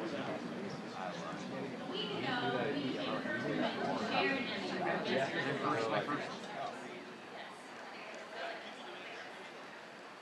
And unfortunately, I was unable to attend that event because I had my daughter's birthday here. And I didn't go because I thought it'd be tricky to try and trick me. But we are thrilled to be able to share this honor. There are so many people that have to thank this award. I'd like to thank the top half of my agent. Of course, we want to thank half of the cast and crew of writers and SNL. Because the other half went to see Star Wars about 4 times. So we can go I know who you are. And now, They're friends, even if you didn't, you're friends. The kids in school are basically responsible for every bad habit. It's not your fault.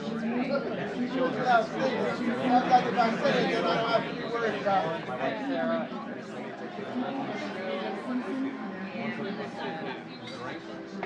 Some water.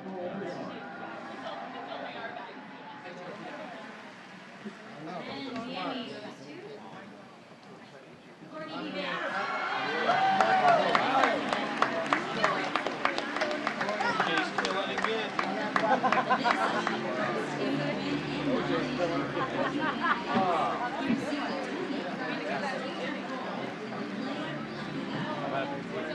Tweet that before I did.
Things have changed a lot since I was a kid and John Travolta was a boy in a plastic bubble. In my opinion, they're not as good. But here to give out an Emmy anyway from Bloodline and Downton Abbey, Kyle Chandler and Michelle Dockery.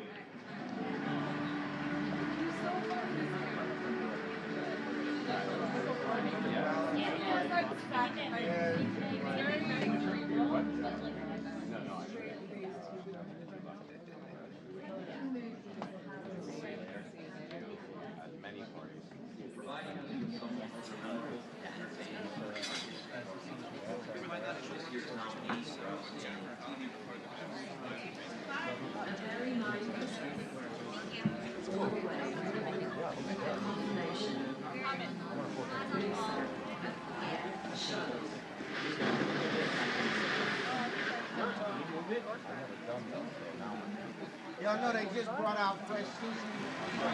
They just brought it out.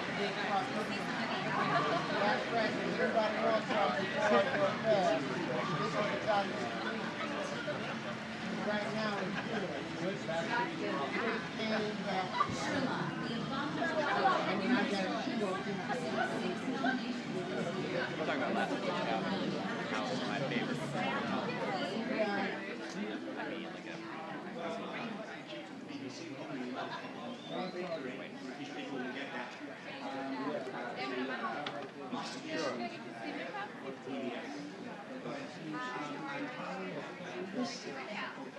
like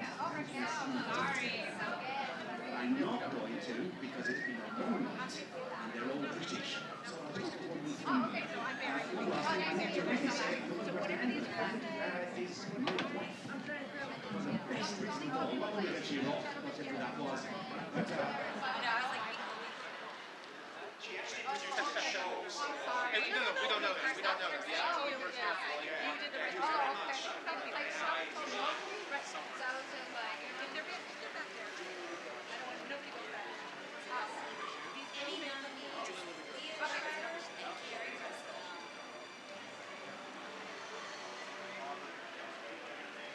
Right over here.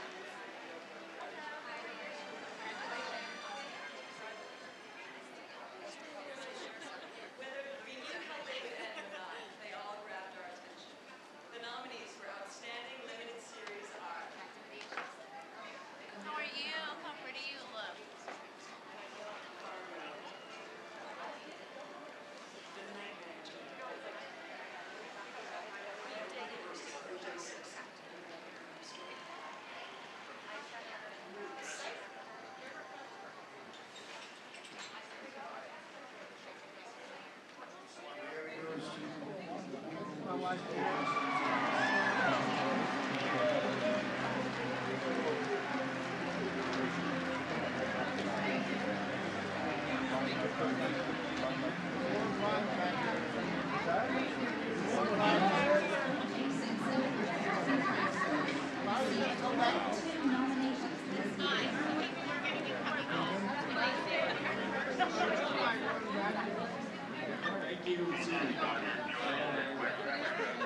So, Julia, it's deja vu all over again, all over again, a couple more times, too. Yeah, I know. It's amazing, right? I loved your speech tonight. It Thank was you very emotional, much. it was touching, and it seemed like this one has a little something special in it for you. Well, yeah, it's been a complicated week, and but I'm very happy to be here, and it's quite an honor and thrilled to represent, and you know, it's just honor, you know, to the 10th power. I'm really thrilled. Thank you. I know that you guys shoot your show in Baltimore. I imagine there's a lot of travel here and there. Is travel something that you do for fun to get away? Is that a Actually, no. We now shoot our show in Los Angeles. I didn't know that. Yeah, well, I so- should have. That's No, it's fine. I'm here to tell you. I'm your fact checker. Appreciate that. And we shot the show in Baltimore. They were wonderful, and we did that for the first 4 years, and now we're in Los Angeles. Yeah. Good. Well, Thank you. Nice to stay close to home and Yeah, I'll celebrate say. an Emmy. Thank you. Go have fun tonight. Thank Okay. you again. Thank you very much. Appreciate it, Julia. Another win for Julia Louis-Dreyfus for her work on Veep.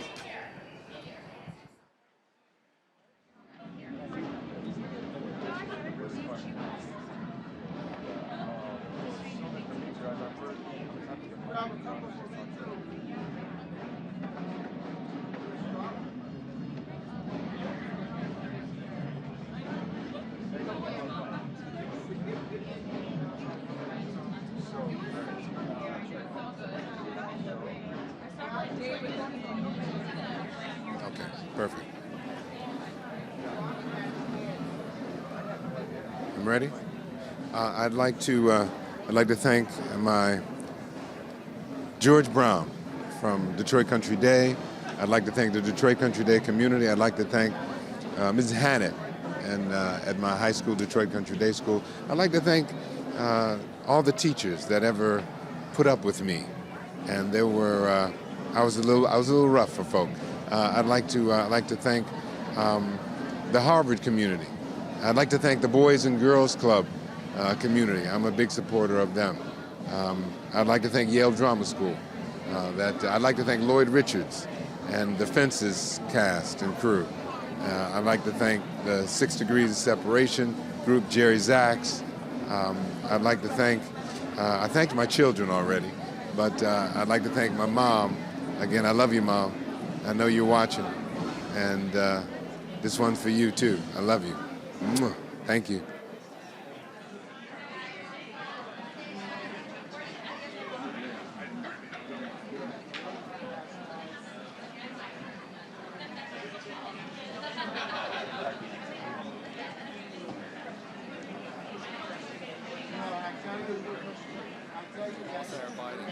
We also wanted to thank our families and Mr. Jeffrey Toobin. Yes. Who wrote the book on which our miniseries was based. And Gina Balian at FX. Gina Balian at FX, FX. all the people in FX, Nick Brown at FX. Chris Kruger and Aaron Kruger McCash and Zoe Hay for the world's tiniest prosthetic. That Marsha Mole, that was really something. Try getting that on in a trailer at 5 in the morning when the trailer's shaking. It's not easy. And also to Marsha Clark, who To Marsha Clark. Sarah so beautifully thanked. But thank you. Thank you Thank very you. much. Goodbye. Now where are we going?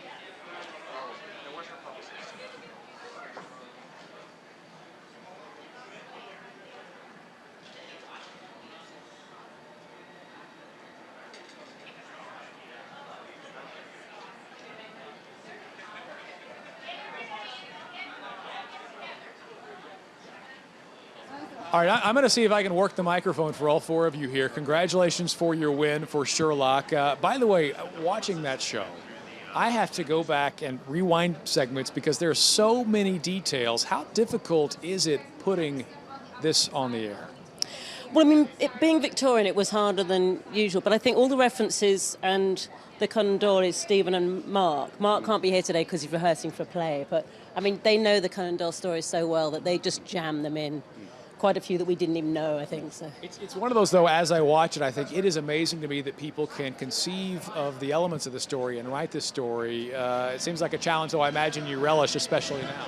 Oh, God, we absolutely love it, but it's been the treat of our lives to work on this show because, well, particularly Mark and me, we're just fanboys. We get to play with Sherlock Holmes. That's why we're doing it. But because it's for the British audience, of course, it's madly complicated. I'm glad to work for you over here. Us Americans, but you know, the accent, we'll watch almost anything, but this is especially good. I know you've got a lot of people that want to chat with you guys tonight, but congratulations on your success with this, and have fun getting that back across the pond. Thank you. All right, guys. Good to see you. Thank you. Take care.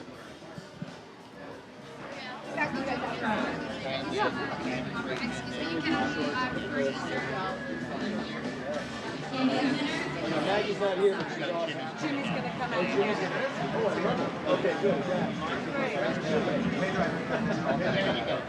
I think we already got Hello. So weird earlier. I just wanted to thank my parents that are here. They inspired a lot for me, and they acted in the show too. Yes, my dad very important.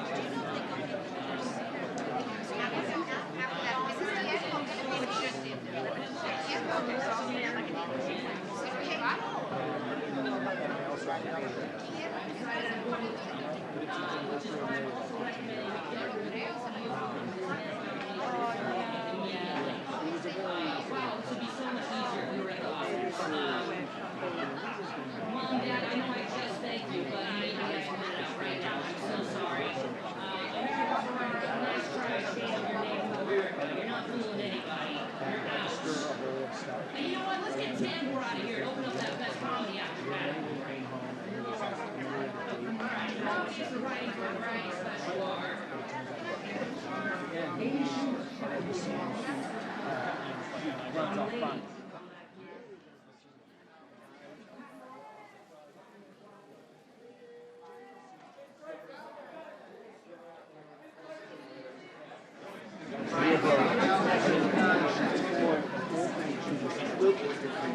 Broke this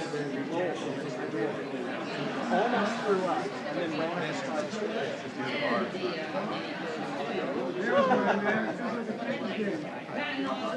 You won, I told you you were going to win.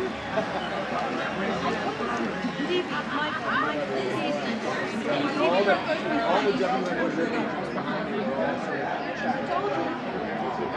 I sent the picture straight to me. I think she might have been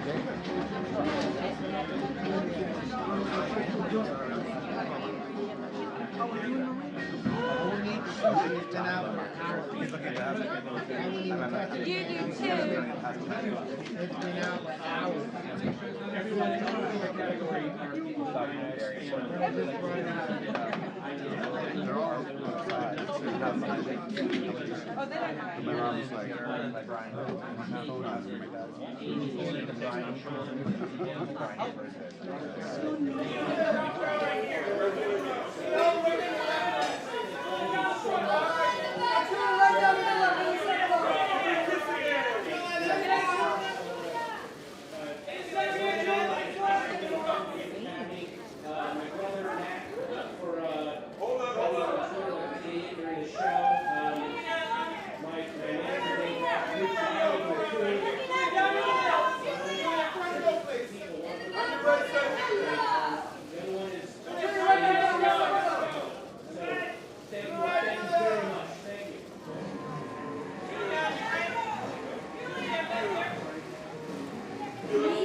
Exactly.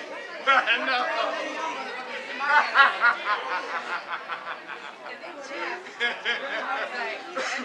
Oh, I know, right? It's a lot. Drastic. We got a couple of espresso. I mean, it's not great.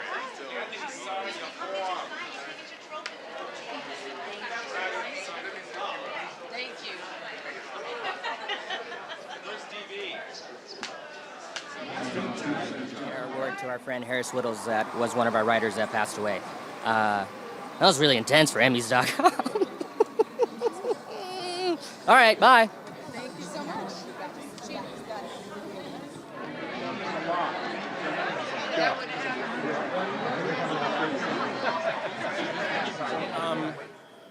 I thanked everyone in my category, right? I didn't leave anyone out.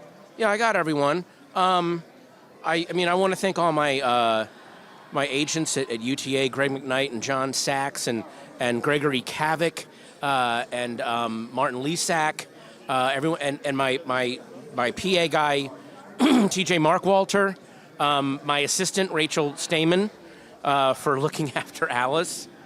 I don't have anything ready. I honestly would have been. I was secretly, and I don't believe in false humility. I think I did a really good special. I thought that Tig's special was kind of transcendent. So, but I'm not gonna. I'll take it. I'll totally take it. What am I nuts? What else? Even though this is 16:9 television, I'm not sure the frame is wide enough to get everybody in because it's a big group and a big night so far for the People versus O.J. Simpson. And I think watching this, I was in college when the verdict was announced 20 years ago. Doesn't seem like it was that long ago, but it was a while ago. How challenging was it to represent people on screen that the audience had formed such strong opinions of as we all watched this trial? I think it was from the really smart writing and the really smart producing of Nina and Brad, who really took a long time with the material and spent months and months and months really dissecting the characters and finally being fair to the characters. And it's, Scott and Larry and DV and Joe and Nina and Brad. I'm curious for one of the performers, John, I'll ask you this question. How did your role in this project change your opinion of, again, what we all saw and the characters that we all got to know during the O.J. trial? A fellow producer, be the holder of your, I appreciate that. Mic. Yeah. I just simply like the audience. It enlightened me, and I had more understanding than I ever had before, and that was important. And I can tell you lots of individual stories about people being enlightened by the story, but that would take too long. So when you guys shot this, did you know, hey, we got something good here, or when it finally gets out and you see the groundswell of interest that it drew, was that a surprise for you? I was not surprised. I knew the scripts were brilliant, and I knew as soon as we got our cast, first and foremost, Mr. Travolta, that we were off to the races, because if our cast, which is so brilliant, signs on to a project in those scripts, it sort of, to me, was a big vote of confidence. Well, what an ensemble, what a show. As someone, like I said before, who was an avid watcher back in the day, to relive it and to get some new perspective as well and enjoy the performances was a real treat.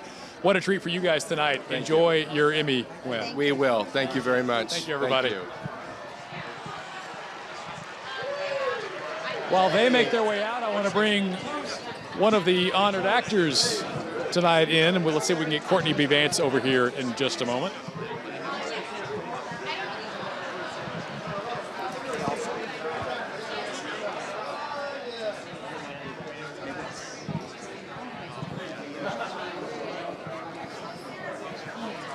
Sterling, we're live. This is Emmys.com.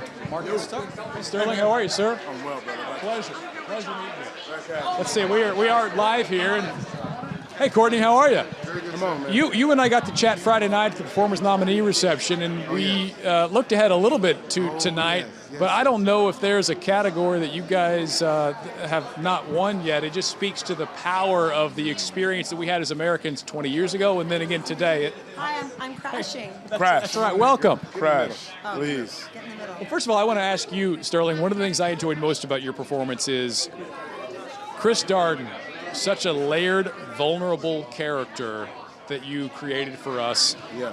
Extra pressure when it's someone that America built an opinion of already 20 years ago?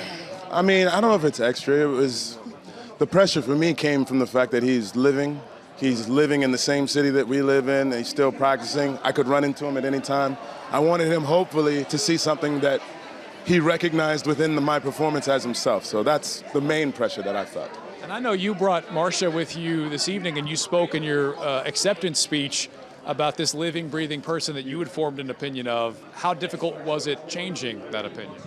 It wasn't difficult once I started doing a little bit of research and reading just from the text that we were getting to play from. So it was very clear that there was a very different Marcia Clark than anybody had ever, really known anything about. So it wasn't a choice I was making to try to alter an opinion. It was when I learned the facts, it was the only way to present it. Right. No, that makes sense. And before you guys came up, when I spoke with Ryan, I said, 20 years ago seems like it was a long time ago, but it was also just yesterday. This is kind of an experience that we all shared as we watched the trial. What for you is the biggest difference in opinion you have now after being part of this story versus what you thought 20 years ago? I didn't follow the trial 20 years ago. I was a huge O.J. fan, and I was hurt by the attack, not knowing any of the facts, so I kind of buried my head in the sand. And I didn't like the fact that it was on television. I just wanted it to be a trial but the world took over. We went in a different direction.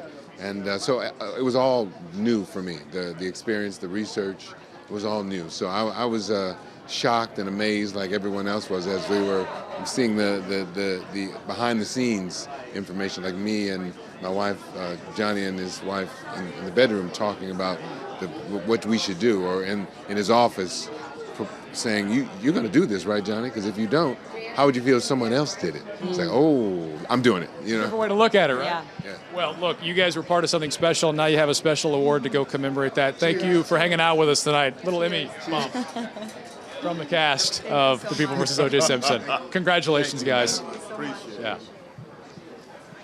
And in just a second here, we're going to chat with Ms. King. Boy, you look lovely every time I see you. Well, thank you. I mean, this is not even just red carpet ready. It just complements the colors on the carpet. Yes. I would like to say I planned it that way, but I'll say it. Yeah, I planned it that way. Just own it. We'll just, no one knows.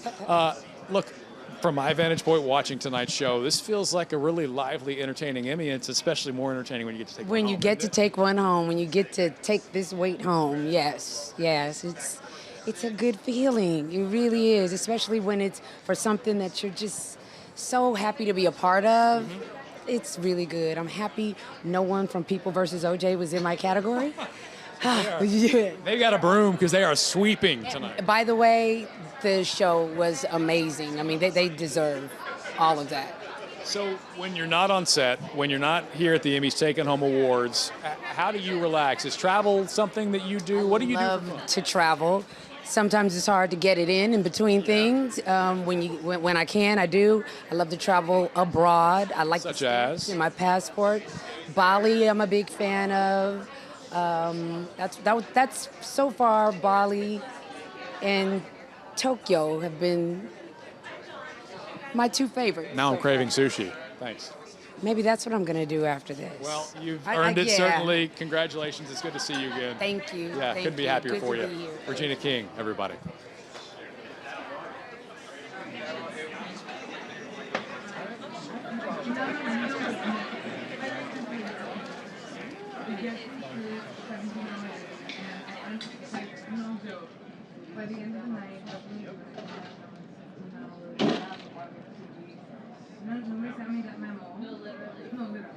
So, you just saw all the folks from People vs. OJ come up here. You were a fan of that, apparently. That show, how can I put it? That's one of the few things, it reminds me of Day of the Jackal and All the President's Men, where you know what the outcome is going to be. And you're like, ooh, I wonder if he's going to be found guilty. What's going to happen? Which is a very weird, surreal feeling to have watching something. And and Sterling K. Brown, to the fact that he was nominated and won is so great, because he did a performance. It was all internal and it was all imploding. Nuanced. And it was on a. I just told him they're going to teach that performance in like acting classes. Like when they say you can do a lot with almost no dialogue and just reacting and thinking, you always know exactly what he's thinking. That's what the weirdest thing. I think for him, just watching the eyes when he performs. Yeah, well, especially because a lot of his big scenes happen in court, so he can't let his face react, and it is all in his eyes, and it was just on another level. Hey, back to your award. I know this has been an up and down year for you. Is this an exclamation point? Is this what does this mean for you to be able to take this home? I think this is not an exclamation point. This is an ellipsis. This gives me a second to breathe. I still have a lot to deal with. But it's great, you know. And like I said on stage, I don't get to share this with who I want to share this with, and I don't want to bum anyone out, but that's the reality of it. So I appreciate you sharing a moment with me, and couldn't be happier for you tonight. Love your stuff on Twitter. It's always fun getting your humor every night when I get to swipe before I go to bed. So congrats, Patton. I appreciate it. Thank you You're so welcome. much. Take care, man. You too. Thank you. Patton Oswalt, a winner tonight, and we're going to see if I see a John Oliver sighting, but we're going to see if we can find him. But in the meantime, Albert Lawrence is with Matt Damon. Who knew? Awesome. Now, Matt Damon, this is a super surprise for all of us to have you here. Yeah, it's a lot of fun. It's always fun to give Jimmy a little stick. You know what I mean? You guys do it so well. Like the ribbing, it feels very real. It feels really good, is what it does. So I love to get a chance. You know, he leaves me backstage all night, every night, and I have a few moments where I get to get back at him a little bit. Absolutely. We always have just not enough time to get you out there. It's true. It's true. His time management is abysmal, and I think the show's running long tonight, so it's a big shock. Which is why it's good that you brought a snack, which you have them apples. Thanks to his mom, yeah. And so it's been nice. It's more than I normally get backstage at his place. So. It's asking, Matt, do you happen to have any time to really watch television? I know you're all over the place in outer space, everything. I am, yeah. I bring my iPad to Mars, so that's. But yeah, I've seen a bunch of. There's a bunch I want to see, but I'm all caught up on Silicon Valley, and I saw The Night Manager, which I loved, and let's see.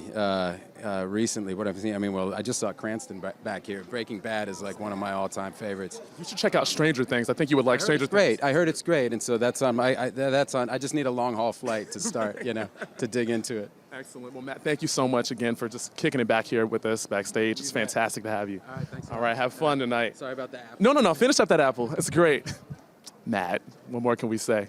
Hey, Matt Damon sighting over there, John Oliver sighting over here. Well, there's a big drop-off between those two sightings. From the John to the Matt? No, from a Damon to an Oliver, there's a huge, that's a Benz-inducing drop. Well, look, hey, it was a few years ago. You and I actually met on the red carpet after you had filled in on The Daily Show. Right. And I said, hey, by the way, I really, really enjoyed your work. And this is, I guess, before last week was announced. And here we are today. Yeah. We get to take home this Emmy. And as someone who's enjoyed your work since then, it's cool for me to see you get this little gold statue. Thanks, Mark. Yeah, it's a very odd, it's a heavy, odd, like we were saying, flight risk. You can carry these on aeroplanes, which That's seems sharp. That's a little sharp. That could literally take a pilot's eye out. I feel like there's a 14-minute YouTube video that needs to be made about it. Yeah, that's right. Why you should not carry this on.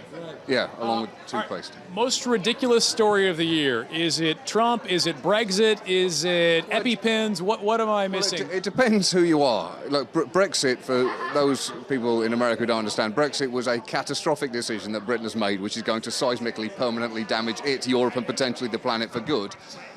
Trump is also interesting. But yeah, Brexit is a nightmare, an absolute nightmare. All right, I need to wrap you here, but what story can we look forward to seeing you tackle upcoming? Well, I don't know. I mean, probably this final roller coaster towards the election. We'll probably look at that, but there's a bunch of things that we're working on. We just don't know yet. Okay. Sorry, I'm not being tantalizingly coy about it. We just don't know. I love it when you take a mundane, what is seemingly mundane, and you make me riveted for 14 minutes. Yeah, no one wants to hear about some of the shows that we've done. No one really wants to hear about retirement funds, but amazingly they're watching. So you make it work, and that makes it work as well. It's really nice to see you very much. Thank you. Appreciate it. John Oliver, everybody. Thanks, Mark. Yeah, you're welcome.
With the same fervor, they talked about the original trial. It was across every dinner table, people guessing, people talking, people praising, people comparing the actors to the real people. Did it surprise you that it created, that kind of furor? It surprised us how much of a furor it did. I mean, we always knew what we had. We knew that there was a great story, and we always knew there were these themes that we wanted to talk about. And certainly, the social issues that the trial brought up, stuff like race and gender and media, are things that are still very relevant today. So the fact that people were talking about it and people were all discussing it, I think that was the thing we maybe are most filled with gratitude about, because it really got people discussing these things again. Right back here.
Create amazing stories and characters that are original, creative,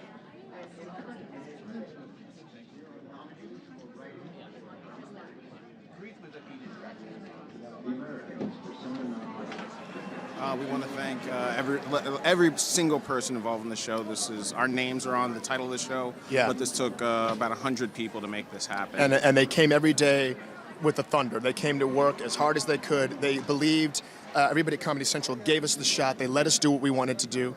We want to thank all the people in our family who've supported us unconditionally and given us all the love and support that we could have ever asked for. It's amazing. Jim Sharp. I didn't get Jim's name. Yeah, Jim. I said Jim Jim. Sharp It went, but Comedy Central, good. Yep, I got Kent Alterman, Michelle Gainless, everybody at Comedy Central who just pushed and supported us from day one. And then last but not least, our heroes, everybody that inspired us to do comedy. Yeah, I mean, it's crazy that we got this award from Damon Wayans, who was a person that made us think we could do what we did today. Yeah. Wow. Thank you. Thank you so much.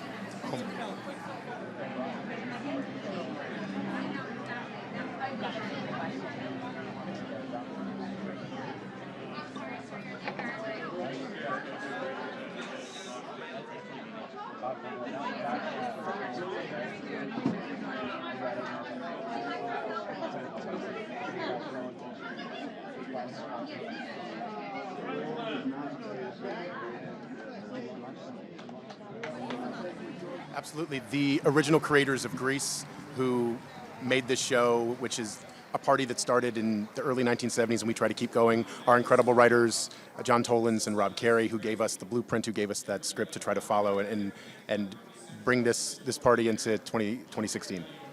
You know, it was a cast and crew of many hundreds of people, and from the PAs all the way up to the executives. Live television on this scale cannot be made without everyone's 100% commitment, and that's what we got. And we're humbled to be nominated in such amazing category with so much amazing competition. And this is testament to the entire production team, every single person who sweated blood and tears in the Los Angeles rain for a couple of months. And thank you to them and to our incredible fellow nominees who inspired us and are people that we've watched our whole lives and will continue to. Thank you. Thank you.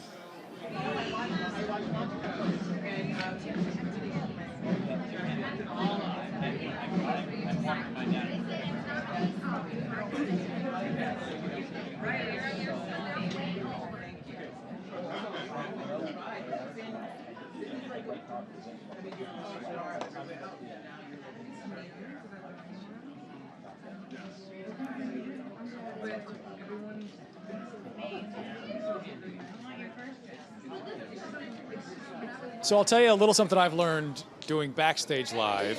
Live is hard. I know directing is hard. Directing live, even harder. What was the most difficult aspect for you guys in pulling Grease El live? Nino. Without doubt. Sideways rain on Sideways January rain, 31st. having been promised it would be fine, and Did a weatherman tell you that? A weathercat? Mark Platt, our executive producer, told us I that. think that's down to Mark as one of the Well, there's director. maybe an executive producer weatherman joke in there Somewhere. Find it for us. So I heard you on the Thank You Cam, and you were talking about how this is a party that started in the 70s when people became familiar with Grease. What's the next party? What could come up next?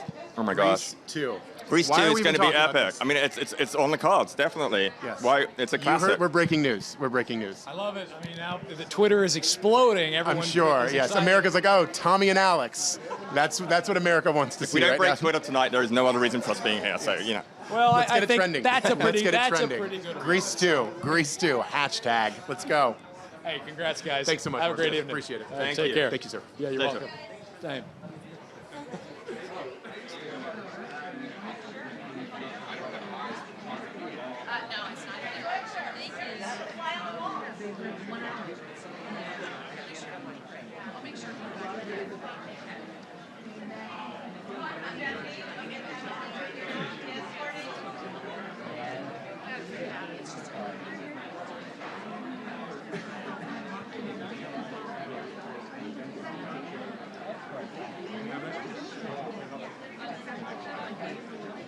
Can I just tell you, I am in love with The Night Manager. I just finished binge watching it last week, and I was so disappointed when I ran out of episodes. I so thoroughly enjoyed it. So congratulations Thank you. on your recognition. Thank you. It's wonderful. It's such an honor. It's so much fun. And to have Tom Hiddleston up on stage presenting, right? Yeah. And that's when I thought, no, this.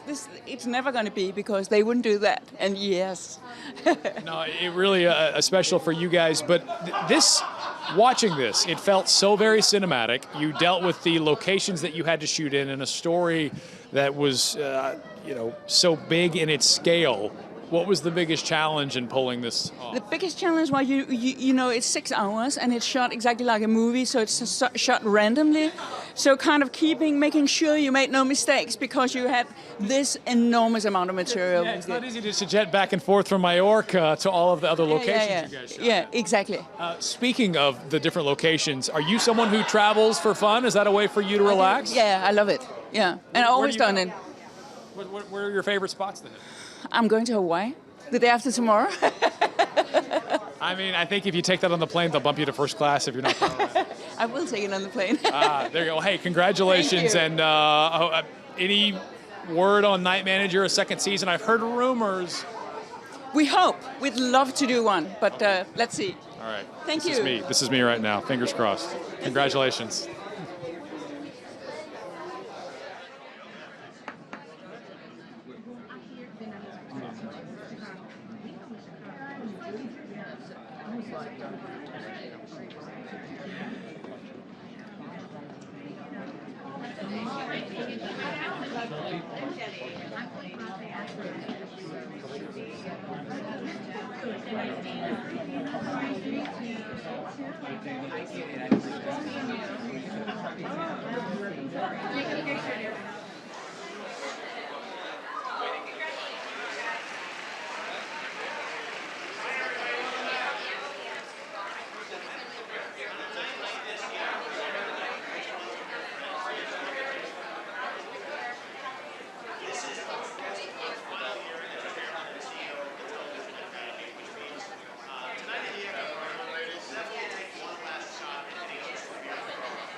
All right, show idea. Key and Peele and Iztok. And Iztok? And Iztok. Iztok. You see, it's the Key and Peele's got a ring to it. Yeah. You should have a show just called Iztok. Because it really, that to me, has its own ring by itself. We would produce that. We would So produce that show. So Iztok, don't produced call by Key and me, Peele. we'll call you kind of thing? Oh no, we didn't say those words. No. Not in those Nobody, words. no one uttered those. It's No. the sentiment. Yeah. But But we we didn't say that to you. It's the subtext. It's a subtext, yeah. Hey, man, congratulations, Thank you guys. so much. We're It's so honored. awesome to put an exclamation point on the night, get to show those off. By the way, they let you into the governor's ball if you got one of those. Oh, thank God. I know. That's the real win. Yeah, Is that's that we is that you we get to have like really delicious veal. No, but tonight it's not surf and turf, it's turf and turf. Oh, just meat and meat? It's no, I'm not kidding. Oh no, really it's actually is just dirt, turf like and different types of soil we're going to be eating for dinner tonight. I love beef. pork. It's Yeah. like pork and beef. Hey, we want to check in with social media to find out who's sending you guys shout outs tonight. How about Hillary? Not that Hillary. It's another Hillary. Hillary. Still having that key. Craft services. Oh, we did. Well, we had After really you good. just dogged the turf and turf. Yeah. I mean, you know. Hillary probably Hillary knows that's a joke. worked I on think. our show. She worked on our show. Yeah. Okay, so in the vein of the awesome football rosters that I love so much that you guys do, can you just rattle off some people that you didn't get a chance to thank? Oh tonight? yeah. You know, well, like you mean like the real life football players that inspired our sketches. Yes, yeah. Well, we definitely got to represent the people who have done the McCringleberry touchdown celebration. Right, so we got to get Antonio Brown in there. We got to get Von Miller in there. We got to get Lance Moore in and there. Carson Palmer in there. Yeah, we got to get all the good people that did that. Also, Silverberry Mouton. Yeah, the Brickishaw Fergusons of the world. Well, in fact, the Brickishaw Ferguson, of course, was the reason the sketch and the sketch, both of them were written. Script. Yeah. Markevius Mingo. His brother Hutavius Mingo. This kid out of Notre Dame this year, real hot. Equinomius. What's his last? St. Brown. St. Brown. Baller, Equinomius straight St. up Brown. baller. Yeah, the guy's kid. We could really go on forever. I imagine you could, but I'm getting the rap sign. All right, so you get the hey, rap sign. congrats, Thank you guys. so much. Key, Peele, and Peele. Iztok. Think Protect about it. Think Iztok. about it. All right, there we It's go. going to be Thank you, huge. guys. It's the next Thank you. thing. It's like the sequel. Going to make this happen. Yeah, we're going to make it happen.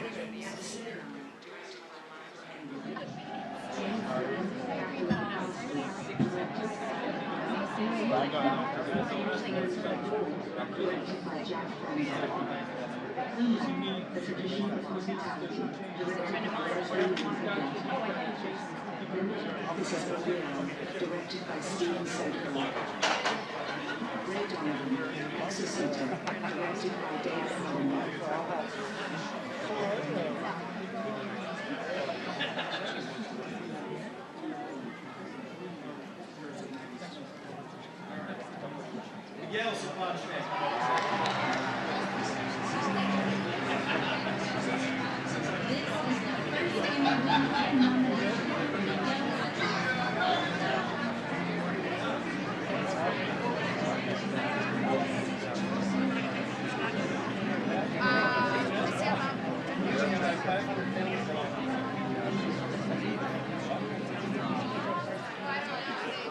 It's so bright. So bright. Whoa, how'd this get So here? blingy. It's my date.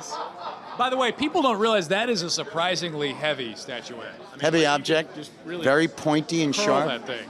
Just talking to Key and Peele, and we were saying how the points have gotten less sharp, but the ball always stays the same. You can always count on the ball. Don't mess with the ball. No. Hey, you and I chatted on Friday night at the performers nominee reception, and you were telling me how was it your child is warming up can't to hear your you. voice. I can't hear you through I've got an my Emmy in my ear. Yeah, so sorry. I like that. Yes, my what? Your My child? is warming up. I can't remember if it's a son or a daughter. Forgive me. He's a boy. I try to keep that straight. Warming up to the voices that you use to tell the stories. Yes. As somebody who has loved your voice work over the years, what voice have you struggled with? Which one what nut have you not been able to crack? There are many that I don't do so well. Dan Castellaneta and Harry Shearer and I we do most of the male voices on the show. And if one of us stinks, the other one will fill in, And I've failed at a few. There was just one recently that I really was like, wow, that's bad. Who was it? Oh boy, it's a great story. Yeah, great story. Love it. Hey, anyway, sometimes I don't do so well. That's well, the story. hey, but you get that thing to Yeah, if yeah. anybody criticizes it, you just say, I'm sorry. Do you see this? Oh, Fred Flintstone, I really blew that one. I wouldn't even know. Yeah, I'm bad at it, so I won't be able to help you.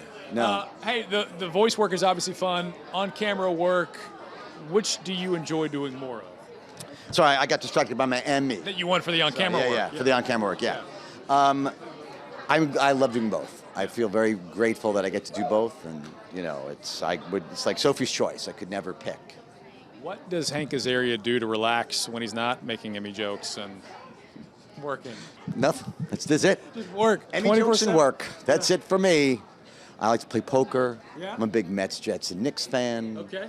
I love my family, but I like to hang out with my boy. Big Jets win on Thursday night. I'm sure you were happy to beat the Bills. Nets swept the Twins this weekend, even though we lost Jacob deGrom. But now this is turning into an ESPN segment. And then, but you get the Emmy, so it's like a trifecta weekend. I forgot I won an Emmy. Yeah. Thanks for telling. All right, you know who else won an Emmy? Who? John No, I Oliver don't care. tonight, and he is in the press room right now. I'm extraordinarily excited about that. I'm a huge John Oliver fan. All right. I'm British, Oh, we're so throwing I it to don't John Oliver. anticipate success in my future at any point, and partly because there was no cameras pointed at us, so I wasn't really mentally prepared to win, emotionally or physically. But I'm glad we did. I'm very happy we did. And our staff works really hard, and we really did fly our entire staff here. So I think we've left them unsupervised in that room. I don't know what's happening in there, and I'd like plausible deniability. Congratulations. Thank you. Hello. Do you think your British perspective has somehow given you a twist that's made your comedy catch on or make us Maybe. Able, to laugh at things we might not usually laugh at? I think comedians are usually outsiders, so it helps that I'm an outsider as soon as my face makes a sound. But although I've lived here for 10 years and I consider this home, but yeah, comedians are usually outsiders. So my Britishness, the British accent is usually worth about 80% more authority than we actually have. Back in the days of the Empire, it was 100. Anything else, or should we agree to pass? John, do you have with the format of your new show, you really get Yeah. to really give a point of view and shed light on issues. Is that Yeah. very fulfilling for you? It is. It's hard. We work really hard, and it can be a torturous process.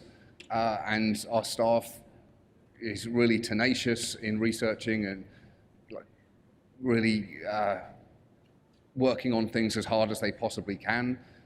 So yeah, it's when it goes well, it's really satisfying. And when we feel like we haven't done it as well as we could, it's awful.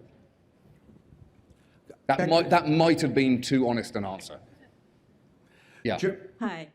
He's Albert Lawrence. I'm Mark Izchuk, and we were just listening to John Oliver in the press room celebrating his Emmy win tonight. How much fun are you having here backstage? Is this your first time backstage at the Emmys? This is my first time backstage doing anything like this. Rookie. Here. This is great. We met Damon earlier, Jimmy Kimmel's mom. Come on, this is great. Great an wish autograph list. from Jimmy Kimmel's mom? I didn't, but I got a sandwich though, and All that's right, what you counts. did get a sandwich. That's pretty cool. Hey, we've got a Twitter poll that we put up. Why don't you tell us about it? Totally. So right now we're about to look at what are you all saying about the outstanding drama series category.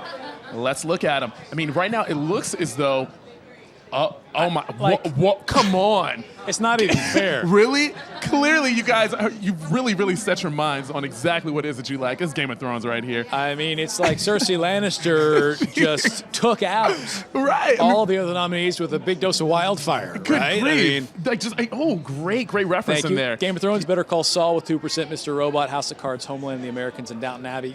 Tough for Downton Abbey. Mark, but Better Call Saul fans better curry up and call up some votes because this is not looking good for them. That was pretty good. Thank you. For a first timer, For first that was time. pretty good. Keep working on it, they'll only get worse. But Mr. Robot's also here for the first time. Yes. And at least, it's holding kind of strong there in second. Yeah. Which, when you look at some of the other nominees, a lot of people haven't woken up to Mr. Robot yet. Right, So right. nice to see it getting a little love, which maybe there's some irony in there that a show about cybersecurity and hacking is doing well in a Twitter poll. There you go. There's a joke to be made by someone more experienced I think than that's us. something there, though. I'm grasping onto that. All right. Yeah. Keep the keep good your eye on robot all that humor is stuff, good stuff. and we're going to come up with some more jokes while you take a look around.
I could talk endlessly about the career in television of the great Harry.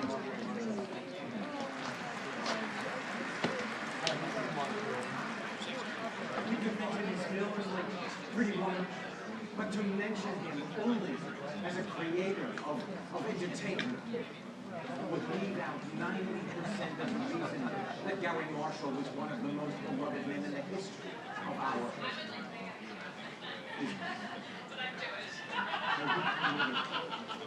Every year at the Emmys, the In Memoriam segment is one of the ones that gets the most attention as we look back at a year where we lost so many amazing talents in the world of television, and we're about to watch as they show on The Big Show some of those folks that were lost. We're going to join them in that moment as we say goodbye to some of those names who made television so influential, no matter how old you are and how long you've been watching.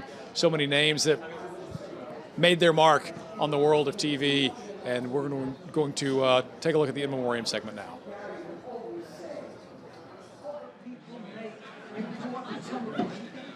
I make recess.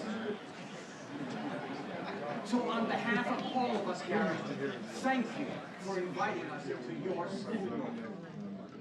This year.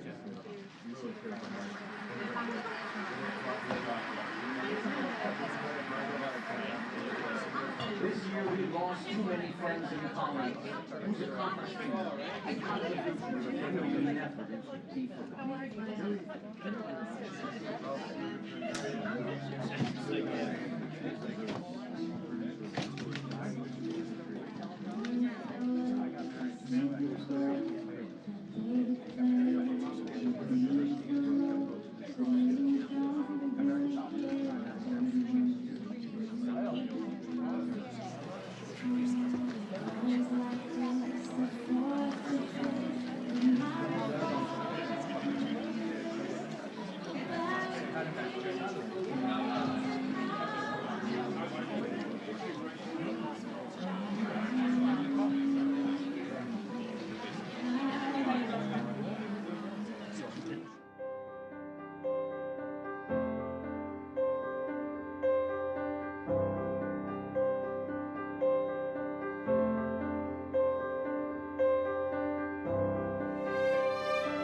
No, she knows enough about like this business.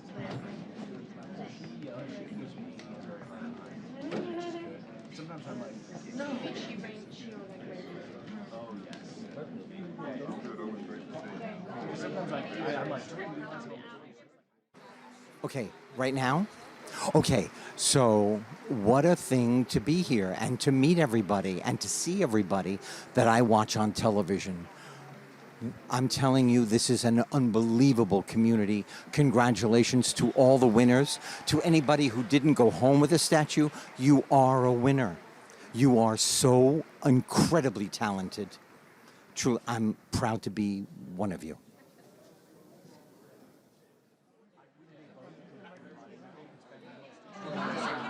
Like no more I would.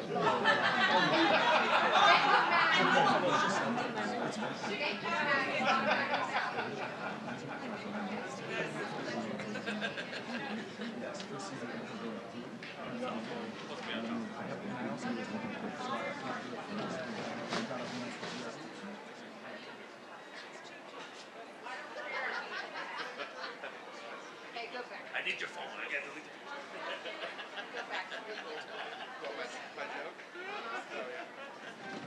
She's not Mussolini.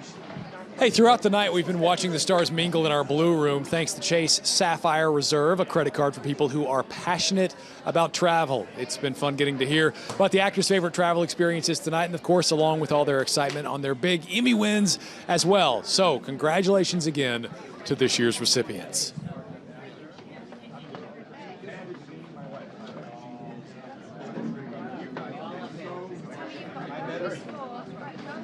I met her in Vancouver and I literally said to her,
Tori Kelly was really terrific.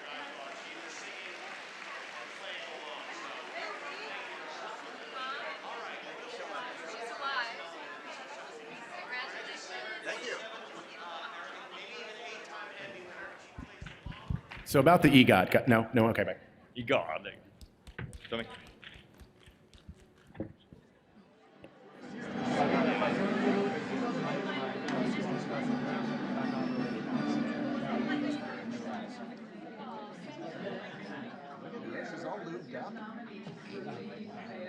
Where's that sweat? It's hot.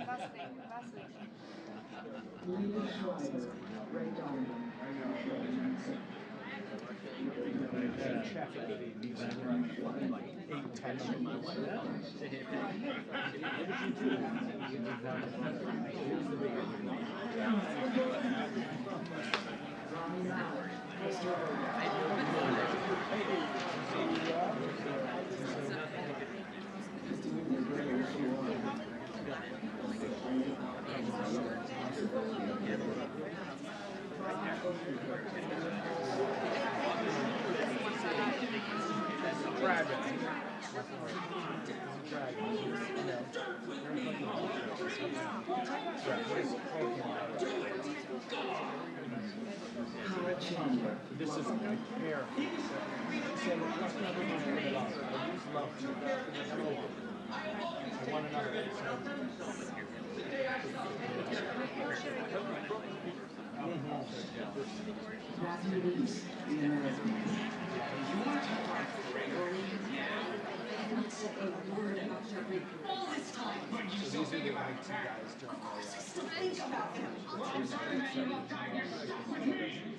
Kevin Spacey, House of Cards.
Eddie, tu hermano me lo espantó.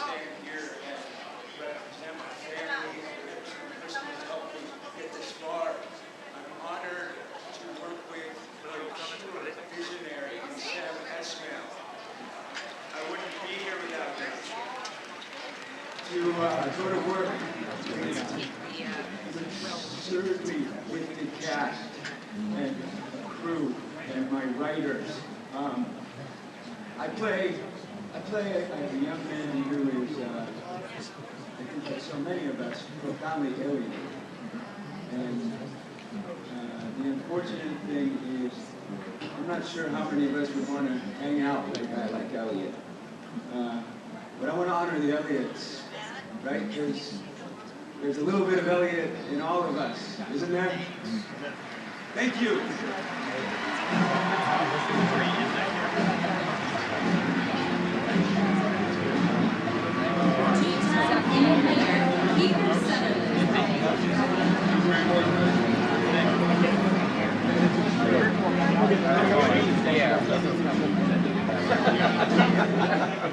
Back out. It is my honor to present the nominees for lead actress in a drama series. They are House of Cards, Tatiana Maslany, Viola Davis, Are We Getting Away with Murder, John G. Peters, Claire Danes, Jerry Russell, and the Emmy goes to Tatiana Maslany.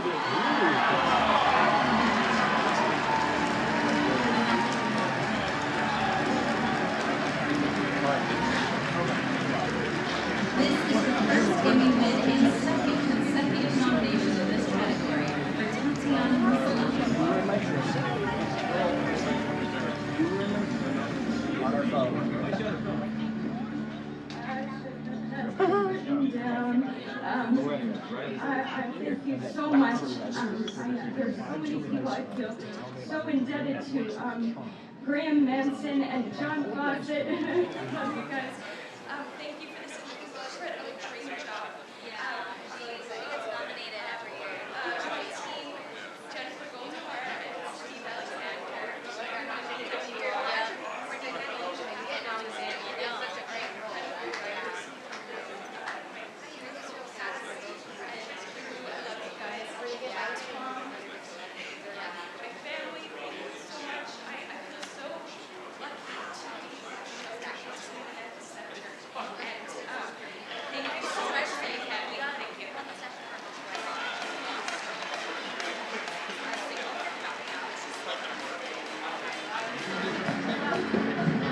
Don't go anywhere because we have an exciting surprise coming up. Maybe in 2. I don't know. They wouldn't tell me. You know what I have to say? The quality is so relaxed. You know what I mean? He's so relaxed. He's like on a ruffle bubble. He's like, oh, so that happened. No, but I think that's not. I think you've got to look like this is fucking it. Well, I mean, it's real to see. That Trump shit.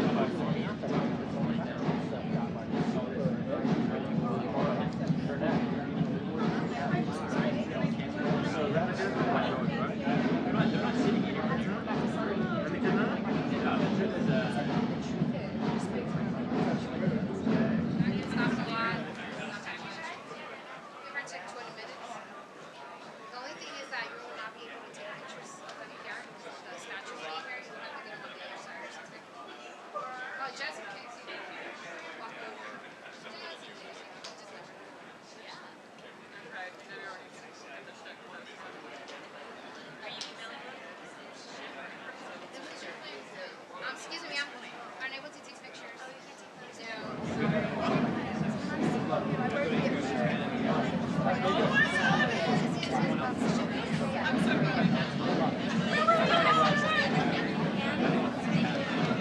This is for you guys back now. Thank you very much.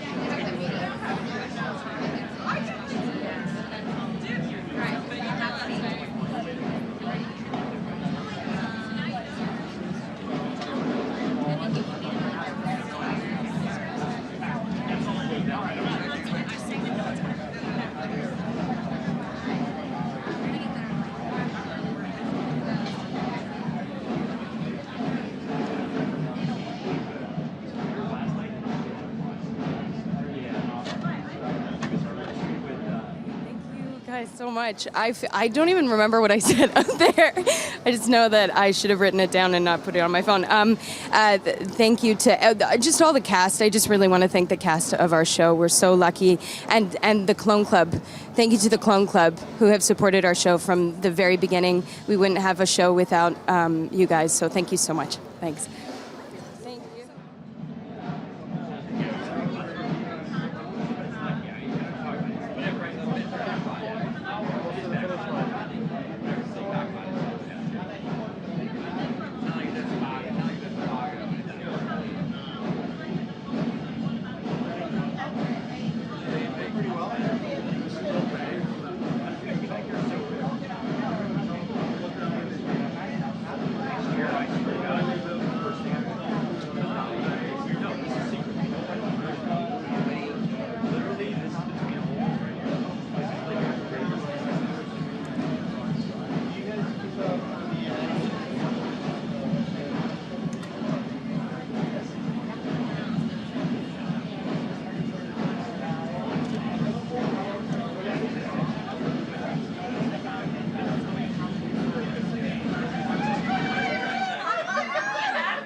Nice to have you.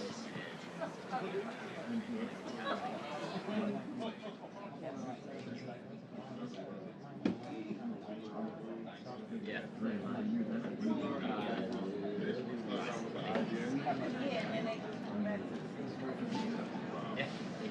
It's helping. Yeah. This is it. This is the end. Yeah. See everything for the rest of the year now. That's it.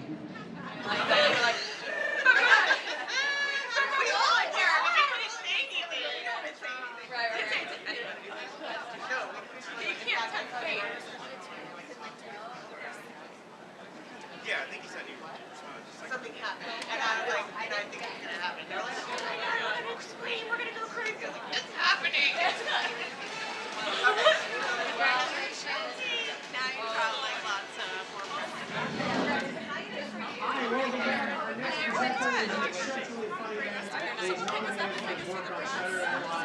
Awesome. Thank you so much. Me and Bernie both lost, but one thing he does not do is complain. Here to present the Emmy for Outstanding Comedy Series. That's right. And I can't make this Larry shows David.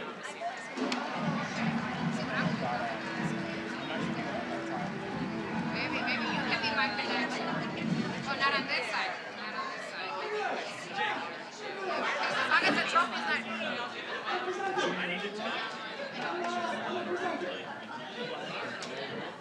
Just in case you do this.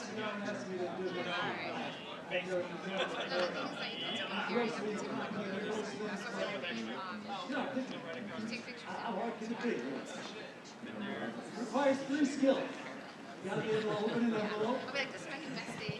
Well, first of all, Tatiana, have you had a chance to kind of like come down off of the jitters of the moment? No, not on at all. stage? I don't remember what happened. I'm just like. There was a phone. There was some phone thank kept going yous. off accidentally because it was like I opened up my notes to because I didn't think I was gonna win at all. So I So was you just had like, your it was on your notes, thank you on the but notes. then they were all dinging because my friends are texting me. You're So like, guys, could you please stop texting right me? now. Yeah. That would have been great had you called your friends out yeah, in it's the middle like, of your just a thank you sec. Let me speech. just make a call right now. Right. Tell my friends to wait 4 minutes.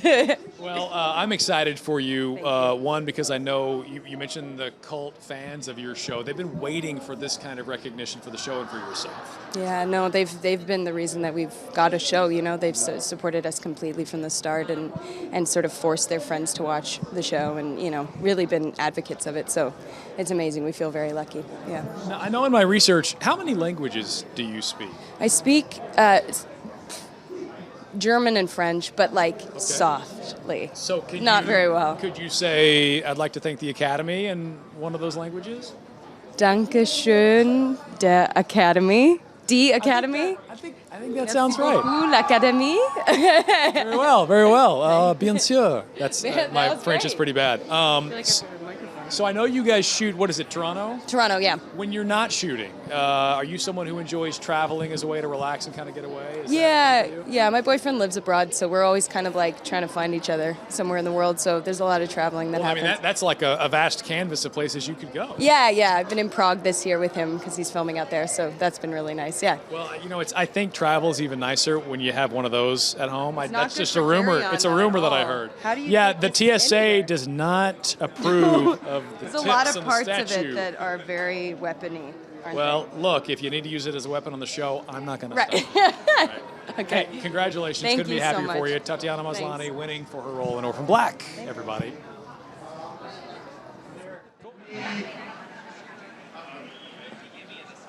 Thank you, Academy. Amazing cast, writers, crew, just incredible. I don't think my wife, I don't think my kids. I was taught to write comedy by Jim Downs, Al Franken, Jerry Seinfeld, Larry David, for the reason I know how to write sitcoms. Everyone at HBO,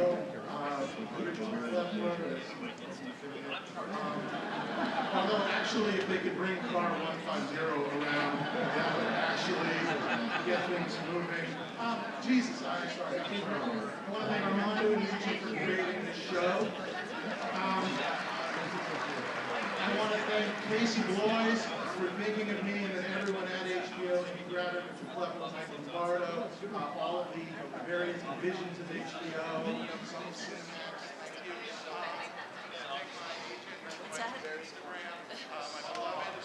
My beloved Lynn Richmond. Work with this amazing cast. It just so good. I know it sounds like you work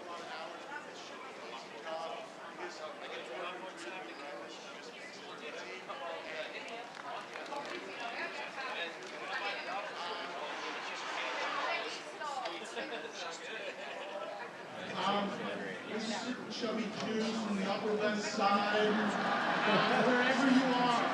Thank you.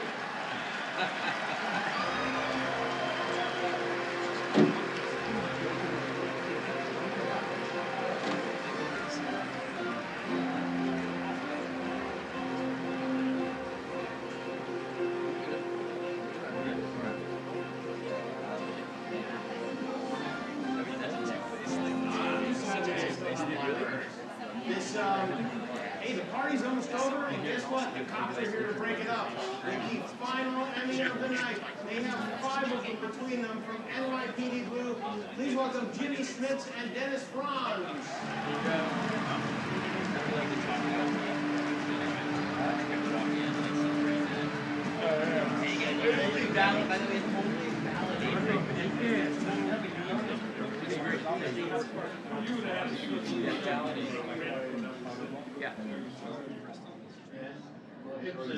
Bobby Simone. Franz! Yo! Yeah! All right. It is our honor to present the final Emmy of the evening. And here are the nominees for Outstanding Drama Series.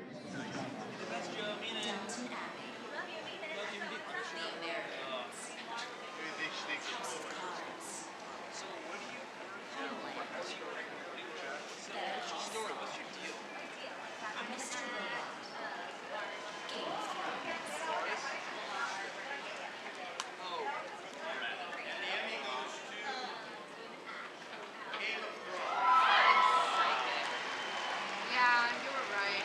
But you never lose faith. Quick question. Are you coming back up here to the event deck for press?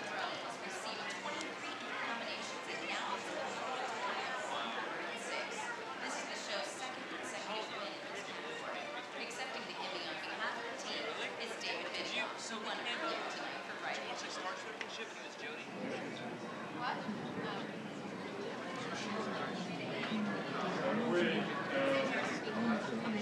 We're standing up here because we have the best producers in the business, led by Ronnie Coffey,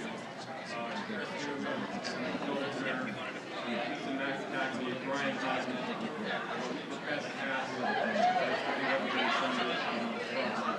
Wales, England, from Ireland, where Colin is, from Scotland, where Rory is, from New Jersey.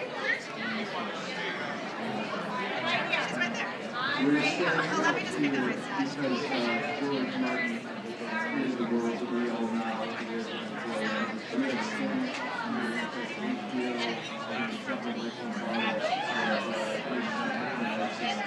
and we're standing in front of the greatest first working Thank you. show business that in 2 hours designed to right back to work in Belfast, Northern Ireland. Thank you, Belfast!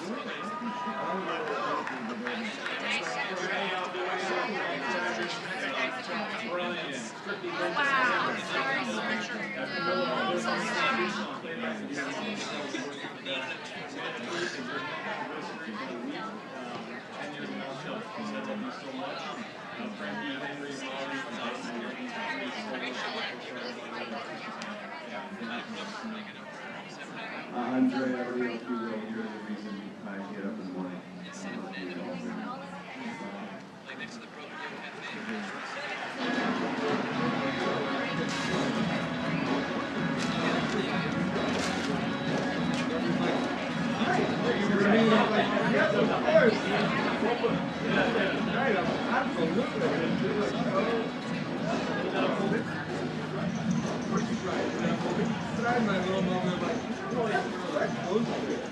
Wait, don't leave, there's more.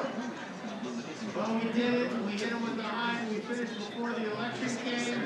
That is it for the Emmys. Don't forget, go online and let us all know how we did. Good night, everybody. Thank you. Party People's Busters after the show.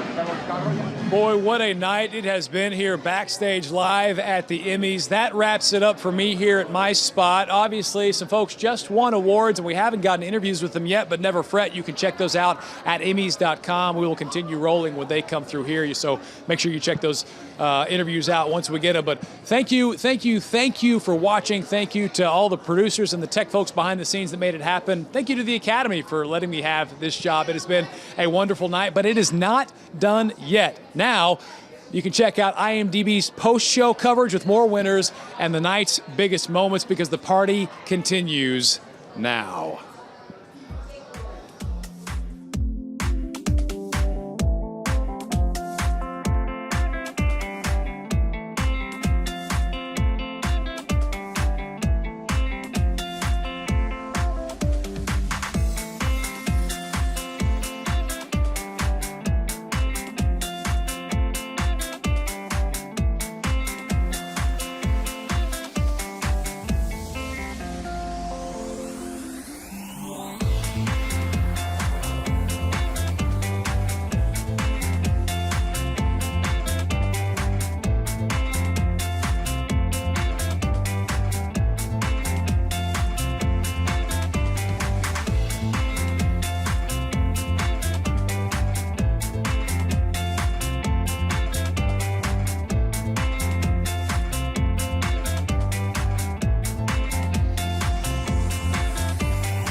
Hello and welcome to IMDb Live after the Emmys, presented by TCL. I am Dave Karger, and I am so happy to be sitting here with the brilliant, irreverent, fabulous creator and star of Bravo's Odd Mom Out, and my old friend, Jill Kargman. How's it going, Dave. Jill? That was such a nice intro. We've had quite the night. Oh my God, I'm Interviewing still reeling. so many of the winners. We are live here backstage at the 68th Primetime Emmy Awards, where we've been talking to all the winners on TV's biggest night. And we're going to be breaking down all the highlights from tonight's Emmy telecast on this very cool TCL 4K TV. So beautiful. Don't you Yeah. want to lick it?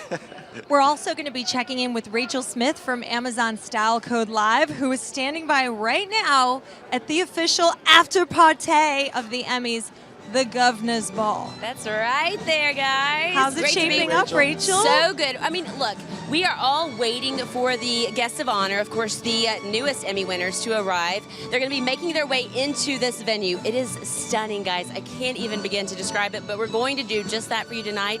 We are, again, inside of the Governor's Ball at the Emmys. It is the official after party of the Emmys. And get this is unprecedented access. Never before have they ever allowed cameras inside. So tonight, we are your eyes and your ears. We are the fly on the wall inside of the party of all parties tonight for TV's biggest night. I mean, we're hanging out with Emmy, of course. We've got this stellar spot, which I will tell you more about in just a bit. But just to give you a little taste of how special this evening is, the theme of tonight is, of course, nature's elegance. If you guys can look, Chun, can you give our viewers a look behind us? There are just these bunches of ivy and hydrangeas cascading from the ceiling, from the walls, really setting the tone, kind of shaping out California's landscape and really giving the attendees a taste of that inside of this event. It's gorgeous, and we are going to give you more from inside of the Governor's Ball. Again, first ever this is happening, so hang out with us while we get our party on, right? Back to you guys, Jill and Dave. Rachel, it's so exciting to have that keyhole into this rager, I feel like, of voyeuristic excitement. We're going to be fly on the wall all night. Now, we've been here throughout the whole show interviewing a lot of the big winners already, and we'll be showing you a lot of those interviews as this next hour and a half go on. But we want to start off by showing you an interview that we did with the gang from one of the night's big winners, The People vs. O.J. Simpson. So here's Connie Britton and Ryan Murphy, the director of the show, and a special guest who came in halfway through the interview. Check it out.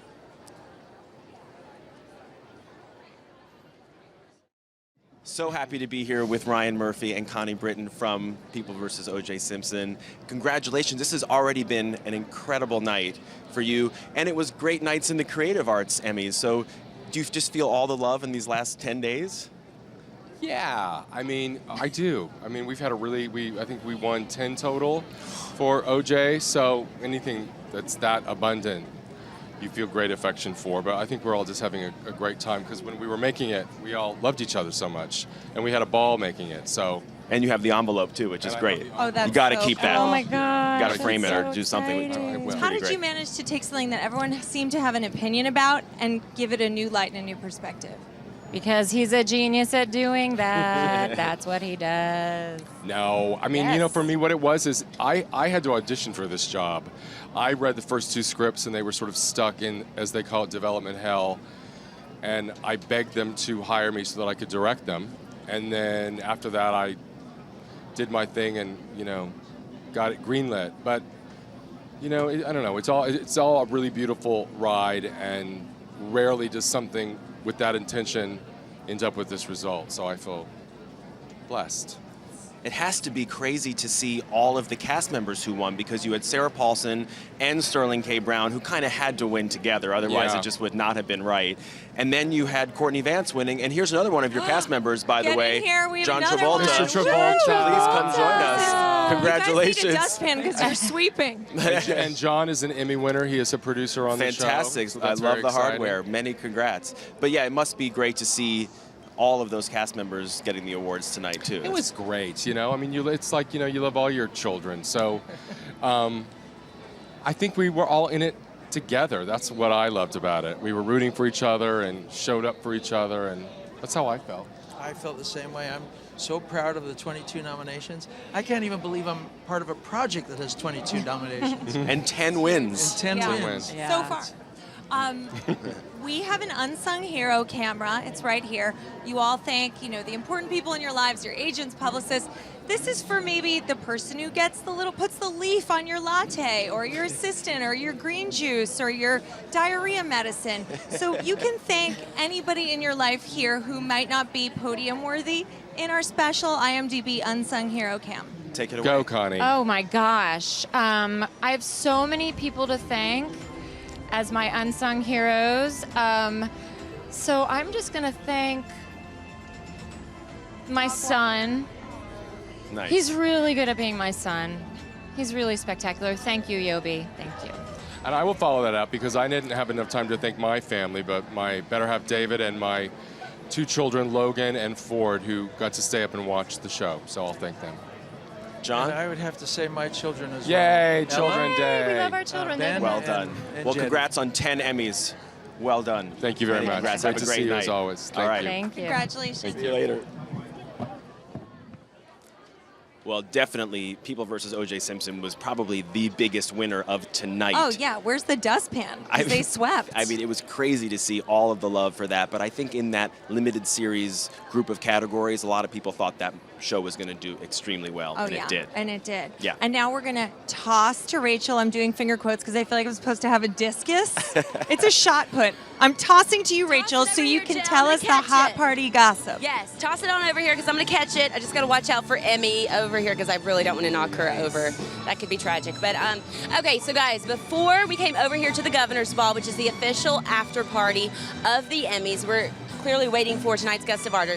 About 4,000 different individuals that have been invited here tonight to party. While we wait for them, let's talk a little bit and recap the fashion that we saw on the red carpet. Because yes, I was out there earlier seeing some of the night's biggest stars, the best of fashions. And of course, we're going to have a full recap tomorrow night on Amazon Style Code Live at 9 p.m. Eastern on Amazon.com/Style Code Live. But tonight, some of the trends that we saw that we thought were really resonating with fans, with people that were on the carpet, and of course, even with some of the stars themselves and fellow nominees, the colors that we saw, red, blue, yellows, those were some of the overlying themes there. Beading, sequins, a lot of embroidery, we saw that as well. And as for makeup, people they tended to go on the lighter side of things, even with a lot of nude palettes as well, because let's face it, it was hot, hot, hot outside.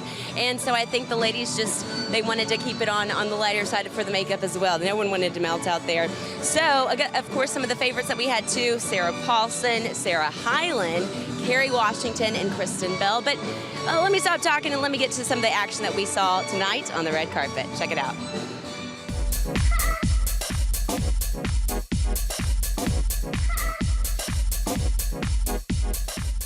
I spent like 5 hours, but I started out with the massage, and then I stopped and ate a burger, and then I continued with the hair and makeup, so it was a prolonged process. This is Monique Lillier with Lorraine Schwartz Jewels. This is the only outfit I tried on.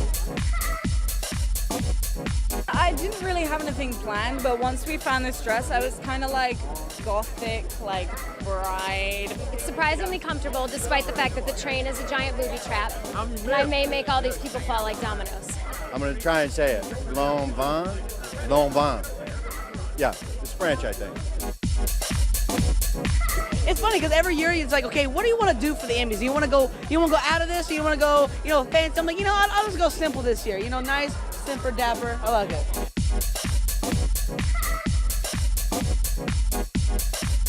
I feel fabulous and I feel comfortable and I feel like, I stepped out of a 1950s Vogue ad. Sleek, sophisticated, fun, just happy. He usually does. He usually picks what I wear. Yeah, usually, yeah. And then I wear what she tells me to wear.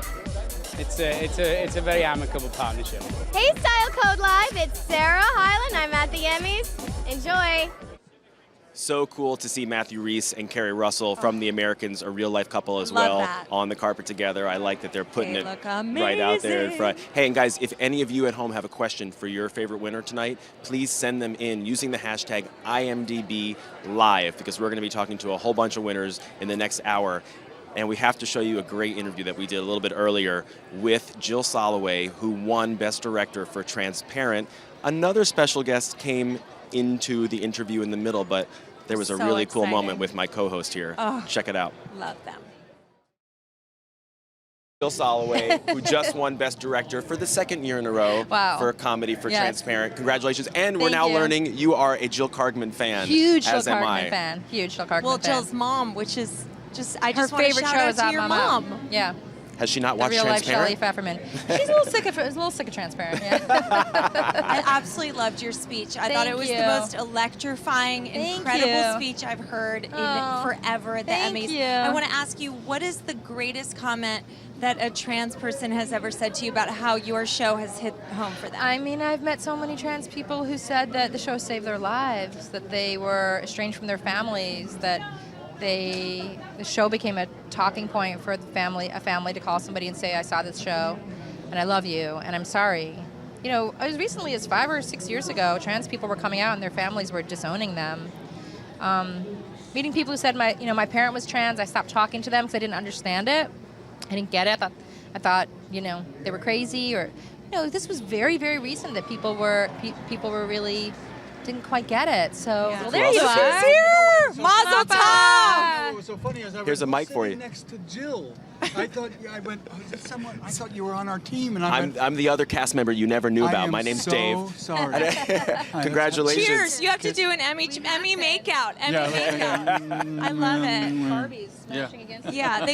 they can't kiss because they're holding balls. I hate when that happens. Me too. What happened last year when you guys both won these same categories? The first time you saw your casting crew. I will tell you what it was. It was. I don't know if you remember. I won, and you and Bradley were standing off stage, that's and they right. were jumping up and down Yay! like children. That's what we were doing back here, by the way. Really? So cool. Yes. We were. Not to have preferences, but we did. Yeah, we're not playing favorites by any means at I all. am. He's a journalist. Yeah. And the timing is ideal because your third season is It about drops to on start. Yeah, it's great. I mean, it's like, don't anybody wake me, please. It is very interesting that your award and then supporting actor was won by Louis Anderson, who Yeah. plays a Yeah, woman it's on the interesting. show. Yeah. That was a very interesting The parallel. first two categories. And I'm glad that you made that point of Hollywood should be hiring more transgender So what do you think? You performers. think my little speech will do anything? Yes. Good. I do. Much like Patricia Arquette's Oscar speech started the conversation about For women and mothers. absolutely. Yeah. So well done you on that. Yeah. Well done. So how will you celebrate the rest of the night? We're just gonna. Gonna go to some parties. We're gonna go to some parties. You know what happens? Because we did this last year, so I can tell you what happens. We go to a party and everybody wants to take a selfie with the Emmy. Of So course. you just hand it around and let people take Yeah. selfies. Yeah. And how nice that your Emmys at home now have friends. Now you have Emmy bookends, both of you. I did one thing that I because they were just blasting the signal at me. So cool to talk to Jill and Jeffrey on such a big night for them. Guess who else is having a big night? Veep! Veep, and we are here with David Mandel and Matt Walsh from Veep. Back-to-back Best Comedy wins. For him, Dave's I was the first new guy. Oh, you're the I new was guy. I bought the car. Wow. How often does that happen that a show wins back-to-back with different I'm gonna showrunners? bet never, but I don't Yeah. know. I'm happy to be disproved. Perhaps we could find Maybe that the West answer Wing on on IMDb. David, we are can- geek chic. Can The you imagine? repository. Can you imagine how bad you would have felt if they didn't win on your year? Well, the woman in front of me would have had vomit all over her back, and then I would have gone home. Who But yes, who no, was it's that great. woman? It was who was it? Constance Zimmer from a wonderful, Unreal. wonderful show, Unreal. Okay, well there you go. Is it exciting to win for you again? Or is it different at all in any No, way? it's to be called the funniest show of 2016 is huge, Yeah. or 2015. Right, this is Or for any last We're- year. no, we're Any winning year for- you like, You're not yeah. so funny right now. Okay. You were funny last year. But yeah, no, it's crazy because Funniest there's show of 1897 by leaps and bounds. because the room is loaded with It's a talent. talkie. Other than Yeah. those horrible Irish, we are the funniest. We barely got it. Do you guys give Julia Louis-Dreyfus crap because she just wins every year? I mean, should she at this point feel bad just because she's winning every year? Never. No. Never. There you go. In some ways, Jeffrey Tambor is lucky that she didn't win her Emmy and his Emmy. That's how good she is. That's like saying Jordan stopped winning championships. Like, if you're that good, that's what you're supposed to do. I get it. It's good because it makes us then go into the office and go, well, now what can we sort of throw at her and dump on her? Because she kind of did all of that stuff we did. And that's the thing. You're not resting on the laurels, folks. Truth The be show's told, getting we only better. won by 1 vote this year. Oh, really? Yeah, that's what I'm hearing. Did Ernst That's and what I'm Young hearing. divulge that? It wasn't a landslide, Okay. but All we right. still got it. All right. They have someone on the inside at Ernst and Young. Apparently. Now, gentlemen, the speech was wonderful. Mazel tov on that. However, we do can have. I just say, Yes. I forgot to thank That's I what this forgot is to for. thank my parents. I called my mother and father. My mother seemed somewhat angry. Thank you, Mother. I would be lying in a bathtub full of garbage if not for you. I love you. This is our unsung hero cam. If you'd like to add anything, Matt, this is for I'd like to anyone in thank your Dave's life. parents as Thank well. you. Thank Yeah, you both that of them. absolutely. That's the right thing to do. Yes. Yeah. Well, I say congrats. Thank you. Back-to-back Emmy winners for Veep. Well done. Thank you. Go to the HBO I think party. someone's yelling Go at to us. the governor's Thank ball. you. Well This was a deserved. pleasure. Mazel Thank you tov. so much. Lovely Thank you both of meeting you. you. See you very soon. Thank you. All right, thank you. That was great. great. I mean, and listen. Well deserved. When you win once, you can't really be counting on winning again. But that's the thing about Veep. People who watch that show and love that show They're diehard. say it's and they just say getting it better and better. maintains exactly, and it's not resting on its laurels in any way. Yeah. And neither is Julia Louis-Dreyfus. Clearly, she Not at still all. had such humility in her speech. She actually seemed nervous and shocked, She which really was did. surprising to me because at that point I thought she'd probably be like filing her nails and then going up and ready to go. But she seemed truly flabbergasted. But getting back to Jill Soloway, the fact that she's an Odd Mom Out superfan was my favorite little factoid of the night. Died. All right, Rachel's back at the governor's ball. What's going on, Rachel? Oh, hey there, guys. I'm just hanging, chatting up here. One of the most important individuals of the evening. He's got a busy night ahead of him. You've already, I'm sure, had several busy months, I should say. Chef Joachim Splishaw. He is the head chef from Patina Restaurant Group, and you guys have been catering this event for over 20 years now. 21 years. Oh, 21 to be exact. Chef, I've caught up with you several years and running over, and leading up to the Emmys, and this is a big event. You got, 250 chefs in the kitchen? We have 250 chefs, about 1,000 waiters. 1,000 waiters, yeah. Waiters, and you guys have it down to a science because when we were coming into the venue, I mean, everyone was like, information coming out here. I mean, everyone looks so nice, and you guys have it down to a science. Yeah, the organization, we do it for 21 years. We have it done. We do it in our sleep, basically. Exactly, Yeah. exactly. How far in advance do you begin preparations for this evening? Since over the course of 2 weekends, you serve around, over 8,000 people. We start about 8 months before. We design the menu. We send it to the academy. They make a choice. We have several tastings. And at the end, there are 10 people tasting the dishes for the Emmys. Wow, so it even goes through its own nomination process as well. There you can see, guys, is an overview of the venue here at the Governor's Ball. Again, tonight is unprecedented access that you are seeing right now. We are your fly on the wall, your eyes and ears inside of the official after party of the Emmys. It's absolutely gorgeous, and we've got the band playing right now as everyone's being filtered in here. And I would love to see, Chef, give us some details about the menu that you've put together for some of the most famous individuals in Hollywood. This year we did something very special. We went to a farm called Ape Farm in Santa Maria, and we told the farmer what to grow. So he grew for beets and carrots, and they were put into the ground 6 weeks ago. The salad it's a beet salad with some fennel, eggplants, some greens, and a little light vinaigrette. Then the main course, we did the duo of beef. My eyeballs are getting really big. I mean, we've been out here for hours covering this, and I'm just like, oh my gosh. Duo of beef, short ribs and filet of beef with a little tart of mushroom, broccolini, and those are the carrots from up north. Gorgeous. All right. Well, and of course dessert. We can't forget dessert.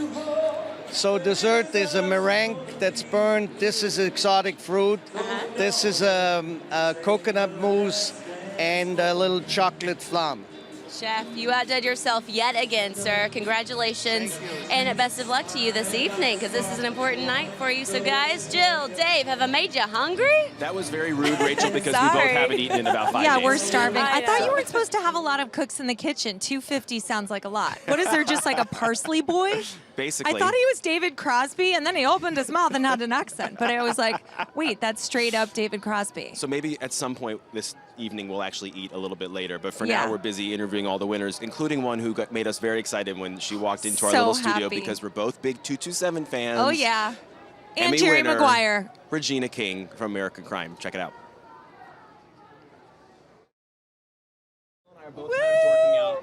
Let me put my mic on. Jill and I are both kind of dorking out because Regina King is here.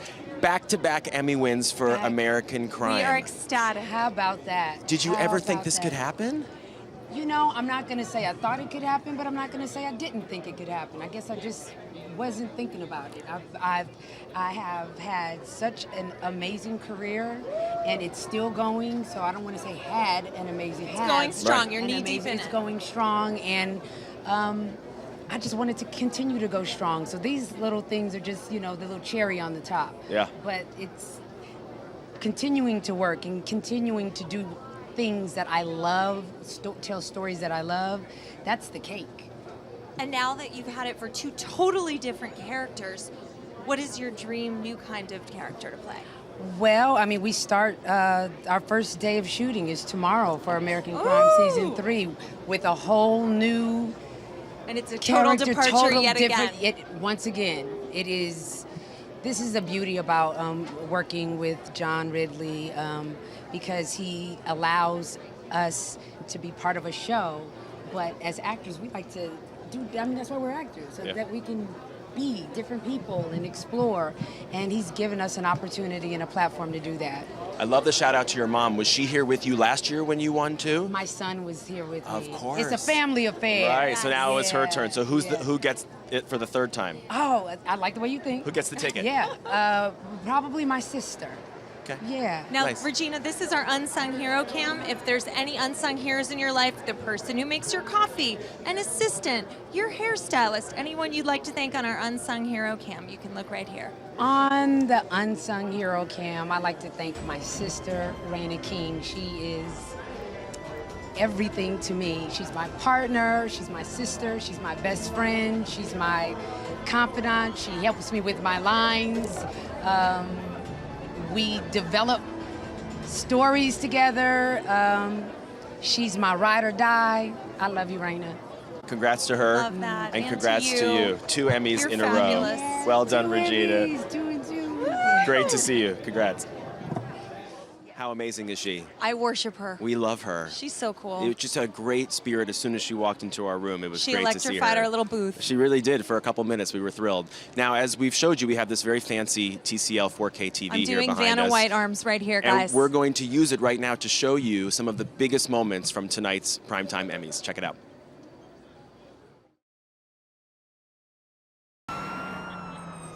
You're a lifesaver. Thank you. Hey! I just want to say, oh man, you guys are in trouble. Thank you, Ellen DeGeneres. Thank you, Hillary Clinton. Juice? Juice? Juice? Dear Amy, you're the funniest woman on television. Bring back Parks and Rec. I got the hottest chick in the game rocking my chain. Ryan Michelle Bathay, you make this whole thing go. I love you. Glory to God! What, kid? What are you doing here at the Emmys? I do. I missed the last category. Did you win? Maggie, if you want this, it will be in the Lost and Found. And the Emmy goes to Rami Malek, Mr. Robot.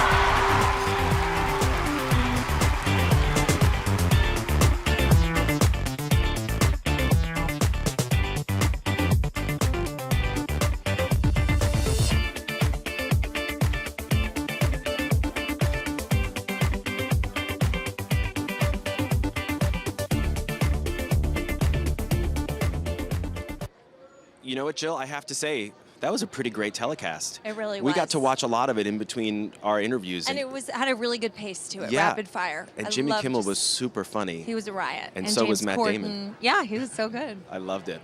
Well, earlier this evening, we talked to Sterling K. Brown, who won Best Supporting Actor in a limited series for playing Christopher Darden in The People vs. O.J. Simpson. Here it is.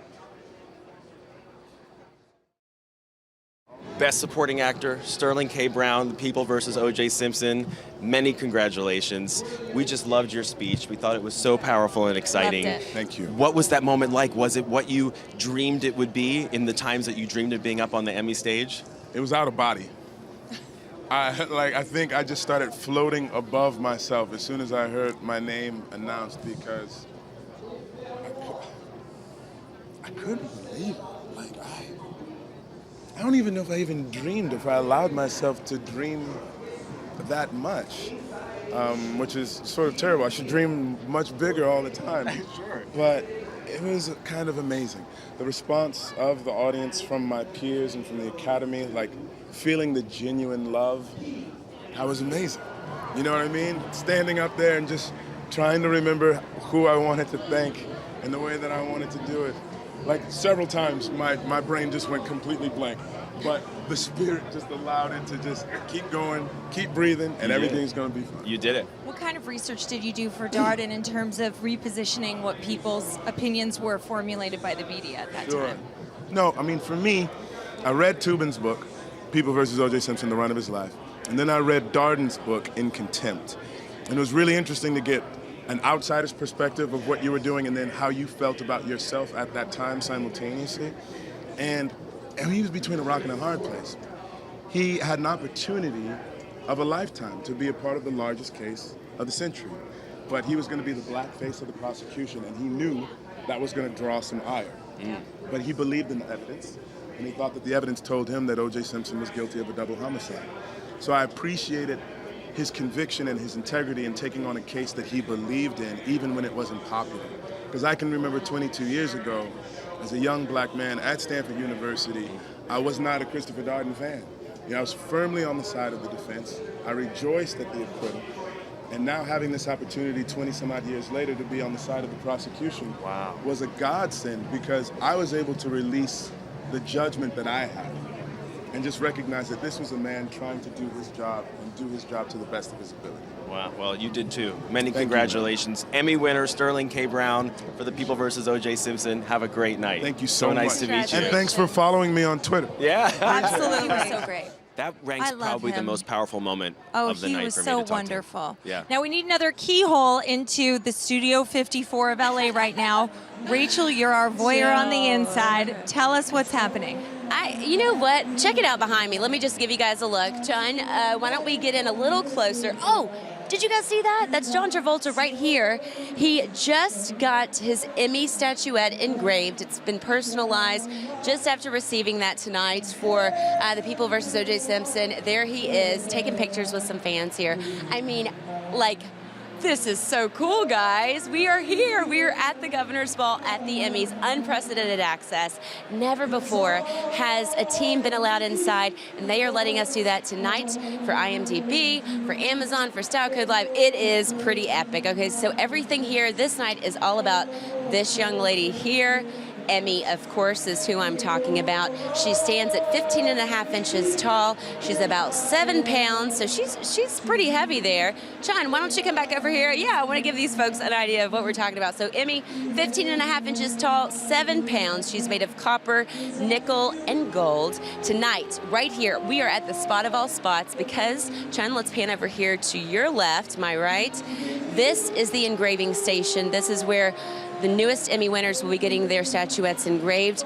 This gentleman over here is actually shining someone's Emmy statue up right now for them so that they can join the party and take with them their newest Emmy, and it's really such a special moment to see. I mean, this is history in the making for these guys, and it's just really cool to be able to be here, seeing it all happen in action in real time tonight, and so happy to get to share the moment with you guys at home as well. So Jill, Dave, hope you're having a great time back there with the winners that are coming through. This is just like a special night, right? So cool. I hope they don't make a typo, those white glove guys. They better not screw that up. Spell check. Like, oh, whoops. Thanks for the Exactly. color commentary there, Rachel. You're doing a great job. Now we're going to take a look at some reaction to the telecast tonight from some fans on social media. So let's see what people were saying as they were watching the show. I mean, and while we're waiting for that, who were some people that you really were responding to? Oh, I was blown away by Jill Soloway. I have to say, the fact that she's not a performer and she had no notes and so many of the performers had notes was amazing to me. She was incredible. She was okay, wonderful. so here's someone saying, my husband is literally the Emmys emoji. Speaking of Jill Soloway, there she is. Oh, that's great. Cause oh, it's they a made guy. Why did they do a dude holding it was the Emmys? Jimmy Kimmel. Oh, got It it. was Jimmy Okay, Kimmel. understood. May every day be as joyful as hashtag Tatiana Maslany winning her first Emmy. Getty Images. Well, I think there's a lot of people who were basically flipping out when that happened because that's such a popular show. Oh, look what we have here. We have the whole my crew God. from Game of Thrones. I'm gonna do an Nikolai interpretive dance. Coster-Waldau, Dun, dun, David dun, dun, Benioff, dun, dun, D.B. dun, Weiss, dun, dun, all dun, here dun, in the dun. house. I do naked interpretive dance for my husband to your theme song. I want to introduce you to Jill Kargman, Hi. who is the creator and star of Odd Mom Out on Bravo, to and our meet you. host for tonight, and probably Our the parents are biggest friends. Game of Thrones fan Really? in this entire building. Are you going to be able to hold it together? No, I'm in a chalk outline on the floor and I need defibrillators right now, but Mazel Tov. Thank you. I'm blown away. And the Bastard Bowl, I started screaming when you guys won that Emmy. I totally flipped out. She you said very if much. there So was much. one episode that deserved to win, the writing and directing, it was the In Bastards 42 episode. years, it's the best hour of television I've ever seen. Well, can we tell you guys a secret? So after that episode aired, we were talking to Miguel Sapochnik, every hour, and all we kept doing, we didn't look at the ratings, we didn't look at any of that stuff. We were checking the IMDb episode rating. Because our friend Ryan Johnson directed Ozymandias' episode of Breaking Bad, which was the 10.0, and we're like, we gotta get fucking Ryan. And then it was a 10.0 for a long time. And what And happened? now it's not anymore. Why? Because some dicks I gave think it it was a one. Ryan. He did, right? I think Ryan Ryan opened Johnson. 25,000 IMDb accounts. Ryan and just fucking voted us Johnson down. gave It's us an the 11 loss. for us. Well, thank There you go. It's Thank the you to best everyone on episode IMDb who voted, who gave us a 10, and the people who voted us 1. So, okay, We're gonna find you. What was the final tally for this year? Was it 12 Emmys, same as last year? Because you had 9 coming into tonight. I think it was, And then- I'm not sure. I And think then it you was won the same. directing, I'm writing. not totally So sure. you I think it was tied the your same. own You're right. record for most Emmys won by a television series in the same year, 2 years in a row, 12. Does that blow your mind, guys? Yeah. Or does it feel about right? No, it totally blows our mind. I'm really, really happy for Miguel. He did such an incredible job with those 2 episodes. I mean, the Battle of the Bastards, but also the finale. He deserved it so much, and it's such a huge crew and so many producers. And I'm just happy for everybody that we got these. And for those of us who are suicidal that there's only 2 more shorter seasons, what can you do to assure us that you're going to just pack the same punches with those little short seasons? Because I'm losing my mind. You know what's weird is that now we're shooting 7 now, and it seems everyone's working a lot more.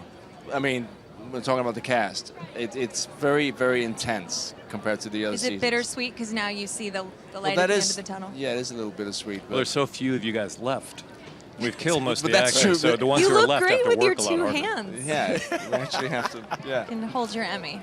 And you're gonna take next year's Emmys off because there are no episodes airing in the eligibility period. So thank you on behalf of all the other shows in America, because now they'll have a chance to actually win, and you guys can come back and sweep 2 years from now. Thank you so much. So congratulations, Thanks for Stevie, having us. David, Nikolai, Mazel well tov. done. Thank you so much. Thank you. All right, I mean, Jill, are you gonna hold it together? Oh yeah, Is this I'm, gonna be I'm all right? dying. No, I just would bow down. It's an honor. Have a great, Oh, your have real a great hand. night. Bye. Now, if you had to say your favorite character, your favorite actor on Game of Thrones, would it be Oh. Nikolai tied with Kit Harington? I love Kit Harington. I was a little suicidal that he didn't win, but then I really loved all the winners, and I felt like they were all worthy too. Okay. But I do have a special Jon Snow-shaped hole in my heart I am so over the moon for you right now that you just got to meet the head showrunners of Game of Thrones. I'm just so excited. I'm losing my mind. You're holding it together. Was I? I thought I was kind of like jelly that needs to be spatulated off the floor of our booth. Well, now you get to see my geek out moment because one of my favorite TV shows is The Voice. I'm obsessed. I watch it on YouTube and cry just on a daily basis. So this was the moment that I got to, with Jill, interview 3 of the producers and host Carson Daly after they won their Emmy. Check it out. All right, we are very excited to be here with newly minted Emmy winners, the whole crew from The Voice, Mark Burnett, Lee Metzger, Audrey Morrissey, host Carson Daly. Congratulations on Emmy number 3. Impressive, Dave. Very impressive. Thank you very much. Only the Thanks for best. having us. Okay, did you guys kind of have an inkling since you've won twice before that you were going to do it again? I had an inkling. No, not at all. No, not at all. I mean, it could have easily been Ninja Warrior, could have easily been Amazing Race, which, by the way, every time Amazing Race wins, people congratulate me in the street. It's not even my show. They just assume it is. It's the only show on TV that's not your show. That's Exactly. And now that you've worked with new judges Alicia Keys and Miley Cyrus, what are some surprises for us in store next season? Which, by the way, tomorrow night is the premiere of season 11. Woo! That's the first time you really, in the full episodes, get to see Miley and Alicia. It's amazing, guys, right? Amazing. Yeah. Yeah. Well, girl power. That's all I have to say. Don't underestimate the women. Do people ever come up to you and start auditioning like, whoa, whoa, and do this with the microphone? Whoa. It has gotten to the place where people will, say, I've got a cousin who sings in a bar in Memphis, and how do we get him on the show? It's become the premier place to get a shot, which is great, because we're on twice a year, so we need all of them. Yeah. If you know anybody, let me know. Carson, I love that you're part of the team that wins the Emmy. I think you are so underrated as a host, so I'm thrilled to see you now have 3 of these. Do the producer. But there you go. Do the coaches wonder why they don't get Emmys too? Is Adam and Blake saying, where are our Emmys? Oh, they get enough money. The money they make, that's their Emmy. Wow. But they do. They ask for. Well, they're very superficial. They're they're A-list stars. Congratulations. They get the Emmy. There you go. Yes. Well done. Well deserved. Congrats, guys. Have a great time. Thank you. Thank you. Bye-bye. Hey guys, don't forget to send us any questions or shout outs to the hashtag IMDbLive. Now let's find out what's going on with Rachel by the Engraver Station at the Governor's Ball. What's up, Rach? Hey there, Jill. Hey, Dave. Okay, so I'm here right now with the boss lady of the party of all parties, the Governor's Ball, of course. This party of all parties, the official after party of the Television Academy, hosted by the Governors of the Academy. It's the Governor's Ball. Indeed. Cheryl Shichetto, she's the president of Sequoia Productions.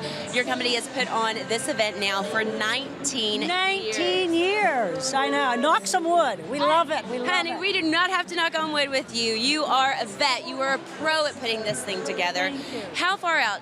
Chef Felice Shaw told us 8 months out for food preparation. What about for you guys on the front of putting the logistics together for the venue, the decorations? We start about 6 to 8 months out working on ideas and concepts. We work on paper for a good 6 months, and then we load in about 2 weeks before the Creative Arts Balls, which were last week. So between the 3 events, we've served 8,300 people. That's it? That's it. And it's going to be a great night. We got Jordan Smith that's performing tonight with the 20-piece gospel choir. The Emmys are flowing throughout the room. The television industry is being celebrated here tonight and now. That's awesome. And nature's elegance is the theme of this event, the party this evening, and it truly does look elegant, guys. But how did you figure out the theme? In 19 years running, I mean, how do you keep it fresh? Well, you have to shake it up. You have to see what's going on. Our ball chair, one of our chairs, Barbara Castle, really wanted al fresco dining. So this was our interpretation of massive al fresco dining for 4,000 guests. Wow. I mean, you've mentioned the number of the guests this evening alone, 4,000. Last week in the Creative Arts Emmys, 4,000 as well. So, like you said, over 800 people, over a week, that's all. But that being said, yes, you are a vet at doing this. You have done it a number of years. But what have you found to be the biggest challenge of putting an event like this together year after year? The biggest challenge is making it different, outdoing what you did. And last year, everyone said, that's it. It's our favorite year. We love it. Now this year, they're saying, no, this is our favorite year. We love it. And as soon as I'm worried about the next year, I know we're home right now. Right, exactly. I tell you what, guys, as you walk into this event, you feel like you are stepping into a secret garden. So you achieved it. Cheryl, you knocked it out of the park yet again. Those phones were going. Everybody's taking videos. I love it. Yeah, it's so fantastic. And I think that the governors and everybody's having a terrific time tonight. Most definitely. Well, thank you for allowing us in here. We are having a fantastic time. And let's check in with Jill and Dave, because I'm sure you guys guys are doing wonderful, enjoying yourselves over there, the winner's circle, right? We're having our own little party here. So much It's fun. a little quieter. It's quieter. That looks amazing. So many people to social climb. I'll tell you what, Jill, there was one category that a lot of people were watching very closely tonight, and it was Best Actor in a Limited TV Series or TV Movie, because it was Tom Hiddleston, it was Bryan Cranston, Such it was Cuba Gooding competition. Jr., and guess who won? Who joined us earlier for People vs. O.J. Simpson, playing Johnny Cochran, Courtney B. Vance. Here it is. All right, we're now back with Courtney B. Vance, lead actor winner for People vs. O.J. Simpson. Congratulations. Just like Johnny Cochran's a winner, you're a winner, aren't you? Wow, very exciting. Very, very. I was just saying that I'm a little bowled over. I heard about it, but I didn't think it would happen. So it's very, very interesting to be in this spot. It was a great moment. Yes. And most of the TV personalities got to work with living icons Yes. that they could converse with. Right. What's something you would have asked the late Johnny Cochran if you had good the question. opportunity? I don't know. I don't know if I would be over intimidated to actually. I was intimidated enough, and he wasn't here. But if he was here, I don't know if I'd hang out with him afterwards. Right. I You party with him now. Yes, I think like it was 1999. I think I would. I'd be a little overly overwhelmed to actually sit down with him during, because then I'm trying to imitate him. I don't know what to do. Since we're here on IMDb and we are at the Emmys, we went back and found what your first TV credit is on IMDb, and it's male student in the TV movie First Affair in 1983. Do you remember that job? Wow, no, I don't. But in 1983, I was in Boston. Yeah, I was in Boston. I was working at the Museum of Fine Arts as a security guard on the midnight shift. Wow. What? That's amazing. Well, I'm sure that the male student was a fascinating character. I'm sure. And Johnny, you had an incredible speech. You beautifully thanked your wife. Wow. This is our Unsung Hero Cam. We'd like you to thank any unsung heroes in your life with small day-to-day jobs that aren't, the big people you think on the podium. Yes. You can give a shout out to your latte maker, your assistant, your coiffeur. I'd like to give a shout out to all the nurses who take care of my mother. She has ALS. I'd like to give a shout out to Frank Sanchez of the Boys and Girls Club of the National Office. I've worked with him for the last 10 or 12 years. I'd like to shout out to the late, great George Brown, who was my camp counselor at the Boys and Girls Club. I'd like to shout out to my high school English teacher from 10th through 12th grade, Mrs. Beverly Hannett. And I'd like to shout out to my 9th grade high school English teacher, Miss Kay Slaughter, who took me aside in the 11th grade and told me in the hallway, Courtney, do you know that the whole school is watching you? What are you going to do? Oh my God. Oh, I have there we go. chills. I love that. Courtney B. Vance, Emmy winner. Many congratulations. Thanks for stopping and talking Such with an us. honor to Have a meet fun you. night. Thank you so much. Take care. Wow. All right. All right, we are back live on IMDb and Emmys.com. We're here with Kevin Dunn, part of the cast of Veep. Congratulations on back-to-back Emmy wins for Best Comedy. Back-to-back. Not bad. You were saying you Pretty feel cool. like almost a little bit guilty about it because there's so many other great shows out there, right? Yeah, I guess I was raised with Catholic guilt, understand. Is it any less exciting the second time, or you still No, have the it's same more jolt? because you think you don't really. You say this is not going to happen again, so you're pretty much.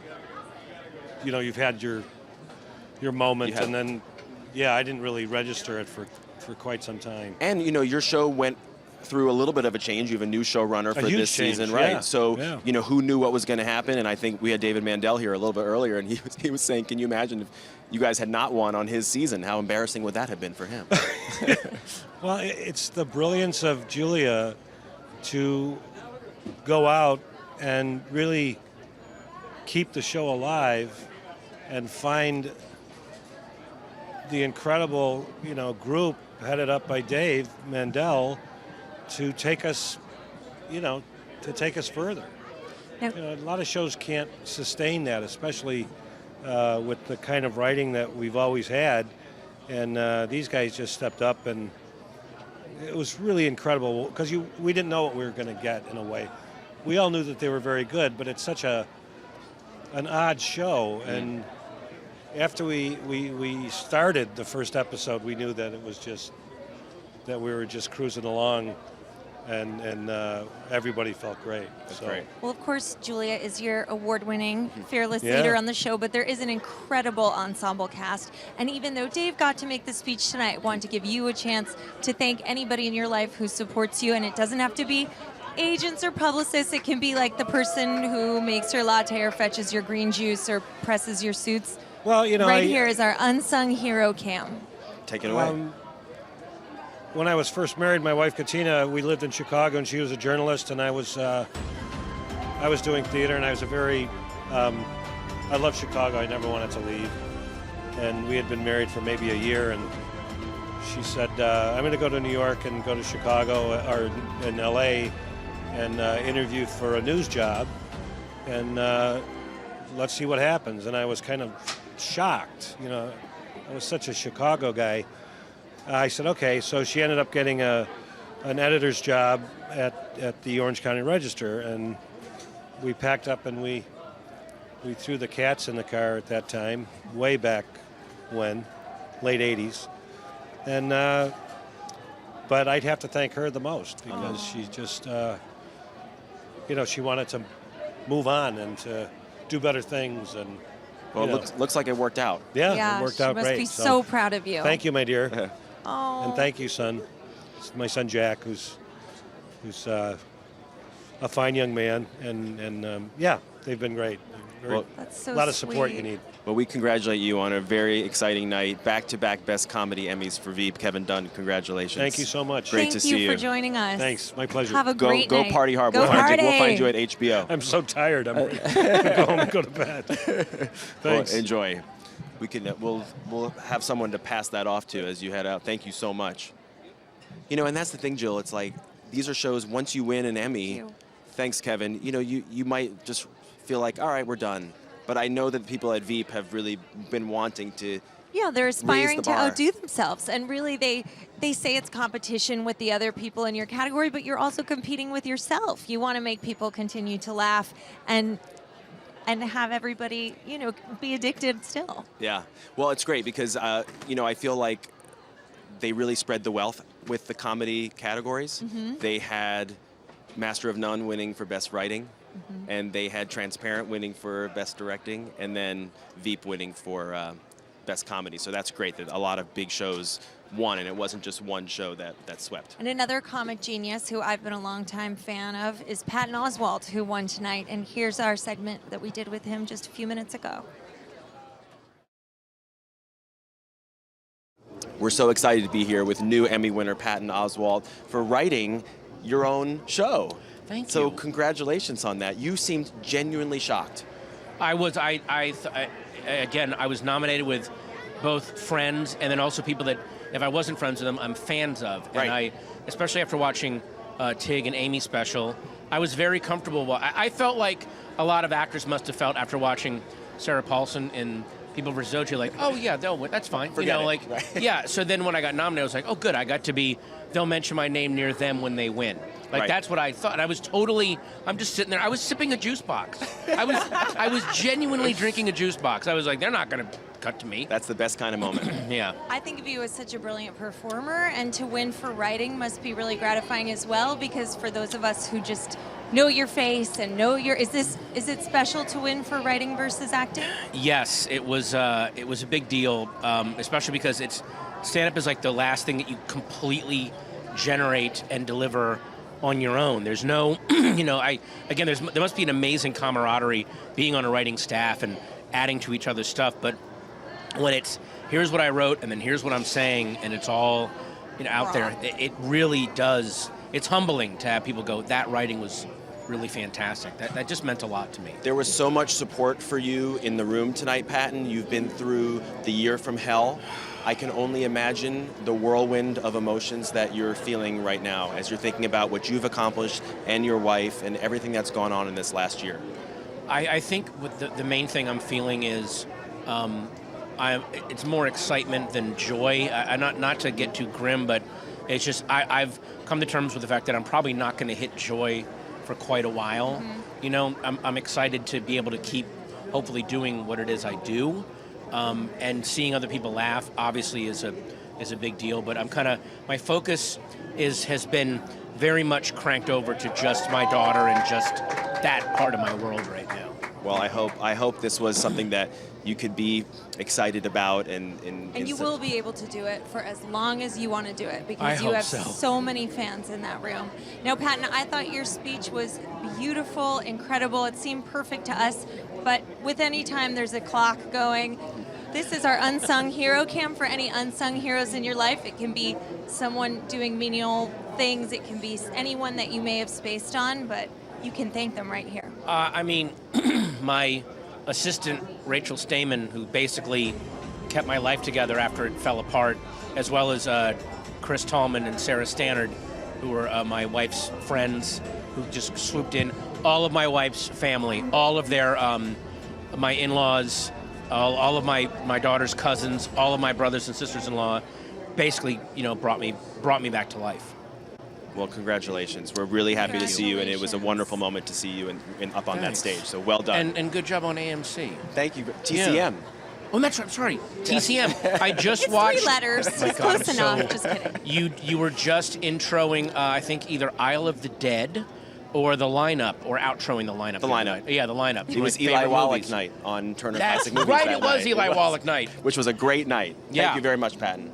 Congratulations. Great And by to the way, see and thanks IMDb, if you use it and look up the lineup, you'll know that the lyric from Absolutely Sweet Marie is taken from the dialogue in the lineup. When you live outside the law, you must be honest. There is so much fantastic trivia on The smartest IMDb. people use IMDb. Yes. We don't have Thank bling you, on our shut-in nerds, for microphones. looking We love the film nerds. That's what we do. Good. We're intellectuals here. We don't ask what you're wearing. Fuck. Oh, yeah, exactly. Thank you.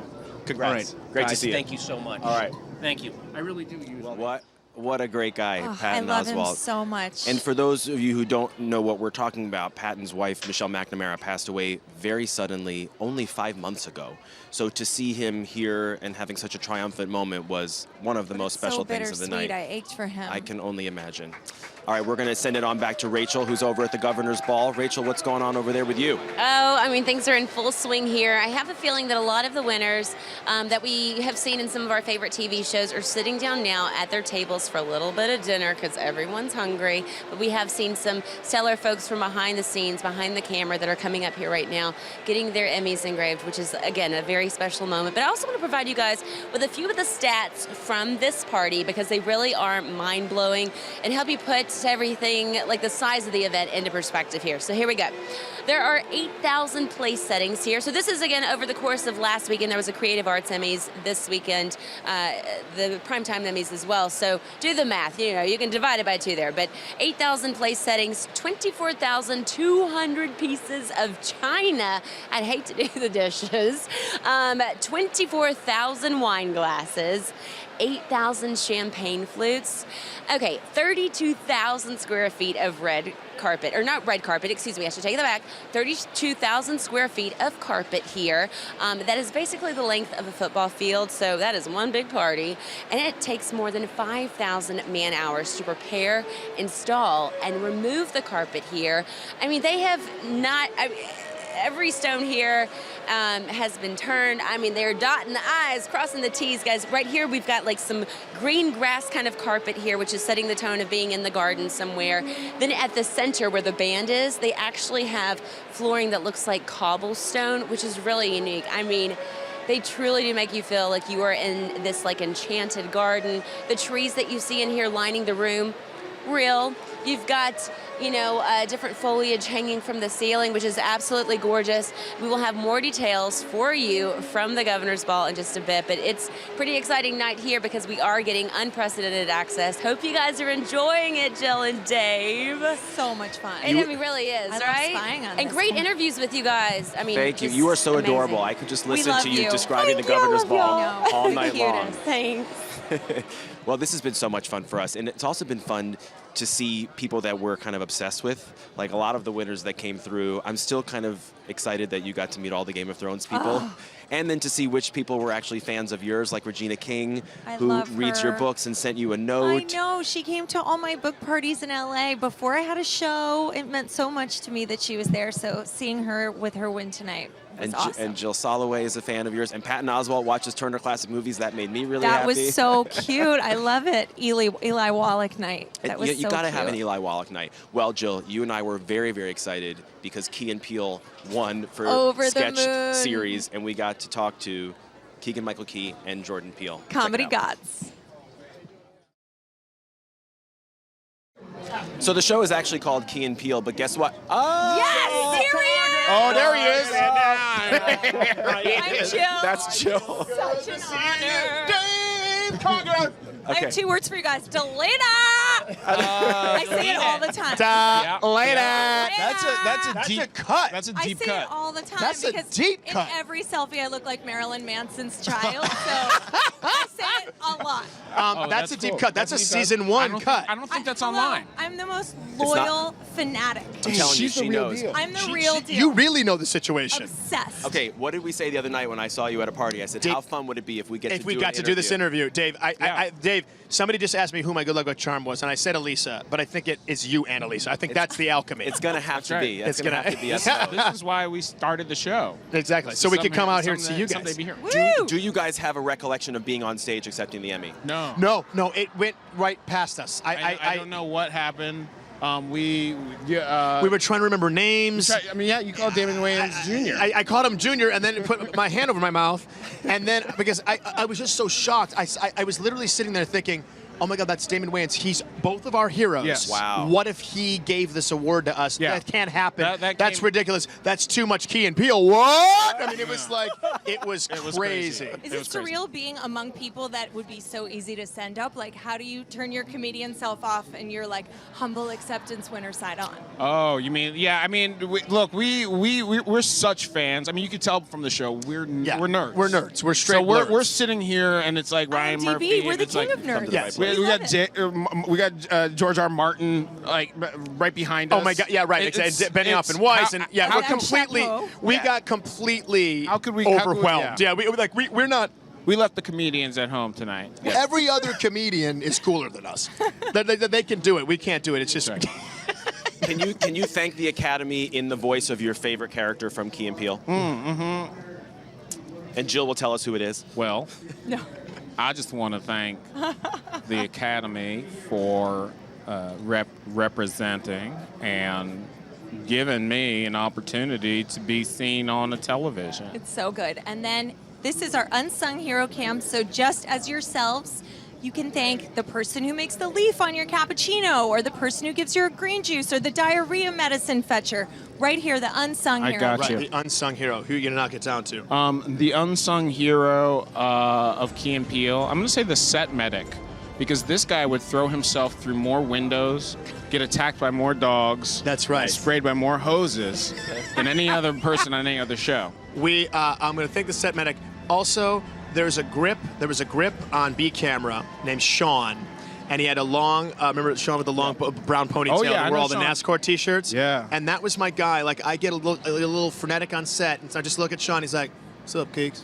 I love and Sean the Grip was always really great. I want to say shout out to Sean the Grip. Sean and the medic. Sean the Grip. Congratulations.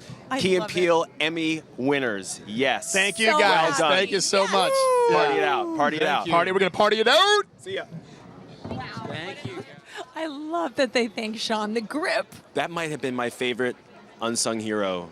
That of the was whole my night. favorite unsung hero cam. Jill, And I've set known you medic. my whole life. This is so much fun doing this It's with so you. much I'm having a fun. blast. Let's throw it back to Rachel, who's at the Governor's Ball. Rachel, what's going on? Hey guys! Well, Hi. tonight we saw her take home an Emmy for lead actress in a limited series, and she just wowed so many of us. Of course, I'm talking about Sarah Paulson. Her performance as Marcia Clark, the attorney who was the prosecuting attorney in the O.J. Simpson case. She recreated this character for television in the series The People vs. O.J. Simpson, and she was dynamic. And right now she is standing in front of she's at the engraving station waiting to get her Emmy statuette personalized for this win to just seal the deal and cement it. into Emmy history, and what a moment for her. So when the winners come to the engraving station, they're allowed to come in, obviously, themselves with their Emmy statues, and they can bring one guest with them. And so it looks to me as if the one and only Marcia Clark is actually with Sarah Paulson. So this is a pretty memorable moment here for both of these women who have just been so inspirational. And I mean, it's an incredible thing to see right now. Sarah seems to be pretty in awe as well. And what a moment. Really, really cool to let both of them take this in. Really great to witness that tonight here at the Emmys in the Governor's Ball. An incredible thing that we're really getting to see, because this is unprecedented access that we are receiving to be here tonight inside of the official after party at the Emmys. So we can see moments like this right here with the one and only Sarah Paulson, who will next we will be seeing an American Horror Story Roanoke. Again, she's teaming up with Ryan Murphy. But guys, Jill, Dave, amazing, right? Amazing, That's because incredible. I know, Sarah and I Paulson. think Sarah Paulson, and I think we also had Patton Oswalt here as well. But it's just so cool to be right here witnessing this moment With right? Marcia Clark, no less. That's and Marcia amazing. Clark, yeah. And what's so great is that Sarah Paulson, this was her 6th Emmy nomination, her 5th and 6th tonight, and 5 of those 6 nominations came for Ryan Murphy shows. Yeah. So definitely, it's a great combination there, Rachel. Yeah, they're a winning formula, right? Totally. Thanks so much for bringing that to course, us. That yeah. was great. Now, this has been so crazy and exciting, and we do have another interview to show you. This was one that you were particularly excited about. John Oliver, who won fawning. for Late Night Variety Show. Here it is. John Oliver is here, Emmy winner. Congratulations. Thank you very much. Are you kind of out of body right now? Yep, it all happens fast. From it happening to being back here and having to kind of render in real time your feelings. And as a British person, I struggle to express my feelings at the best of times. This is a lot. Are you going to have an acknowledgement of your Emmy with a giant plush doll of a gold Emmy? To add to your plush. Oh yeah, we do have a lot of weird plush toys. Yeah. I guess. I've never missed one episode. Maybe You've so. got to We add do. to the menagerie and make an Emmy The one. weird thing is, we have a room with all of those in, and it looks pretty sinister. I'm sure. Costumes without people in them are pretty chilling. Oh, so we have an unsung hero cam. This is your chance to thank someone who's not necessarily in the business. This is someone who makes your coffee in the morning, someone who doesn't usually get thanked. Who would that person be, your unsung Who hero? works for me, or just in general? Or just in general. Okay, in general, Green to give a juice sincere giver, answer. anything. Well, I wear this pin for First Cav. My wife was in the army. She was in First Cavalry, so I would like to probably say thank you to anyone who's in First Cav serving with them. There you go. That's Congratulations. awesome. You beat a lot of heavy hitters. Well done today. Thank you. Cheers. Good job. Thanks a lot. All right. You are the best. Thank you. I appreciate it. So ecstatic to meet you. That was really cool for you, Jill, wasn't it? I love him. I idolize him. You watch that show every week. I have not missed one episode. It's pretty brilliant, and it's also been great to see how that show has gone viral. Now, I want to tell you, in case you're hearing some hammering, the people next door, they've already gone home or have gotten ready to go home, so some of the sets are being taken apart right next to us, and that's the beauty of live. But we're not done. We show. have better No. work ethic than those losers. Exactly. We're not going anywhere right here, and we're going to show you some more social media moments that people were posting earlier tonight. So what's going on here? This beauty brought in tonight the Emmys. Kerry Washington. Is that a little cute baby bump? It sure is. Oh, she's adorable. And she was nominated for playing Anita Hill in Confirmation. Wow, she looks gorgeous. I looked like a whale when I was pregnant. I would not have dared do a cutout. I peed on the stick and I was obese. At like 7 minutes pregnant, my fingers were kielbasa's and she's like radiant. Unlike, very famously, Abby Elliott from Odd Mom Out, who was 9 months pregnant but No did bum, look like she was totally skinny, my favorite thing. Jimmy Kimmel and Matt Damon's feud continued at the Emmys 2016 was amazing. I agree. And I love that because Matt Damon is known as this like super serious actor from The Martian and Good Will Hunting and Born. all like blowing things up. And then when he has a comedy side, it's so refreshing. I think he's actually like a bit of a comedy nerd, and I think that's why he likes the Jimmy Kimmel relationship, because he can show that. What's the next one? Last week tonight, Patton Oswalt, Jeffrey Tambor, Maggie Smith, Kate McKinnon. They did it right this year. You know what, Nicholas J. Barnett? I agree. Barrett. I agree completely. I think there were a lot of surprises. It wasn't all predictable and rote. And there were so many exciting people who just really energized the whole ceremony. My fear with tonight was going to be that everybody who won last year was going to win this year. And there were some people who won. Jeffrey Tambor, Julie Louis-Dreyfus, Veep, Game of Thrones. There were some repeat winners, but there were so many exciting new winners. And for me, the most exciting, I have to say, was, besides Key and Peele, was Kate McKinnon. Oh, I love her. And let me tell you guys, since I'm such an awards nerd, and I think you are too, Jill, that's only the 4th time a cast member from Saturday Night Live has won an Emmy, and the other 3 are Gilda Radner, Chevy Chase, and Dana Carvey. But she's such a breakout star. I watch SNL every week, and she's just so unique. And by the way, during the ceremony, Hillary Clinton herself tweeted out to her and said she was thrilled about her win. And was a big fan, too. What an amazing moment that must have been for Kate McKinnon to get that tweet from Hillary Clinton. All right, let's send it on back to Rachel over at the Governor's Ball. What's going on, Rachel? Oh my gosh, so much, Dave and Jill. Okay, so right now the engraving station is one popular spot. To my right, I've got Carson Daly here, of course, the host over at The Voice. So he's getting his Emmy personalized and engraved right now. Is it going okay there, Carson? Oh, is this Snapchat? What's going on here? A little Snapchat action. Oh, video for mom. I love it. So getting it personalized. You got to submit the deal. He and his lovely lady here. Then okay, so we had a little the People versus O.J. Simpson moment, reunion, winning celebratory moment because we had Sarah Paulson, Marsha Clark, and Courtney B. Actually, can you pan over here just a second? Because Courtney B. Vance, who received an Emmy tonight as well for his performance as Johnny Cochran, is here. They're celebrating. They're hanging out with their Emmys. And then I also see towards the end, the far left of your screen, Jill Soloway. You know her as being the director, creator, writer for Transparent, the series over on Amazon. They had 10 nominations going into this evening, so tonight she's standing there getting her Emmy personalized as well. Just a special moment. I hope you guys have enjoyed it. Dave, Jill, are you enjoying the scene here? It's been so much fun watching you, Rachel. Yeah. You did great. Thank you so much. I had a wonderful time. Thank you so much for having me this evening. And it's time for me to kick back, hang out, and take off my high heels. Good my for feet you. are throbbing. Have a glass of bubbly, Have fun, girl. Rachel. Done See you later. deal. And Bye, Jill, take I care. have to tell you, I knew that when you agreed to do this, that this was going to be a total blast, and it was. I love it, Karger and Kargman. We are the Karg duo. But I want to say how much fun it was. And I also want to say thanks to our sponsor, TCL, for all of their support and for this fabulous 4K TV. And thank you all for watching us, whether it was at home or on your phones or wherever you watched it. Please be sure to tune into imdb.com for more videos and coverage of the 68th Primetime Emmy Awards, who won, who looked great, and who trended. And then we got to do our unsung heroes. Mine is the makers of Sudafed. Without you, I would not have been able to hear tonight, so thank you very much. Mine is Alex George, who took care of my Jufro flyaways and smoothed them down with a hairbrush and kept me not looking like a vampire when red lipstick gets on my teeth. Hats off to you, Alex. And to Julia Van Nice, my partner in crime. The best. Guys, thanks so much for watching. For everybody at IMDb, Emmys.com, have a great night.